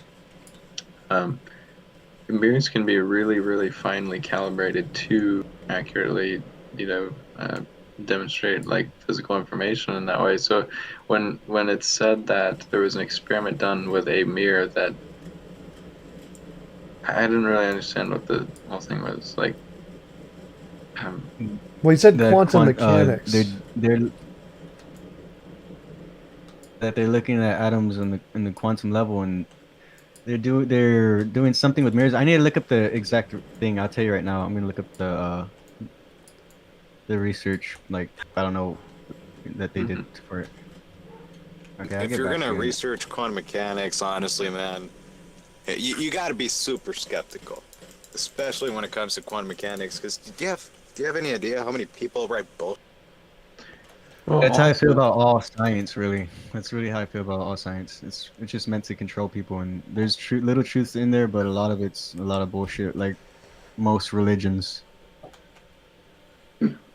Well, I mean, I agree with the last part you said there, most religions, but science is like, I don't know why you think science is wrong. I agreed with you that it's a belief system. Science isn't bullshit. Science isn't a belief system. Science is a methodology. The only other person that I've ever heard this say something truth, basically anything that comes out of academia, what ideas are properly monetarily funded, and I thought, I mean, that was just the strangest idea that's so not true in so many different ways. Well, yeah, we know that science works because science is used by all the different countries and all the different organizations and everybody around the world, and you can just use it anywhere and it works the same everywhere and get the same results. And we use it to do things, to build stuff, to design things, and whichever things work are the things that we call science, and if it doesn't work, then we get rid of it. It's not science anymore. So we can trust in science working because everybody who doesn't like each other all uses the same science. I mean, if science was just subjective and it was made up by people who were lying and trying to deceive you, then every different country would have a different kind of a science that were trying to deceive you in a different way to show that they were the best. But science doesn't work that way. Science is just, we know it works in reality because everybody acknowledges it. Didn't you just say you gotta be skeptical when it comes to researching scientific whatever because there's a lot of bullshit? You just said that, now you're contradicting yourself. I have no idea what you're talking about. Like, you need to be real careful when you're reaching quantum physics because they like to throw a lot of bullshit out there. Somebody did just say that. Okay, yeah, And it's true, man. Like, you Well, know, for some reason, Deepak Chopra, right? It is true. For some reason, when it comes to quantum mechanics, every fucking quack, will pretend he's an expert and writes. And gravity is a theory, and there's a couple of other things that the host was saying that are all theories that people take as facts. Theories are the highest thing in science. Facts and laws are lower than theories. Theories are as high as it gets. So theories. Okay, hey, if you. What? That's what you want to go with. Go for it. That's fine. Well, no, that's just how they're. This is what it means to be like a theory is a combination of facts and laws. It's a collaboration of all of the things put together. It's not just like facts and laws are small things, and a theory is built by facts and laws. Theories. Which one's the one where it's based on your own opinion? Isn't theories like hypothesis? Yeah, hypothesis. No, isn't it subjective? No, a theory is built on facts and laws, so that's not subjective. Hypothesis is subjective. A hypothesis is just a guess without justification, right? Essentially, it's just an unverified theory, essentially.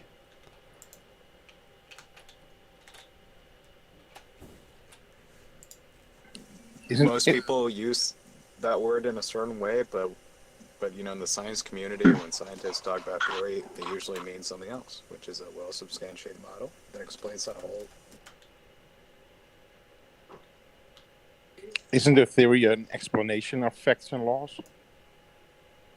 Yeah, but I mean, not all explanations are like robust as so. It's got to be well substantiated, right? It's got to have made predictions that were confirmed by experiments or. Well, for example, some theories are just combinations of principles, particles, and laws in physics. It's only a hypothesis if you're like adding something new which hasn't been verified yet, and then it becomes a hypothesis. But if it's just a combination of things, you can still call it a theory, but it's not a well-verified theory or well-supported like evolution. But it's still a combination of all just principles, particles, laws, and facts in physics. That's what a theory is, even if the combination itself hasn't been verified. When a conspiracy is thrown in, then you're just completely crazy for theorizing, right? No, it'd just be a hypothesis, just like any other. So you wouldn't be considered crazy at all. It's not. It's only crazy if you like reject well-supported evidence. But if it's just a hypothesis. I said when you start bringing conspiracies into play, into this conversation or whatever you want to call it, reality, because in reality there are a lot of people manipulating a lot of people, if you want to believe it or not. And once people start focusing. What? I'm more sympathetic to some than others. Like, I'm convinced, man, that the Sphinx. I'm convinced that the Sphinx is at least 7,000 years old. But I mean, are there reptilians running the world? No, I don't think so.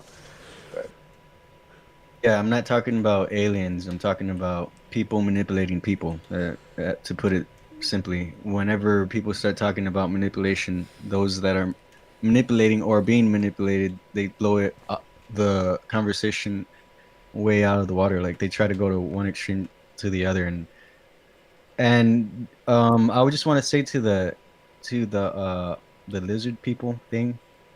Do you know? You don't think that with genetic engineering, the genetic engineering CRISPR, like the technology that is being advanced, you don't think some of that stuff that was crazy theories is becoming actually possible things that we can do, like create a human hybrid? You know that's possible now, right? Well, it's not possible yet. We don't have that technology, but it is technically possible in the future. But we don't like if we were going to combine ourselves with animals, it wouldn't be lizards. There's better things to combine ourselves with. That's my point. And that's not my point. We also humans can't be combined with lizards because they run on two completely different chromosome systems. Well, so therefore it could not happen. Right. The point is, if we are not the first civilization to figure out genetic modification, is it really that crazy to believe that back in the past, a civilization, or there's a lot of cultures who talk about quote unquote human hybrids. So I don't think it's crazy for people to. I don't believe in aliens. I don't believe in aliens or lizards, but I don't think anyone's crazy for. Why not aliens? Humans are closely related to primates, right? The Nazis tried to hybridize a gorilla with a human. It would not work no matter what they did. So if you can't even create a hybrid with something you're closely related to, it can't happen. Well, with that technology at the time, it couldn't happen. Like 1,000 years in the future, we'll definitely be able to hybridize humans, but no one would ever hybridize a human with a lizard. It doesn't make any sense. It's definitely possible, but yeah, and not in the sense like in that kind of Batman Beyond episode. That episode was awesome, by the way. Yeah, no, that's one of my favorite ones. Or actually, it's multiple episodes, but like not in the sense where we're going to make snake people or bull people or like that's not like the idea behind it. Like the evolution of gene therapy is probably the closest thing that we get to that. Like and that's it's just using different genes and things like that. I mean, yeah, we're not gonna have people with bat wings or something like that. Like, yeah. Trying to find that research thing. I'm looking for the right name. I found some articles, but I'm trying to find the name of the experiment. Oh, but what you were saying, like manipulation and misleading people definitely happens a lot, especially by the government. But in science, it really doesn't happen because science is based off what works. If it doesn't work, then it's not going to work. Like another country is going to try it. If you have something that gives you an advantage, then everyone else is going to want to try it too. So if you're trying to manipulate people and say you have something that gives you an advantage that doesn't, everybody else is going to find out really quick because they're going to do the experiments and try and get the same advantage. So it doesn't matter how much delusion you want to put into science. Everybody in science is on your own because they all want the technology. And so you can't really delude people with science in that way. It doesn't work. Science is funded by money, isn't it? Don't you need money to fund science? Only in your country. In this world we live in? Only in your country. So people in other countries are funded by other people with other money. So if you say something in your country, that's exactly what I said. No. So if you say something, if you say something in your country which is funded by your money and is a lie, everyone in every other country is going to say, nope, that's a lie. So you can't actually get away with deluding people with science because every other country is going to try it independently to find out if what you're saying is true. So you can't delude people with science like that because everyone in every country is doing their own thing. So if one person lies, everyone else knows about it. I agree with that. I'm not saying that people. I'm saying that science is money is a big motivator, and science is politically driven. I don't know. Well, right, but that doesn't work. It doesn't matter. It doesn't matter how politically driven or money driven it is, because if you have a scientist who only does science for money, like the people who support tobacco and try and find real ways that tobacco doesn't cause cancer, everyone knows they're false because everyone else in the world who isn't doing that can test the same things and show that they're wrong. So you can't use science or money or politics to delude science because everyone else is already testing it to show that it's true or not. It's verified by lots of different people. Can't test certain things unless you have certain very expensive equipment, which costs. Right. Okay. So they all have the equipment.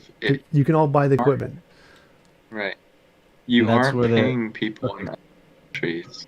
Like, you can't actually pay other people to do. Well, I mean, if you're that rich, sure. But like, let's say one college in America, they are not paying any other of the 100 colleges in several other countries to do the same work that they're doing. Like, so are you just saying that, like, any funding that goes into any program, like, it just doesn't. That's not what I'm saying.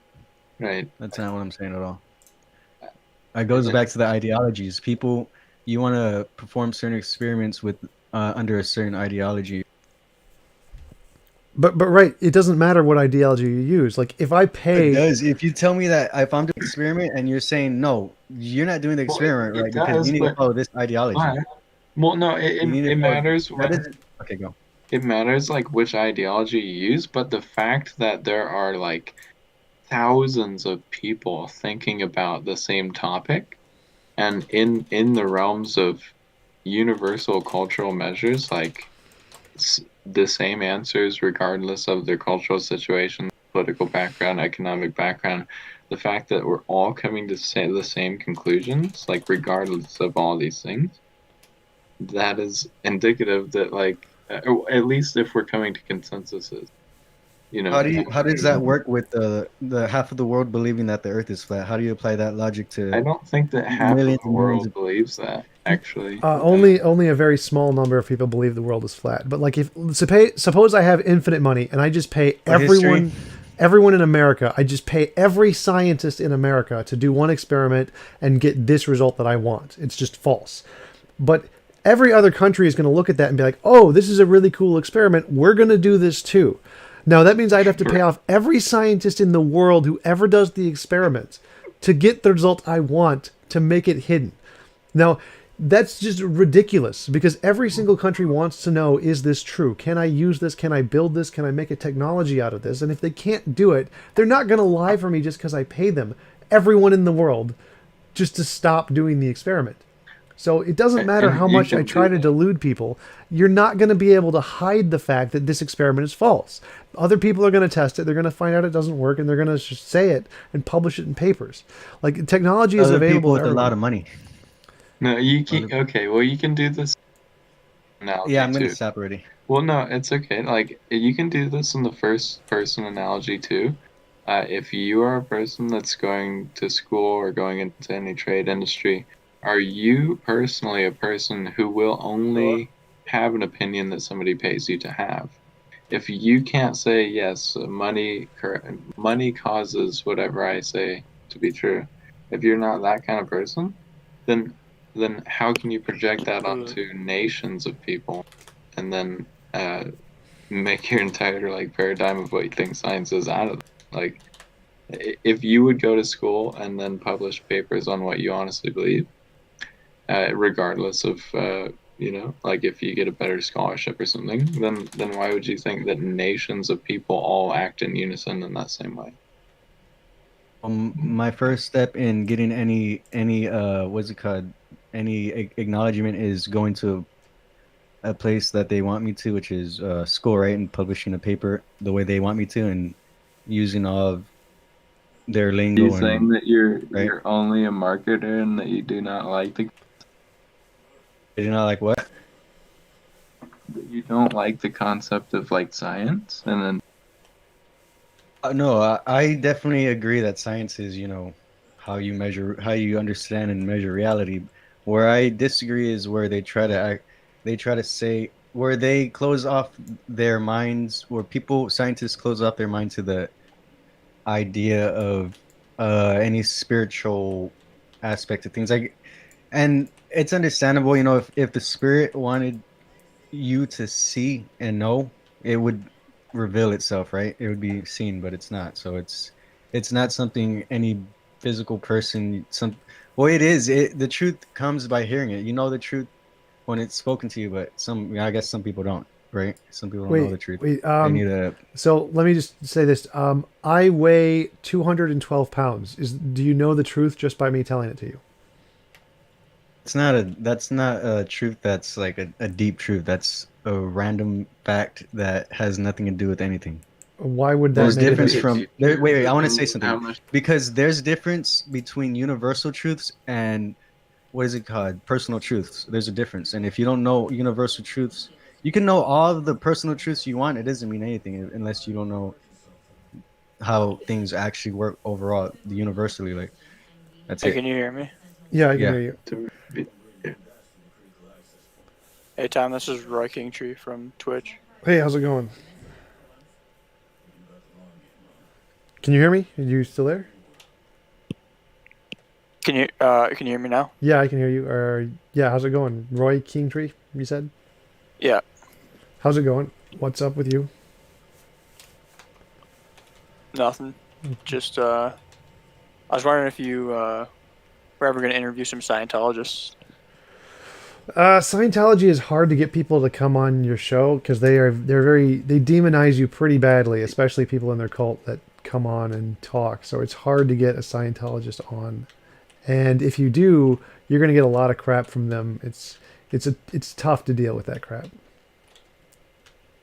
Yeah, for sure. I follow a lot of YouTubers who are in that community, and they sort of troll the whole Scientologist, but there's a lot of repercussions with like these blacklisting, and they really go to a ton of lengths to kind of like screw you over. Yep. Yeah, I was gonna say that they'll sue your ass for just saying something wrong. really? It's so fun. Especially, I was like really drunk the other day and at my friend's house. Like, they had one of those those missionary call me cards, so I called them, and we actually had like a really nice, pleasurable, like hour and a half long conversation. It was just super nice. Like, and I even told them even like just honestly told them things that I was laughing about earlier in a really cordial way, just about how I was reading Joseph Smith's legal records and things. it was very, very good dialogue, and but I did notice that they do have standards. They still have like doctrinal standards. Like I asked them if they wanted to join like groups like this, discussion groups on Facebook and Discord and things, and they said that they would have to check with their what do they call those? Like what do you call your upwards in the military and things? They would have to check with their Superiors. superiors. Yeah, right. If that was okay. But yeah, I mean, I have noticed that Mormons are getting a lot more chill than I used to understand them to be, but they still have those kind of weird, creepy, secretive practices. Oh yeah, Mormons are actually really nice. I had Kwaku on. He was nice to talk to. Oh yeah, he was the most liberal Mormon I've actually ever seen, but he was so nice. Yeah, he was a very cool person. I'm gonna link someone that might be interesting to interview. He's been sort of following in the Scientology org since like its beginnings on YouTube, and he's basically just follows them around and films them. It's pretty interesting.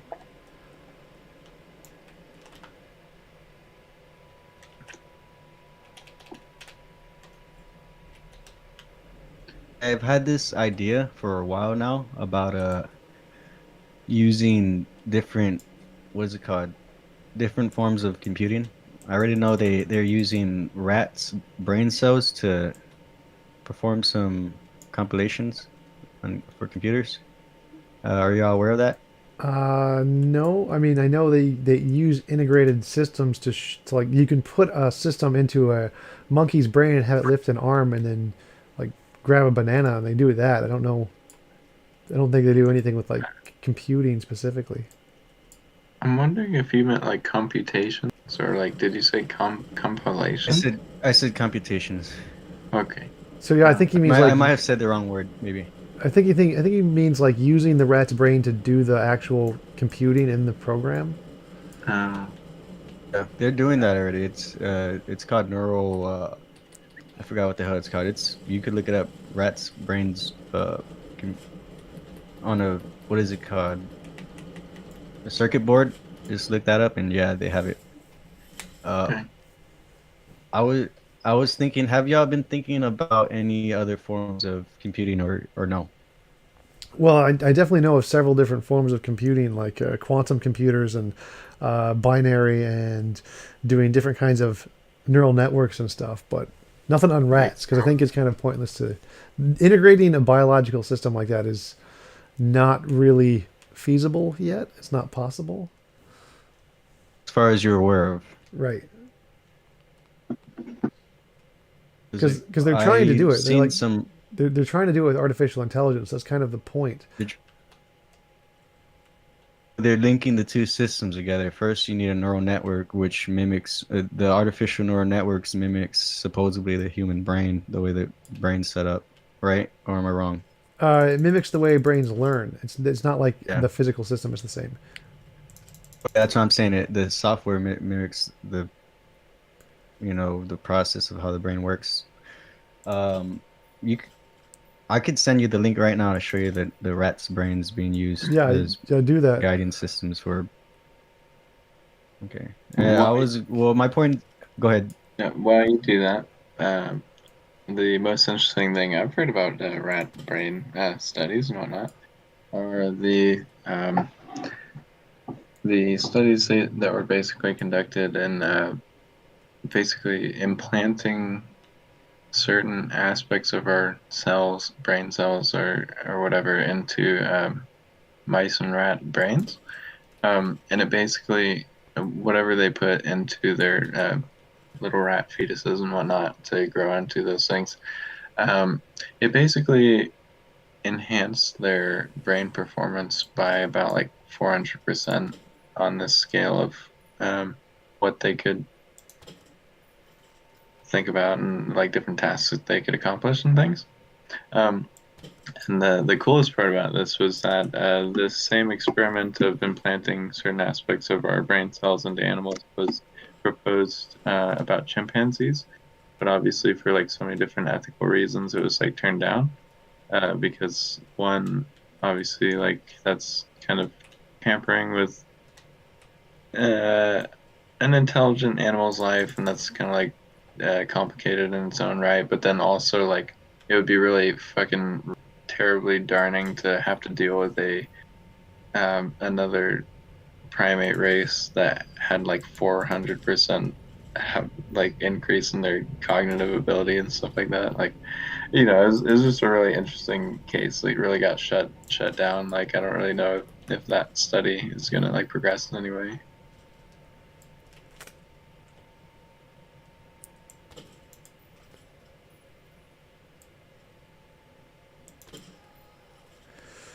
I have not heard of that at all. I know they've done some stuff with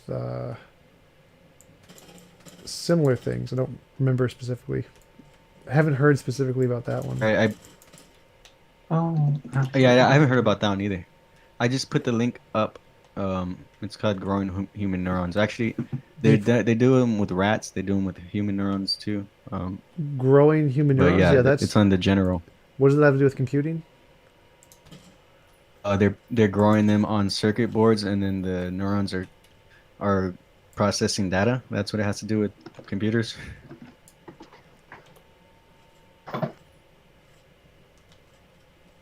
My point with this is just, I was thinking we could probably do something along the lines with this, but I wanted to use mycelium and different forms of mold to create a circuit board, and then integrate this kind of system where I want to probably go along the lines of genetically engineering what is it called, fungus or mycelium, to grow neurons and then start processing some information.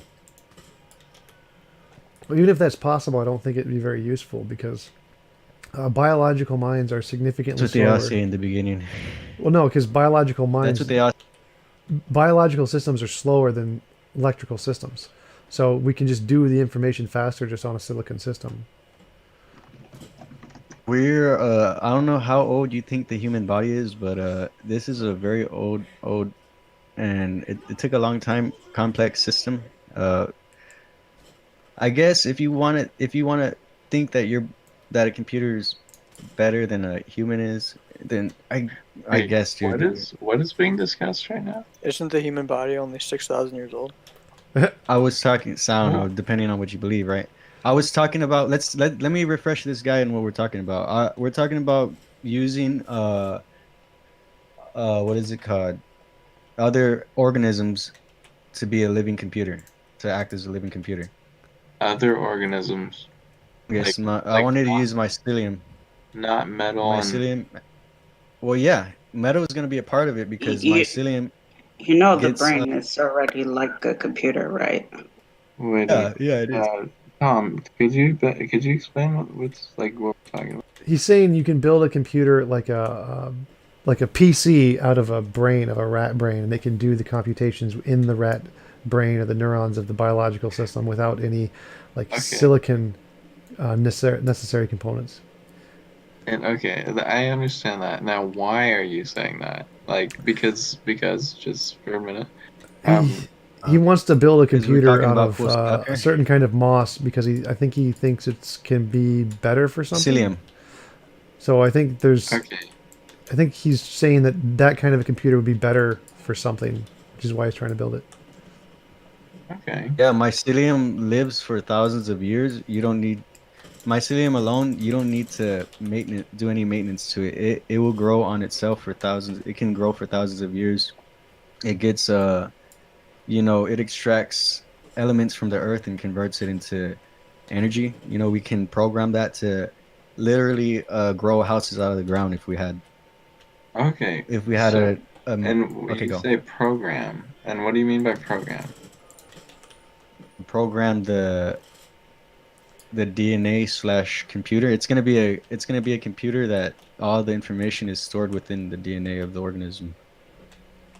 So it's going to use programming language in the biology, and how does that process come about? How do we turn computer programming language in its many various forms into biological like printing machines. Is that what you're saying? Like I'm kind of confused. Well, that's what he's saying about the rat thing, is that it's already being done in these examples he's giving. So he's just going to copy that same system and do it with a different, instead of a rat brain or rat neurons, with a mycelium system. Yeah, genetically modify mycelium so that it can create neurons so that we can start because scientists are already trying to figure out how single-celled organisms directly communicate with their DNA, because their DNA is the thing that, you know, instructs them how they react to their environment. At the what the hell is it called? The cells. DNA. The DNA instructs the cells how to react to the environment. That's what I'm trying to say. And scientists, they're already doing research on how to program that. With CRISPR, dude, with CRISPR, I feel like even though it mapped out the human genome, didn't it? I'm pretty sure. No, CRISPR is just a We, way to insert new genes into different parts of the DNA. It didn't map the human genome. That was the ENCODE project. Or no, the Human Genome Project mapped the human genome. CRISPR is just they a weren't tool. like in the same labs or anything. No. Okay, yeah, I got confused. I thought CRISPR and the Human Genome Project went hand in hand, but I guess they were two separate things. I mean, they kind of do now. If you didn't have one, the other one, it would be hard to mess with the human genome if you didn't map it out already, right? But yeah, I'm just saying CRISPR can be used to genetically alter some mycelium, because mycelium makes symbiotic relationships, you know, obviously with plants, animals, bacteria. And if we could program the fungus, we could program if we could program the fungus to program DNA, we could program everything else. That's it. And it can have its own, it can think for itself if we give it neurons, you know. Uh, but I know that would be a problem because people don't like things to think for themselves. It's an interesting idea. I think it'd be more useful if you used biological like storage. If you use it as some sort of storage mechanism, because then you could just like feed some sort of plant.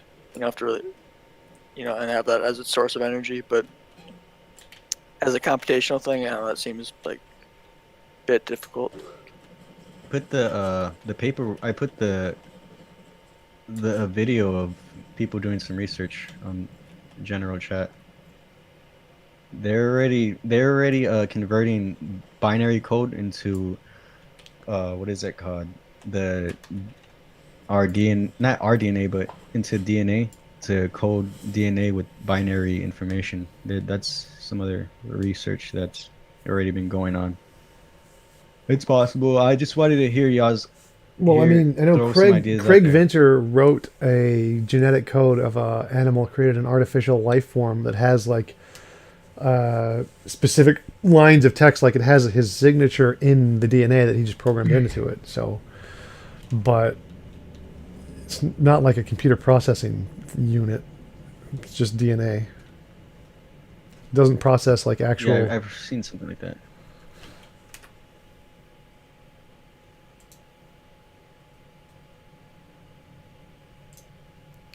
You don't have no you don't have no what is that called, suggestions or anything other than it's probably not a good idea because humans aren't the best thing to use for computing. Well, I mean,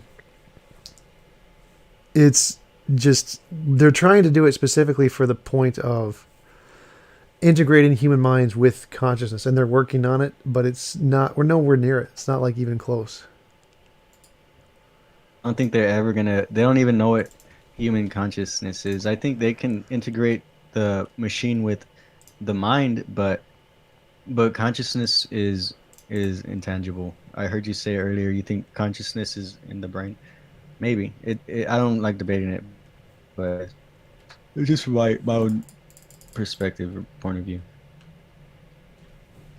Good. Someone said it. We're like computers. Computers have an antenna. You know, we receive information from outside sources, but nope. No one wants to believe that.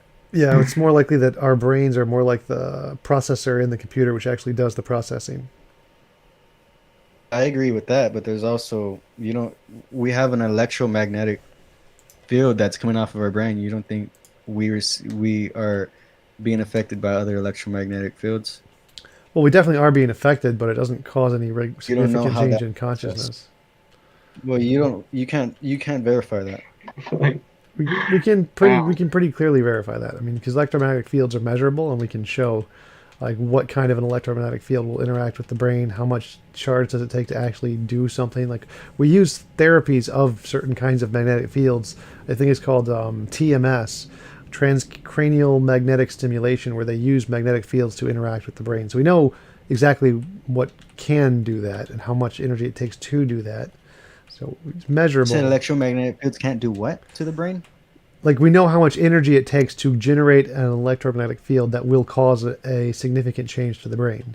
So we can But you measure said that electromagnetic fields won't do something, and I said, well, you can't verify that. And then you started talking about. Right, we know that it said, well, won't affect consciousness in certain cases. We know the exact conditions that it takes for certain them cases, okay. to do that. We can But you measure agree that. that electromagnetic fields do affect. Well, the cool brain. guy. What do you think that electromagnetic fields do to brains? Like, do you have an alternative hypothesis of? Alternative hypothesis. I literally am agreeing with what he said. I said that I was saying that electromagnetic. Wait, let me finish real quick. I said that electromagnetic fields have an effect on the brain. He said no, and then he started saying all this other stuff, and then he ended up saying in certain cases. He didn't say no. Yeah, he was like, no, that's not true, and I was like, I said you need to, dude. What did you say? Because I was telling you that, and you said no, and I was like, you said that's not. I said that's not verifiable. That's what I told you. You said something about electromagnetic fields interacting and Affecting causing the us. brain? Yeah, and so that's definitely possible. We know that can happen, but we know the conditions that are required to happen, so we can measure when it happens. It can't just happen randomly. It's like we can measure that happening. So if it was happening, we would already know it. So it's not possible that it's happening without us knowing it, because we know the amount of energy it requires to do that. So it's like saying bullets. So you're telling me. What? Sorry, go ahead. I'm sorry. So it's like saying bullets can interact with our brains, but when they do that, they cause us to die. So we can't be like bullets are interacting with our brains and we just don't know it yet, because we know for bullets to interact with our brain, they have to like hit the brain. So an electromagnetic field is something that physically interacts with the brain. So we know what happens when it does interact with the brain. We can measure it just like we can measure what happens when a bullet interacts with the brain. It's a physical measurable thing. So we know when it can interact and what it does when it interacts. Understanding mainstream science doesn't understand how the human brain works fully, and they don't understand where exactly consciousness resides. Right, but we do know about electromagnetic waves and bullets. And we do know. Isn't there? No, but you're talking about the brain like if you understand it, and all you understand is a little bit of electromagnetic. Isn't there? Go ahead. Sorry. Isn't there a part of the brain that's nicknamed the seat of the soul? Like, I forgot what's the actual scientific name for it, but I know there's like one part of it named seat of the soul. So it's already, to my understanding, the brain's already mapped out and well known down to things like moral balancing. The moral decisions you even do can be explained. All of it's already explained. The sad truth is humans aren't that fascinating. Yeah, or complicated. Like we know, like Phineas Gage had a steel beam who was shot through his head and it blew out a part of his brain, but he survived. But he lost all of his moral inhibitions. Like he was unable to stop himself from indulging in whatever, like drinking and drugs and whatever. So yeah, we do know a lot about the brain and how it works. We don't know everything. We don't know what consciousness is fundamentally, but we do know a lot about electromagnetic waves. We know about as much about electromagnetic waves as we do about bullets. So saying that electromagnetic waves could affect our brains is like saying bullets could affect our brains. Yes, they definitely can, because they're a physical thing that we can measure. But we know what it takes for them to interact with the brain. It's not like they're magical. So what does it take? What does it take then? Because I'm over Energy. here saying that It takes like extremely high. Oh yeah, magnetic field. it takes extremely high. Okay, and that's based off of what research, what based off of experimentations are you talking about? TMS, So I can look at transcranial that. magnetic off of- stimulation. They literally take the FDA electromagnetic approved. waves and they shock your brain to see what happens. They literally do it. Okay, yeah, I know they do that, but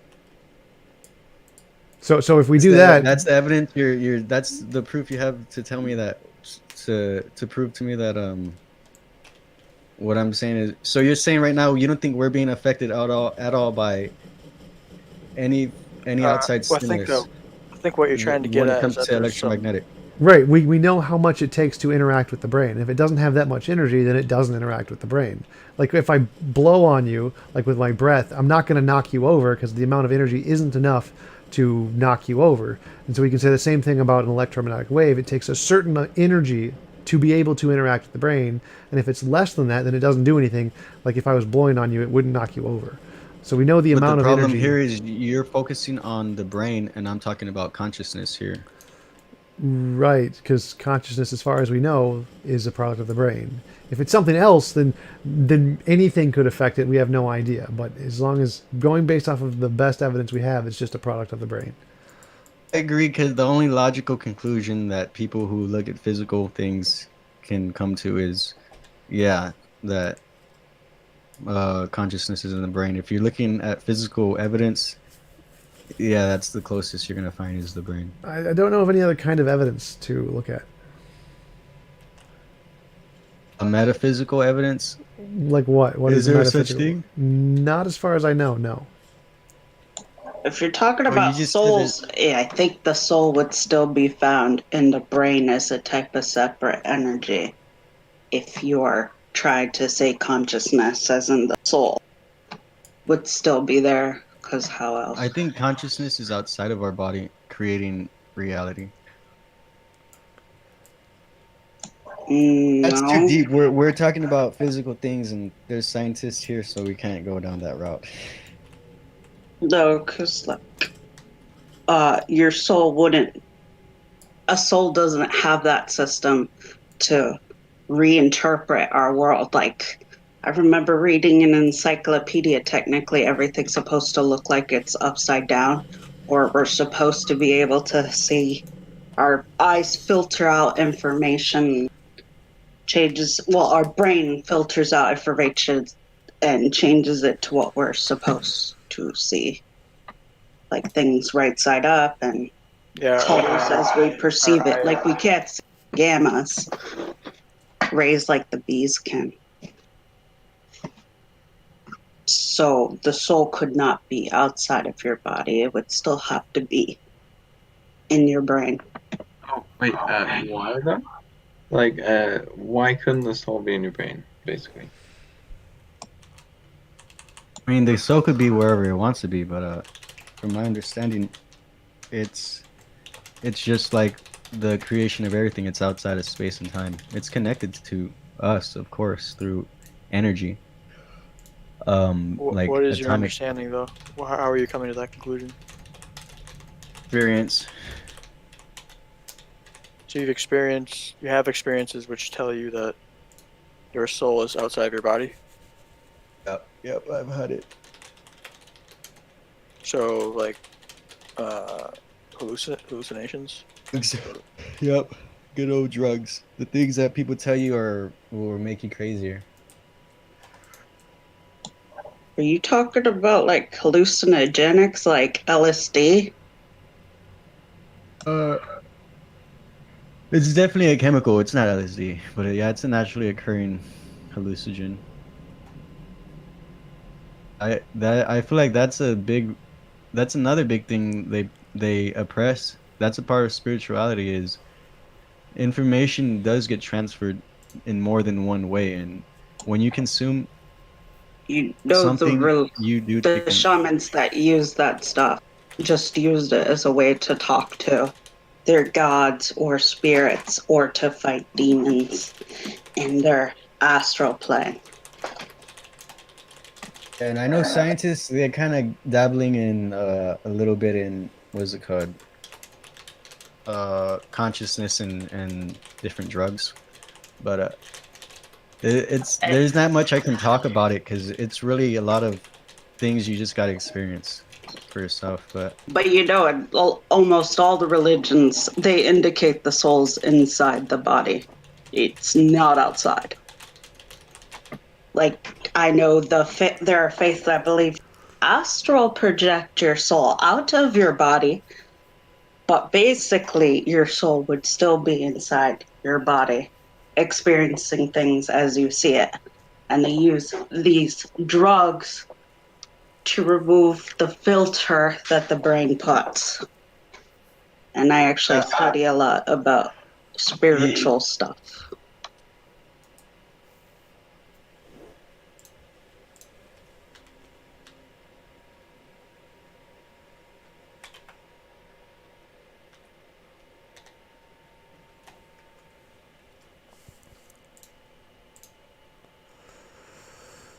All right, guys. Well, I'm getting hungry. I'm going to go get some food. It was great talking with you, and you can definitely come back anytime when I'm doing these live streams. Appreciate having all of you back sometime.